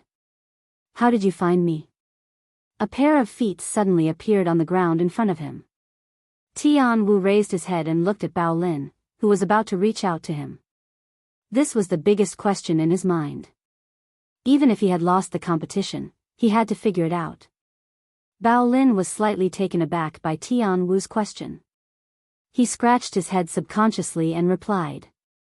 "Although your movements are very powerful, and each of your phantoms looks very real, I can't feel any murderous aura from the other phantoms." I can't say it's murderous aura, but I can't tell exactly what it is. Anyway, I just feel that you're more alive than the other 3 phantoms." Bao Lin's words were without rhyme or reason. Others might not know what he was talking about, but Tian Wu got what Bao Lin was trying to say. His expression changed slightly, and his body trembled. After being stunned for a moment, Tian Wu muttered to himself in a daze, "That's right. I'm more alive than the phantoms." Alive, huh? So that's how it is. I get it now. Tian Wu's dazed eyes gradually became clear. He was about to stand up, but Bao Lin quickly squatted down, grabbed his arm, and pulled him up from the ground. Pfft. In the Black Armored Army's camp, on the arena, Tian Wu, who had been sent flying, retreated more than 10 steps before he finally stabilized himself. At this moment, he was kneeling on one knee with his right arm hanging down naturally. He looked like he had no strength left. Just as he was about to raise his head, he suddenly felt something sweet in his throat and spat out a mouthful of blood. One punch. Bao Lin, who had broken through, had only used one punch to severely injure him. What puzzled him even more was how Bao Lin had managed to find his real body among the phantoms. One had to know that this was his trump card. In the past, when he was fighting one-on-one in the military camp, he had used this move to defeat many other powerful opponents. When he saw that Tian Wu had fallen to the ground and was injured, Bao Lin didn't seize the opportunity to attack him. Because Tian Wu had always treated Bao Lin courteously during the battle before this. At this moment, Bao Lin naturally had no reason to seize this opportunity to heavily injure Tian Wu. He lifted his foot and walked unhurriedly in the direction where Tian Wu was. He wanted to pull the latter up from the ground. How did you find me?" A pair of feet suddenly appeared on the ground in front of him. Tian Wu raised his head and looked at Bao Lin, who was standing in front of him and was about to reach out his hand. Chapter 2073. Bao Lin's unexpected victory gave the other members of the Wu battalion a great boost of morale. Everyone gathered together and celebrated for a long time. At this time, the referee walked towards them. Shenmu was facing the direction where he could see the referee walking over. He quickly said to everyone, "Let's go." "All right." Bao Lin's victory over Tian Wu is worth celebrating, but don't forget that this match is a best-of-5 match system. We have only won 2 matches so far, we need to win 1 more match to be considered successful. Shenmu paused for a moment, glancing at Qing Chumo and Bao Lin, then continued, "I've been waiting for you for a long time. At first, I felt that we were already satisfied to be able to enter the finals. Because I knew that the few teams standing in front of us, especially the first team of the 1st Battalion, were much stronger than us. It was impossible for us to get the first place. However, Chumo and Bao Lin relied on their unyielding willpower to win 2 matches for our team. Now, if I still aim to enter the finals, how can I be worthy of Chumo and Bao Lin's sacrifice? So, brothers, we only have one goal now, and that is to get first place. Although Team I is strong, we only need to win 1 more match to defeat them." Hearing Shenmu's words, Wang Rong and Xiao Ming both got excited. They waved their fists and said in unison, "That's right. We must get first place." The referee walked over at this time. He looked at Shenmu and asked, "Captain Shen, who from your team will go up for this round?" This was the 3rd round. According to the round, it was Team I, Wu Camp's turn to send out a member first. Hearing this, Wang Rong looked at Shenmu and volunteered, "Captain Shen, let me go up for the next round." Logically speaking, he should be the strongest member of Team 1 of the Wu Battalion. Previously, Chumo and Bao Lin had won 2 matches in a row, which gave Wang Rong a lot of motivation and confidence. He felt that if Chumo and Bao Lin could do it, then he would be able to do it as well. And just now, Shenmu had said that as long as they won 1 more match, then they would be considered to have successfully defended their position. And as the strongest member of Team 1 of the Wu Battalion on the surface, he had also received a lot of care in the previous matches, so he didn't participate much in the matches, which allowed him to preserve his strength. Now was the time for him to contribute to his team. Shenmu hadn't spoken when Xiao Ming retorted, "No. Let me do it. If the other party sees old Wang beside us, Di Zhangsun will definitely take action personally." Di Zhangsun, this name was the most insurmountable mountain in their hearts. Although Wang Rong was the strongest person on their side, if he were to go up against Di Zhangsun, he would not have the slightest chance of victory. Wang Rong frowned and said, "Impossible." In all the previous matches, Di Zhangsun had never made a move. It's only the 3rd round now, and it's not the last round yet. How can he make an exception and fight? Obviously, Wang Rong knew that he couldn't beat Di Zhangsun, but he didn't think that Di Zhangsun would make an exception in the 3rd round. Wouldn't that be breaking the rule of bullying the weak? As an expert in the military, how could Di Zhangsun not have this bit of pride? Xiao Ming retorted again, "Just because he didn't attack before doesn't mean that he won't attack now. Now that they've lost 2 matches in a row, and the players they sent out for those 2 matches weren't weak. Now that you're on the field, how could Di Zhangsun not make a move? If he still doesn't make a move, their team will be directly eliminated." Chapter 2074. Captain. They have sent Wang Rong, who is going up on our side. On the other side. After seeing Wang Rong walk towards the center of the stage, one of the members asked without waiting for the referee to speak. "Captain, let me go up. I have the confidence to deal with that Wang Rong." A tanned middle-aged soldier with a short beard said to Di Zhangsun. Although he was the same as Wang Rong and was also in the middle stage of the Qi transforming stage, he was confident that he could beat Wang Rong. Needless to say, the soldiers of the A camp were all very confident. Di Zhangsun frowned and didn't speak.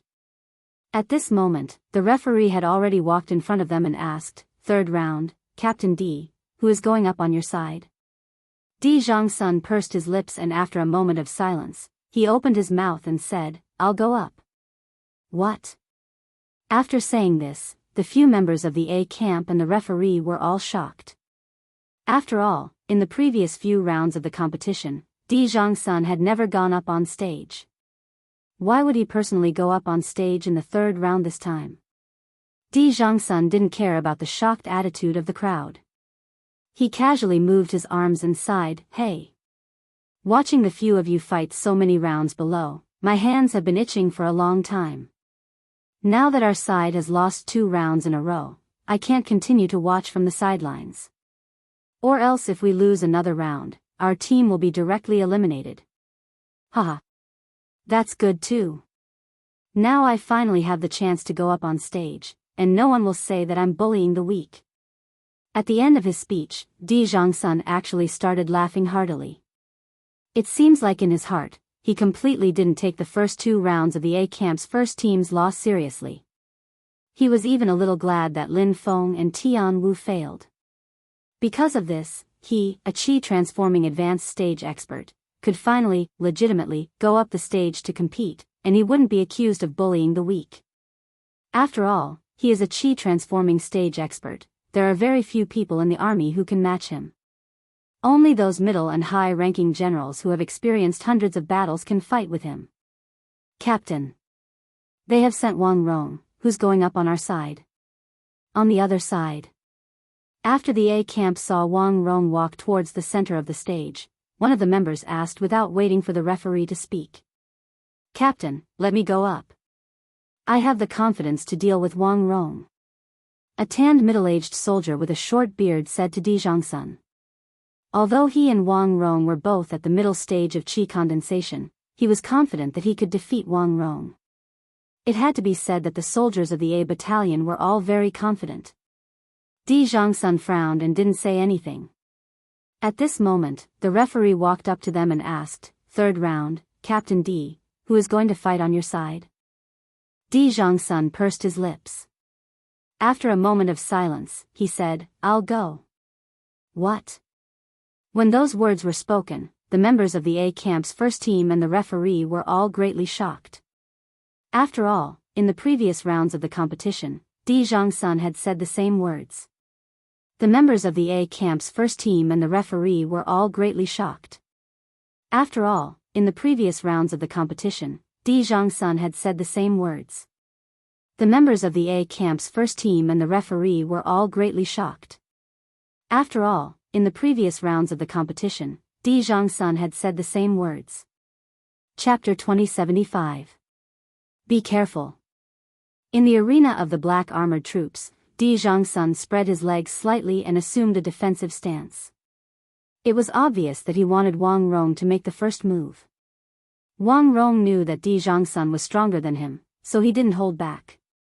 He cupped his fists and his eyes narrowed. With a flash, he charged towards Di Zhongsun. Wang Rong didn't throw any punches or kicks. He didn't use any physical moves. He simply used his body as a weapon, and used the mountain lean to slam into Di Zhongsun's waist. Di Zhongsun narrowed his eyes and didn't dodge. He bent his legs slightly and lowered his center of gravity. At this moment, Wang Rong was already charging towards him. Bam! The two of them collided with a dull sound. Di Zhongsun frowned and took a few steps back. He couldn't help but look at Wang Rong and exclaim, "Not bad." This sentence came from the bottom of his heart. Before he planned to take Wang Rong's move head-on, he didn't think that Wang Rong would be able to move him. After all, his lower body skills were very solid. But now, he was actually pushed back several steps by Wang Rong's move. This showed that Wang Rong indeed had some strength. Wang Rong didn't know what Di Zhongsun was thinking. When he heard Di Zhongsun's words, he was a little angry. He subconsciously thought that Di Zhongsun was mocking him. After all, he had used all his strength in the mountain lean. But Di Zhongsun only frowned slightly and took a few steps back. It was obvious that he dealt with the attack easily. It was as if he was playing. When Di Zhongsun said, "Not bad," at this moment, Wang Rong naturally felt that Di Zhangsun was being sarcastic. Be careful. In the arena of the black armored troops, Di Zhangsun spread his legs slightly and assumed a defensive stance. It was obvious that he wanted Wang Rong to make the first move. Wang Rong knew that Di Zhangsun was stronger than him, so he didn't hold back. He cupped his fists and his eyes narrowed. With a flash, he charged towards Di Zhangsun. Wang Rong didn't throw any punches or kicks. He didn't use any physical moves. He only used his body as a weapon, and used the mountain lean to slam into Di Zhangsun's waist. Di Zhangsun narrowed his eyes and didn't dodge.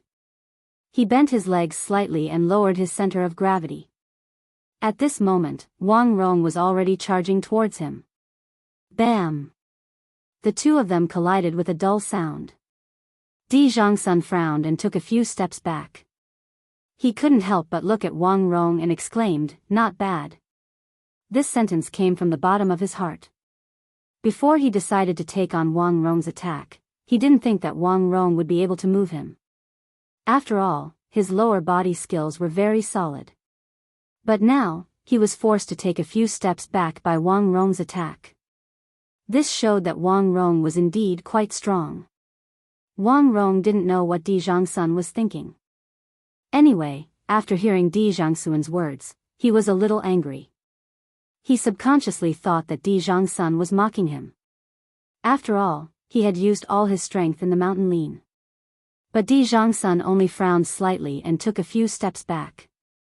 It was obvious that he dealt with the attack easily. It was as if he was playing. Hearing Di Zhangsun say, "Not bad," at this moment, Wang Rong naturally felt that Di Zhangsun was being sarcastic. Chapter 2076. Di Zhangsun indeed didn't have any deep enmity with Wang Rong, so his final punch was stopped just 3 inches away from Wang Rong's face, saving Wang Rong from serious injury. In reality, he wasn't satisfied with this fight. Halfway through the fight, he felt that Wang Rong wasn't using his full strength, and seemed to be holding back. At that time, he understood why Wang Rong was like this. He didn't want to be seriously injured, because in 2 days' time, it would be the battle between the 2nd and 5th battalions. Therefore, from the start, this match could only be considered as a normal exchange of martial arts, and not a duel where one gave their all. Wang Rong wouldn't be like Qing Chumo and Bao Lin, who didn't care about anything on the stage. Even at the risk of being seriously injured, he would still try his best to win the match. While he was attacking, he still reserved a portion of his strength for defense, to prevent himself from being seriously injured. It was because of this reason that Di Zhangsun didn't feel satisfied. He even felt that fighting with Wang Rong wasn't as interesting as fighting with Qing Chumo and Bao Lin. At least Qing Chumo and Bao Lin would give their all and exchange injuries with him, while Wang Rong wouldn't. But even so, Di Zhangsun still didn't cause any serious injuries to Wang Rong, and when the match was set, he even gave Wang Rong a few words of advice. 1st Battalion 1st Team, 3rd round, Di Zhangsun wins. The referee's hearing was good. After hearing Wang Rong admit defeat, he hurriedly opened his mouth and announced loudly. The result of this round, at least it wasn't out of my expectations. The referee secretly sighed in his heart. 2 days later, when your battle with the 2nd Battalion ends, you will have to fight with me again. Di Zhangsun indeed didn't have any deep enmity with Wang Rong, so his final punch was stopped just 3 inches away from Wang Rong's face, saving Wang Rong from serious injury. In reality, he wasn't satisfied with this fight. Halfway through the fight, he felt that Wang Rong wasn't using his full strength, and seemed to be holding back. At that time, he understood why Wang Rong was like this. He didn't want to be seriously injured, because in 2 days' time, it would be the battle between the 2nd and 5th battalions. Therefore, from the very beginning, this competition could only be regarded as a normal exchange of pointers in martial arts, and not an all-out duel. Wang Rong would not be like Qing Chumo and Bao Lin, who were fearless in the ring. Even at the risk of being seriously injured, he would do his best to win the match. While he was attacking, he would also reserve a portion of his strength for defense to prevent himself from being seriously injured. It was precisely because of this reason that Di Zhangsun was not satisfied. He even felt that fighting with Wang Rong was not as interesting as fighting with Qing Chumo and Bao Lin. At the very least, Qing Chumo and Bao Lin would go all out and trade injuries with him, but Wang Rong would not. Even so, Di Zhongsun didn't go overboard and didn't inflict any serious injuries on Wang Rong. Moreover, he even gave Wang Rong a few words of advice when victory was certain. 1st Battalion 1st Team, 3rd round, Di Zhongsun wins. The referee's hearing was pretty good. After hearing Wang Rong admit defeat, he quickly opened his mouth and announced loudly. The result of this round is finally within my expectations. The referee secretly sighed in his heart. 2 days later, when your battle with the 2nd Battalion ends, you will have to fight with me again. Di Zhongsun indeed didn't have any deep enmity with Wang Rong, so his final punch was stopped just 3 inches away from Wang Rong's face. Chapter 2077. Before the start of the match between the 1st team of the A Battalion and the 1st team of the E Battalion, no one had expected that it would be such a stalemate. At first, almost everyone thought that the 1st team of the A Battalion would take away the 1st team of the E Battalion with a score of 3-0.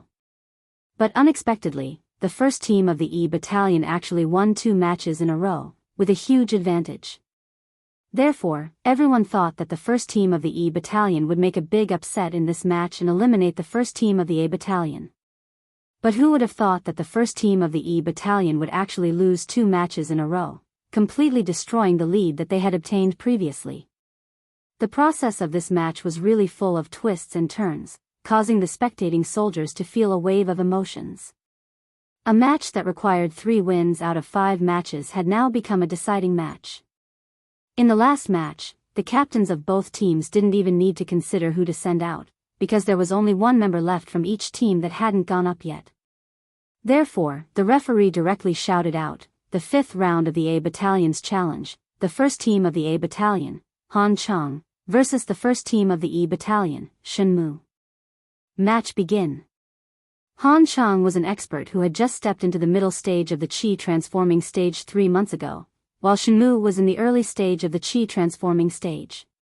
His strength was weaker than Han Chang, but Shenmu was good at adapting and strategizing, so there might be a miracle. Who knows, he might even be able to defeat the strong in the end. In the center of the arena, Han Chang and Shenmu cupped their fists together. The match had officially begun. The overall strength of the 1st team of the A Battalion was obviously much higher than the 1st team of the E Battalion. Originally, they could have easily eliminated the 1st team of the E Battalion in the first few matches, but in the end, it was dragged to the last match. As the last member of the 1st team of the A Battalion to go up, Han Chang actually felt a lot of pressure. This match was very important to him and the 1st team of the A Battalion. If he lost, the 1st team of the A Battalion would be completely eliminated and become the laughing stock of the entire army. Therefore, he definitely couldn't lose this match.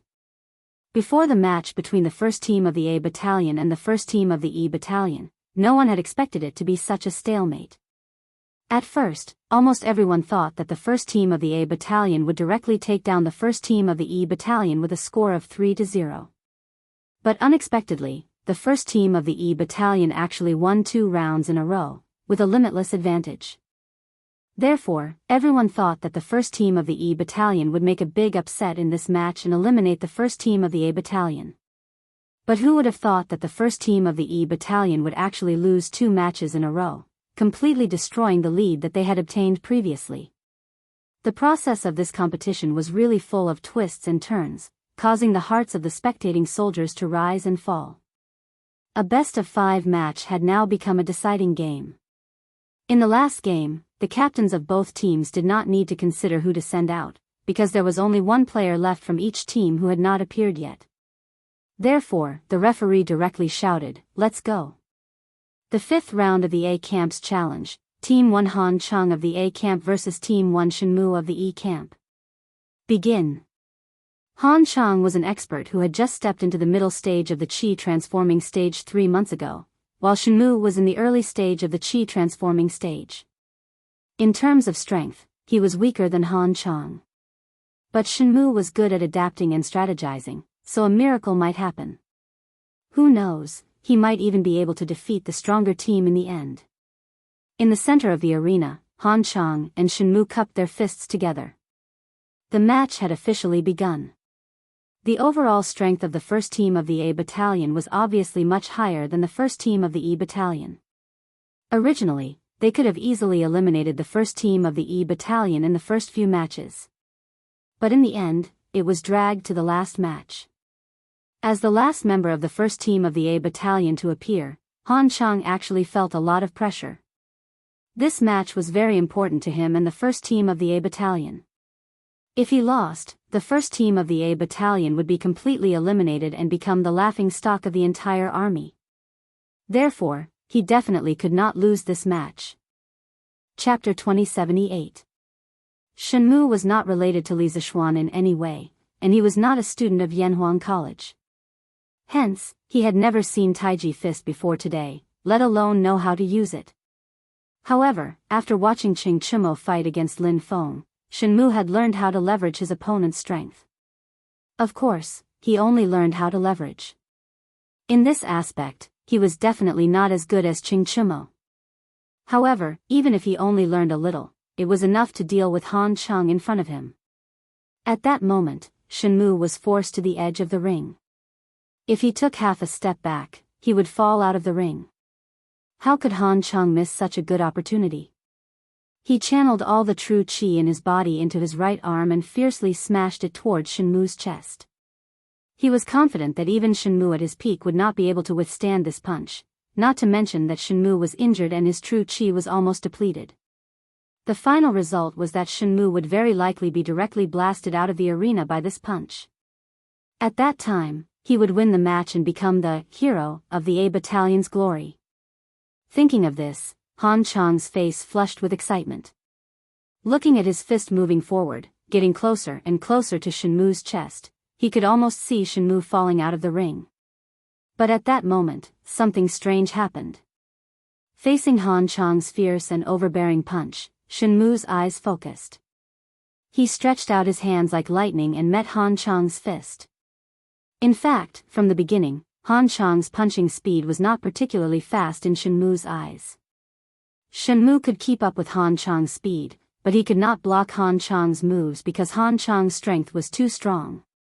Now, although Han Chang's fist was very close to Shenmue, Shenmue could reach out before Han Chang's fist arrived. Shenmue was not related to Li Zixuan in any way, and he was not a student of Yanhuang College. So, before today, he had never seen Taiji Fist, let alone know how to use it. However, after watching Qing Chimo fight against Lin Feng, Shenmue had learned how to leverage his opponent's strength. Of course, he only learned how to leverage. On this point, he was definitely not as good as Qing Chimo. But, even if he only learned a little, it was enough to deal with Han Chang in front of him. At that moment, Shenmue was forced to the edge of the ring. If he took another half a step back, he would fall out of the ring. How could Han Chang miss such a good opportunity? He poured all his true qi into his right arm and punched toward Shenmue's chest. He was confident that even if Shenmue in his peak condition, he would not be able to withstand this punch, not to mention that Shenmue was injured and had his true qi was almost depleted. In the end, Shenmue was to fall out of the ring punched. By then, he would become the hero, the A Battalions, thus. But at that moment, there was a sudden change. In the face of Han Chang's ferocious and overbearing punch, Shenmue's eyes narrowed. He stretched out both his hands at lightning speed to meet Han Chang's fist. In fact, from the beginning, the speed of Han Chang's punches was not particularly fast in Shenmue's eyes. Shenmue could keep up with Han Chang's speed, but he could not withstand Han Chang's moves because Han Chang's strength was too strong. Now, although Han Chang's fist was very close to Shenmue, Shenmue was able to reach out before Han Chang's fist arrived. Chapter 2079. Shenmue and Han Chang were both judged to have failed, which meant that the first team of the E Battalion and the first team of the A Battalion would be eliminated at the same time. The second team of the E Battalion that hadn't had a chance to fight had won without a fight and became the champion of this combat tournament. This kind of result couldn't be described as unexpected anymore. Before the start of the finals, no one would have thought that the final result would be like this. I have no objections. Facing Duan Jishuan's judgment, Shenmu was the first to reply. From his point of view, although this result was out of his expectation, it was still something he could accept. After all, the members of the second team of the 5th Battalion were also members of the 5th Battalion. No matter which team won first place, all the soldiers of the 5th Battalion would share in the glory. Speaking of which, if he didn't die together with Han Chang, then the final result might be different.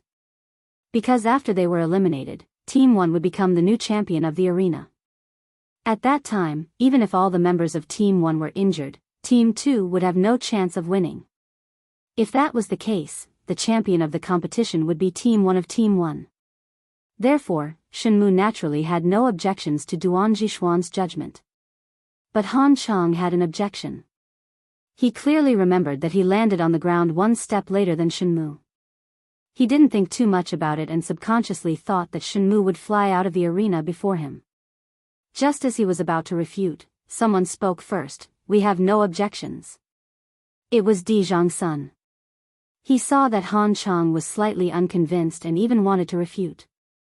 He quickly spoke first and glanced at Han Chang with a meaningful look. We have no objections. Seeing that Di Zhangsun jumped out to support Duan Jishuan's judgment and even gave him a meaningful look, Han Chang still faced Duan Jishuan's direction and bowed. Good. If that's the case, then this fighting competition will end here. First place, Team 2, Team 1 and Team 2 are tied for second place. Fourth place, Team 2, Team 2, Team 4, Team 1, Team 4. The top 5 teams will receive their rewards from Army Constabulary according to the reward rules that were set in advance. As for the teams that didn't get a good ranking, I hope that you will work harder and make persistent efforts in the following training. Shenmu and Han Chang were both judged to have failed, which meant that the first team of the E Battalion and the first team of the A Battalion would be eliminated at the same time. The second team of the E Battalion that hadn't had a chance to fight had won without a fight and became the champion of this combat tournament. This kind of result could no longer be described as unexpected. Before the start of the finals, no one would have thought that the final result would be like this.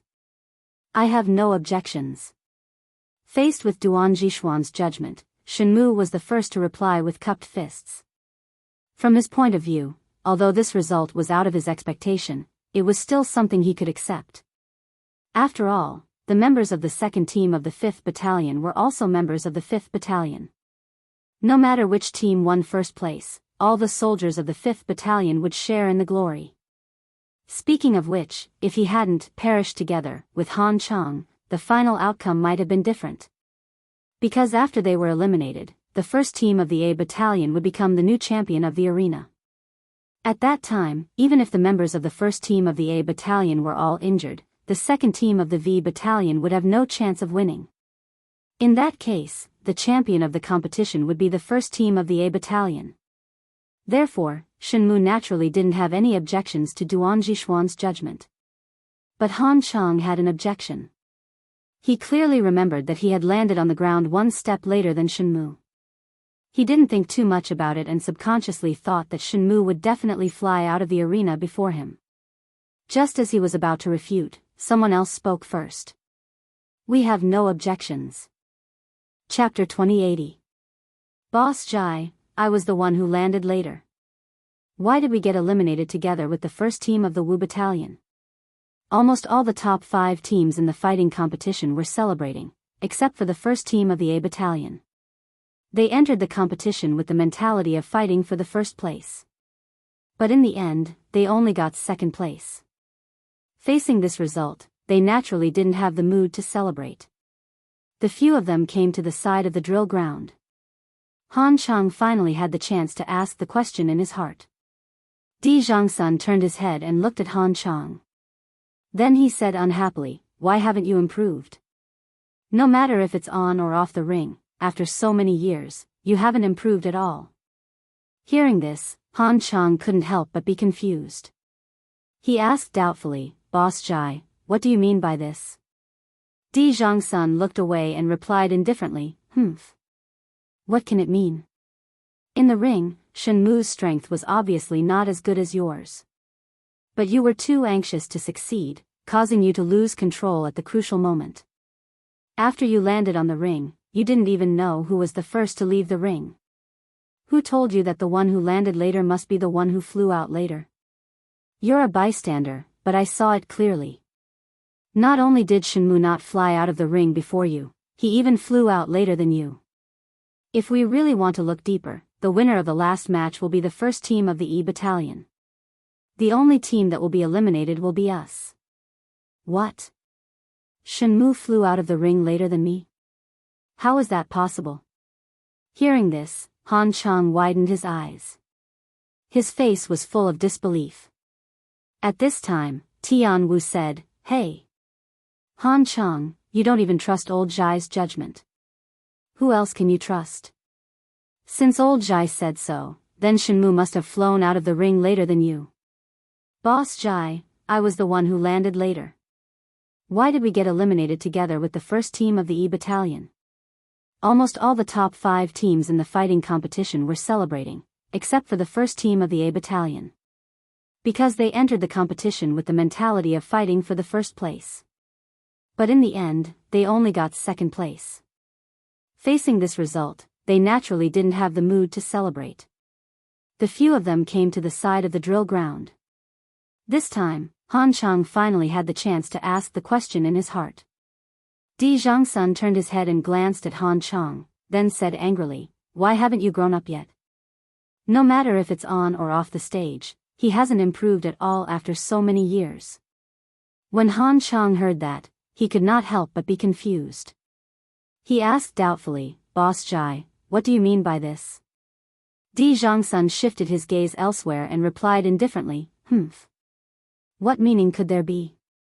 In the arena, Shenmue's strength was obviously inferior to yours, but you were in a hurry to succeed, causing you to be unable to control your strength at the crucial moment. After you fell off the arena, you didn't even know who was the first to leave the arena.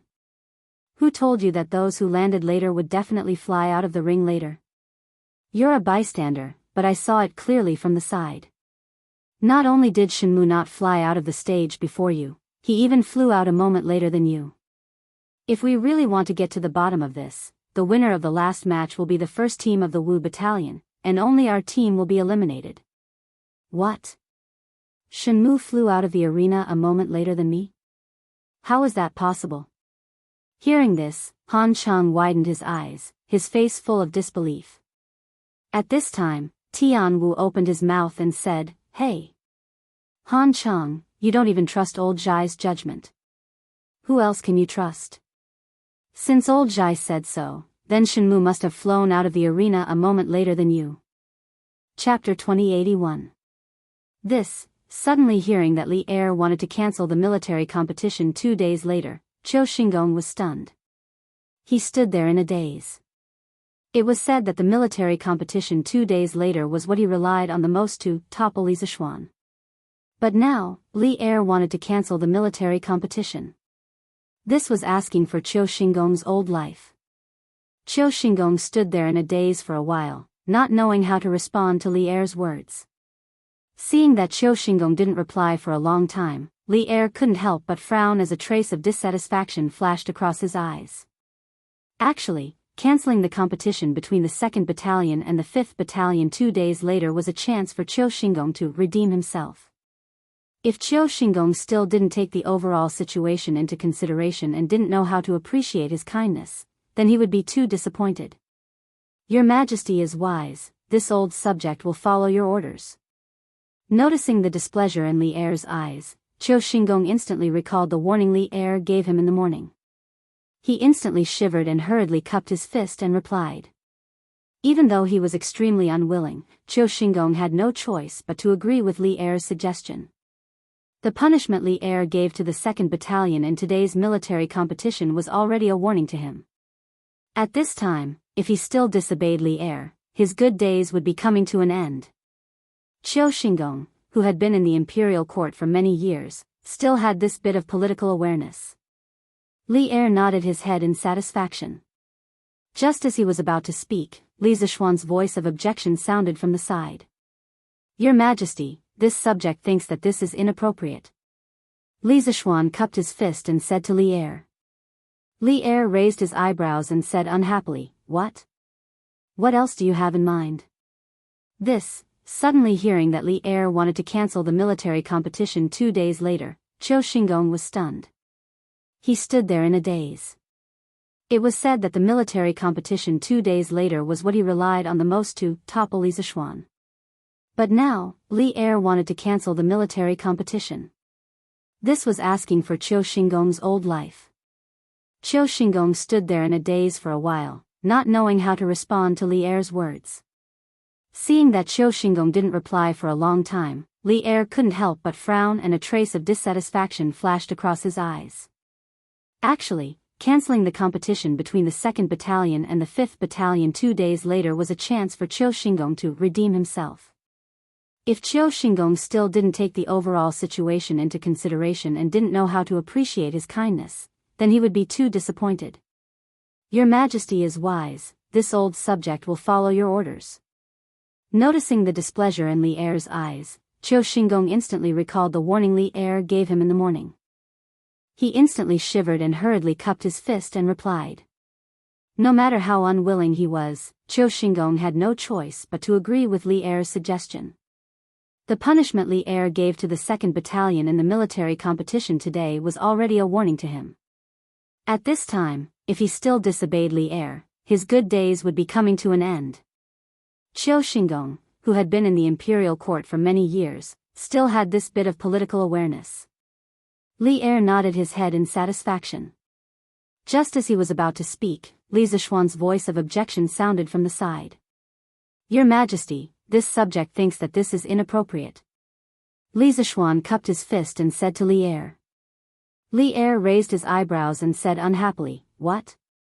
What else do you have in mind?" Chapter 2082. Li Zishuan had never led an army before, but Li Zishuan had. Furthermore, he was more experienced than most of the generals in the imperial court. Thus, while Li Zishuan might not be able to see the superiority of the new drill code, Old Man Song could see it clearly. However, since Li Zishuan insisted on pushing for the competition between the 2 battalions, Old Man Song could not say much. After all, there were only 2 days left before the competition. It would be good to let Qiu Xinggong give up completely through this competition. However, Old Li had also prepared a backup plan for Duan Jishuan and Qiu Xinggong in advance. That was, even if the Wu Battalion lost in the military competition, they couldn't completely abolish the new drill in the Black Armored Army. At most, they could make some improvements on the existing foundation, but they couldn't completely abolish it. Obviously, Li Er had realized that the old drill code was already outdated in the face of new equipment. The new drill code was obviously more efficient and more reasonable. "Your Majesty, are we going back to the palace?" After leaving the Black Armored Army's camp, Zhao Song saw that Li Er was in a good mood and asked softly. No one knew better than Zhao Song the reason why Li Er had left the palace today. He knew that other than watching the martial arts competition, Li Er had another reason for coming to the Black Armored Army. Zhao Song thought that Li Er would have lunch in the camp before leaving. However, the martial arts competition in the Black Armored Army ended a little early. If they were to return to the palace at this time, Empress Zhongsun would definitely look for Li Er. Thus, Zhao Song could not make up his mind and could only ask. Li Er smiled and said, "Of course we're going back to the palace. Let's go." After saying that, Li Er flicked his sleeves and took the lead to walk out. Li Zishuan had never led an army before, but Li Er had. Furthermore, he had more experience than most of the generals in the imperial court. Thus, while Li Zishuan might not be able to see the superiority of the new drill code, Old Man Song, as an expert, could see it clearly. However, since Li Zishuan insisted on pushing forward the competition between the 2 battalions, he couldn't say anything. After all, there were only 2 days left before the competition. It would be good for Qiu Xinggong to give up completely through this competition. However, Old Li had also prepared a backup plan for Duan Jishuan and Qiu Xinggong in advance. That was, even if the Wu Battalion lost in the military competition, they couldn't completely abolish the new drill in the Black Armored Army. At most, they could make some improvements on the existing foundation, but they couldn't completely abolish it. Obviously, Li Er had realized that in the face of new equipment, the old drill manuals were already outdated. The new drill manuals were obviously more efficient and more reasonable. Your Majesty, are we returning to the palace? After leaving the Black Armored Army's camp, Zhao Song saw that Li Er was in a good mood and asked softly. No one knew better than Zhao Song the reason why Li Er left the palace today. He knew that other than watching the martial arts competition, Li Er had another reason for coming to the Black Armored Army, to hide from the Empress. Zhao Song thought that Li Er would have lunch in the camp before leaving. However, the martial arts competition in the Black Armored Army ended a little early today. If they were to return to the palace at this time, Empress Zhongsun would definitely come looking for Li Er. Thus, Zhao Song couldn't make up his mind and could only ask. Li Er smiled and said, "Of course we're returning to the palace. Let's go." After saying that, Li Er flicked his sleeves and took the lead to walk out. Chapter 2083. Reporting to Your Imperial Highness, His Imperial Majesty has returned to the palace. Within the Nijing Hall, a palace maid hurriedly ran in and bowed to Empress Zhongsun, who was reclining on the couch. Behind Empress Zhongsun stood a young girl with bright eyes and white teeth, wearing a pink dress. She was currently using a pair of spotlessly white fists to carefully massage Empress Zhongsun's shoulders. This young girl was Princess Changle. This morning, when she came to pay respects to Empress Zhongsun, she saw that the worry on Empress Zhongsun's face was difficult to conceal. Thus, she asked Empress Zhongsun if something had happened that made her unhappy. Empress Zhongsun did not want her beloved daughter to worry. Moreover, the matter regarding Li Tai was only a guess in her heart. The matter had not yet been completely confirmed. As a result, she only said that she did not rest well last night and did not tell Changle the truth. Changle's mind was clear. Naturally, she could see that her mother was concealing something from her. However, since Empress Zhongsun was unwilling to speak the truth, she could not force her. She could only superficially believe Empress Zhongsun's excuse. However, Changle did not leave. She was careful. Using the excuse that she had not spoken with Imperial Mother for many days, she stayed behind to accompany Imperial Mother. What? His Imperial Majesty has returned?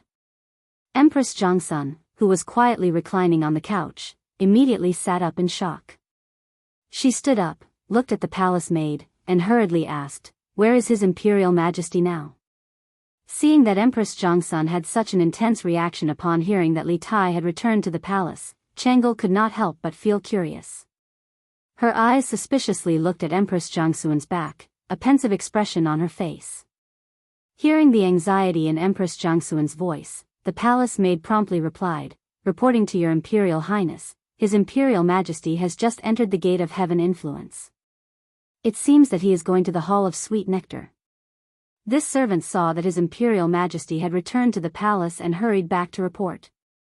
As for where His Imperial Majesty is now, this servant does not know. This palace maid was not monitoring the Emperor's movements. In fact, under normal circumstances, even if she had 10 times the courage, she would not dare to do so. However, this was what Empress Zhongsun had instructed her to do. She did not dare to disobey. "Reporting to Your Imperial Highness, His Imperial Majesty has returned to the palace." In the Lijing Hall, a palace maid hurriedly ran in and bowed to Empress Zhongsun, who was reclining on the couch. Behind Empress Zhongsun stood a young girl with bright eyes and white teeth, wearing a pink dress. She was currently using a pair of spotlessly white fists to carefully massage Empress Zhongsun's shoulders. This young girl was Princess Changle. When she came to pay respects to Empress Zhongsun this morning, she saw that the worry between Empress Zhongsun's brows was difficult to hide. She asked Empress Zhongsun if there was something that made her unhappy. Empress Zhongsun didn't want her beloved daughter to worry. Besides, the matter of Li Tai was only a guess in her heart. The matter hadn't been completely confirmed, so she only said that she didn't rest well last night and didn't tell Zhangla the truth. Changle's mind was clear. Naturally, she could see that her mother was hiding something from her. However, since Empress Jongsun was unwilling to tell the truth, she couldn't force her. She could only believe Empress Jongsun's excuse on the surface. However, Changle didn't leave.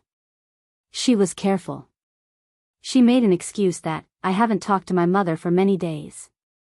I want to stay and accompany my mother. She stayed. What? His Imperial Majesty has returned? Empress Jongsun, who was quietly reclining on the couch, immediately sat up in shock upon hearing this. She stood up, looked at the young palace maid, and hurriedly asked, where is His Imperial Majesty now? Seeing that Empress Jongsun had such an intense reaction upon hearing that Li Tai had returned to the palace, Changle couldn't help but feel curious. Her eyes suspiciously looked at Empress Jongsun's back, a pensive expression on her face. Hearing the anxiety in Empress Jongsun's voice, the young palace maid hurriedly replied, reporting to Your Imperial Highness, His Imperial Majesty has just entered the gate of heaven influence. It seems that he is going to the Hall of Sweet Nectar. This servant saw His Imperial Majesty return to the palace and hurried back to report. As for where His Imperial Majesty is now, this servant doesn't know. Chapter 2084. Oh. In the Nijing Hall, Changle originally wanted to stay and listen to what had happened to make Empress Jongsun so anxious. However, she didn't expect Li Er to rudely order her to leave as soon as he arrived. Even though Changle was extremely unwilling, she didn't dare to openly disobey Li Er. She could only curl her lips in displeasure. After bowing to Li Er, she turned and left the hall. Your Majesty, can you tell me what happened last night? Changle left the palace, and the door was closed again. Empress Jongsun could not wait to ask. Last night, she and Li Er were already asleep, but Zhao Song came in a hurry, saying that there was urgent news. Li Er went out to talk to Zhao Song alone for a while before returning to the room. She asked Li Er what had happened, but Li Er only said that someone in the army was causing trouble. Then, he said that he was sleepy and fell asleep. Although Li Er said so, her woman's intuition told her that things were not so simple. However, Li Er was already asleep, and she could not continue to ask. She could only wait until this morning. In the morning, when she asked again, Li Er told her that he would give her an answer after the morning court. She sat quietly in the Lijing Palace, waiting for Li Er's answer. Who knew that Li Er would sneak out of the palace after the morning court? Faced with Li Er's shameless behavior, Empress Jongsun was both angry and worried. The more Li Er avoided her, the more it meant that what had happened last night was too important. Moreover, it was very likely that it was news about her son, Li Tai. That was why Li Er was unwilling to tell her. Your Highness, at this moment, Zhao Song's voice came from outside the palace. After Changle left the palace, she did not go far immediately. Instead, she squatted outside the door and secretly eavesdropped. Oh. In the Nijing Hall, Changle originally wanted to stay and listen to what had happened to make Empress Jongsun so anxious. However, she didn't expect Li Er to rudely order her to leave as soon as he arrived. Even though Changle was extremely unwilling, she didn't dare to openly disobey Li Er. She could only curl her lips in displeasure. After bowing to Li Er, she turned and left the hall. Your Majesty, can you tell me what happened last night? Empress Jongsun asked impatiently as soon as Changle left the hall and the door was closed. Last night, she and Li Er had already fallen asleep, but Zhao Song had rushed over, saying that he had urgent news. Li Er had gone out to speak to Zhao Song alone for a while before returning to the room. She had asked Li Er what had happened, but Li Er had only said that someone in the army was causing trouble. Then, he had given the excuse of being tired and fell asleep. Although Li Er said so, her woman's intuition told her that things were definitely not that simple. However, Li Er had already fallen asleep, so she could not continue to ask. She could only wait until this morning with a nervous heart. When she asked again in the morning, Li Er told her that he would definitely give her an answer after the morning court. She sat quietly in Lijing Palace, waiting for Li Er's reply. But who would have thought that after the morning court session, Secondly would directly slip out of the palace. In the face of Li Er's shameless behavior, Empress Jongsun was both angry and worried. The more Li Er avoided her, the more it meant that what had happened last night was too important. Moreover, it was very likely to be news about her son, Li Tai. Therefore, Li Er had been unwilling to tell her clearly. Your Highness, if you do this, at this moment, Zhao Song's voice came from outside the palace. After Chang'e had left the palace, she did not immediately go far. Instead, she squatted outside the door and secretly eavesdropped. Chapter 2085. Your Highness, you can't enter. His Highness the Crown Prince is handling official business. Outside the main hall of the Eastern Palace, Chang'e walked briskly into the main hall. The eunuch at the door hurriedly stepped forward to stop her with a troubled expression. Humph. I want to see Brother Crown Prince. Get out of the way. Chang'e was still fuming after being chased away by Li Er from the Regent Hall. How could she tolerate someone stopping her from coming to the Eastern Palace to see Li Qingxian? She immediately rebuked the eunuch. Although she was angry, Chang'e still restrained herself and didn't say anything too extreme. It had to be said that this young lady's upbringing was really good. Even if she was in a bad mood, she wouldn't bully her servants. If it were any other unruly princess, they would be so angry that they would stretch out their legs to kick the eunuch. The eunuch didn't dare to get close to or touch this great aunt. He was forced back by Chang'e and said with a troubled expression, but His Highness ordered, all of you, leave. Let Chang'e in.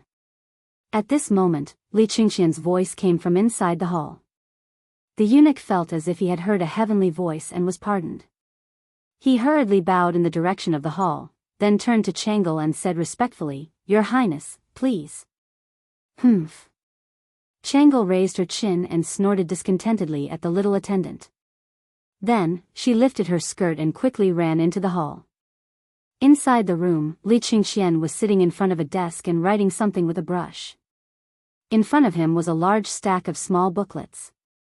Seeing Chang'e walk in, Li Qingxian looked up and smiled. He greeted, Chang'e, you're here? Humph. Brother Crown Prince is getting more and more arrogant. Only today did Chang'e find out that I have to report in advance to see Brother Crown Prince? Chang'e snorted and walked towards Li Qingxian while complaining in dissatisfaction. Li Qingxian shook his head and laughed. Others have to report when they come in. Of course, you don't have to report when you come in, Chang'e. It's my fault for not disciplining them well. I'll definitely explain it to them later. Your Highness, you can't enter. His Highness the Crown Prince is handling official business. Outside the main hall of the Eastern Palace, Chang'e was about to walk briskly into the main hall when the eunuch at the door hurriedly stepped forward to stop her. Humph. This consort wants to see Big Brother Crown Prince, get out of the way.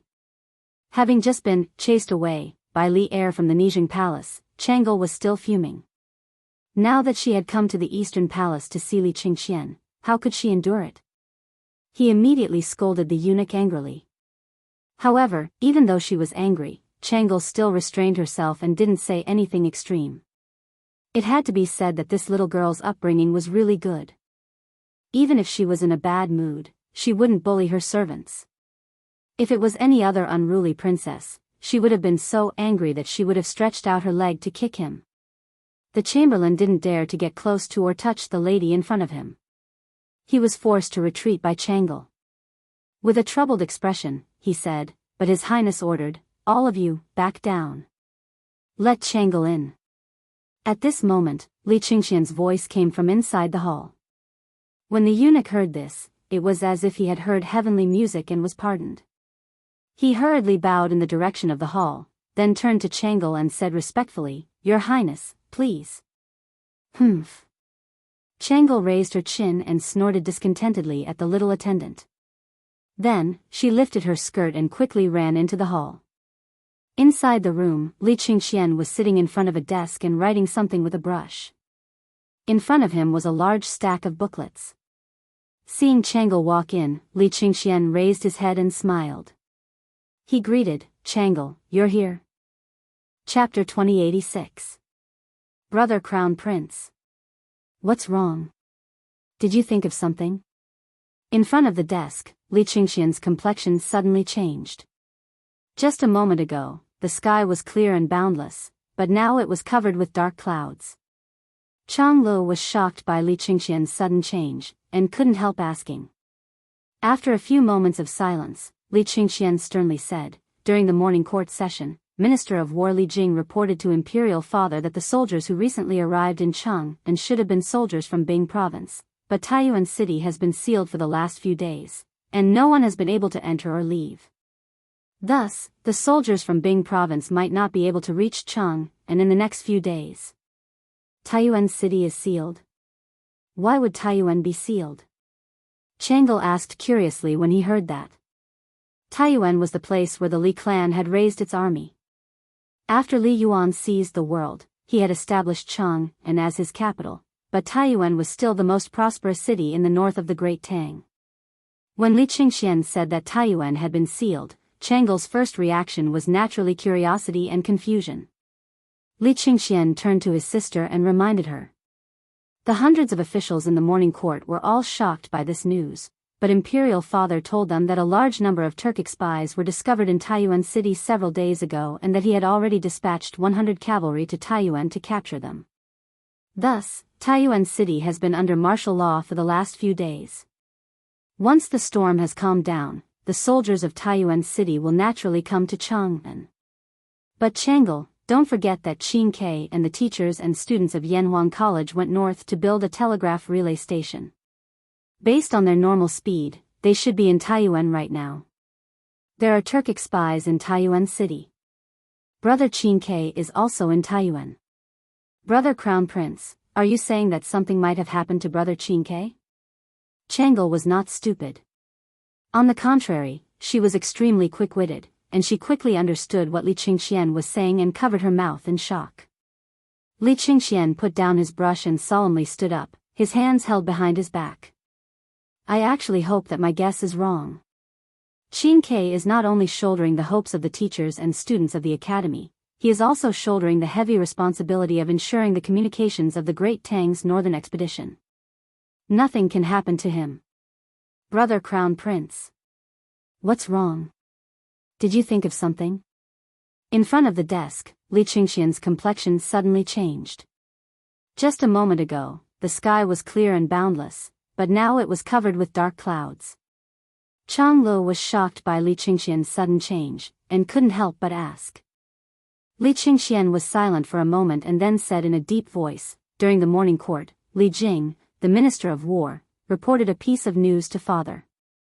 The soldiers from all over the country who have recently arrived in Cheng and should have come from Bing Province. However, the city gates of Taiyuan City have been closed for the past few days and no one has been able to enter or leave. Therefore, I'm afraid that the soldiers from Bing Province will not be able to arrive in Cheng and in the next few days. Taiyuan sealed? Why would Taiyuan be sealed? Changle asked curiously when he heard that. Taiyuan was the place where the Li family rose. Back then, the Li family had raised their troops from Taiyuan. After Li Yuan had seized the world, although he had set the capital at Chang'an, Taiyuan was still the most prosperous city in the north of the Tang Empire. Hearing Li Qingxian say that Taiyuan had been sealed, Changle's first reaction was naturally curiosity and confusion. Li Qingxian turned to his sister and reminded her. The hundreds of officials in the morning court were also shocked when they heard this news, but Father told them that a large number of Turkic spies were discovered in Taiyuan City several days ago and that he had already dispatched 100 cavalry to Taiyuan to capture them. Thus, Taiyuan City has been under martial law for the past few days. Once the storm has calmed down, the soldiers of Taiyuan City will naturally come to Chang'an. But Changle, don't forget that Qin Ke and the teachers and students of Yanhuang College went north to build a telegraph relay station. Based on their normal speed, they should be in Taiyuan right now. There are Turkic spies in Taiyuan City. Brother Qin Ke is also in Taiyuan. Brother Crown Prince, are you saying that something might have happened to Brother Qin Ke? Changle was not stupid at all. On the contrary, she was extremely quick-witted, and she quickly understood Li Qingxian's words and covered her mouth in shock. Li Qingxian put down his brush and solemnly stood up, his hands behind his back. I actually hope that my guess is wrong and that Qing Ke isn't just shouldering the teachers and students of Yanhuang College.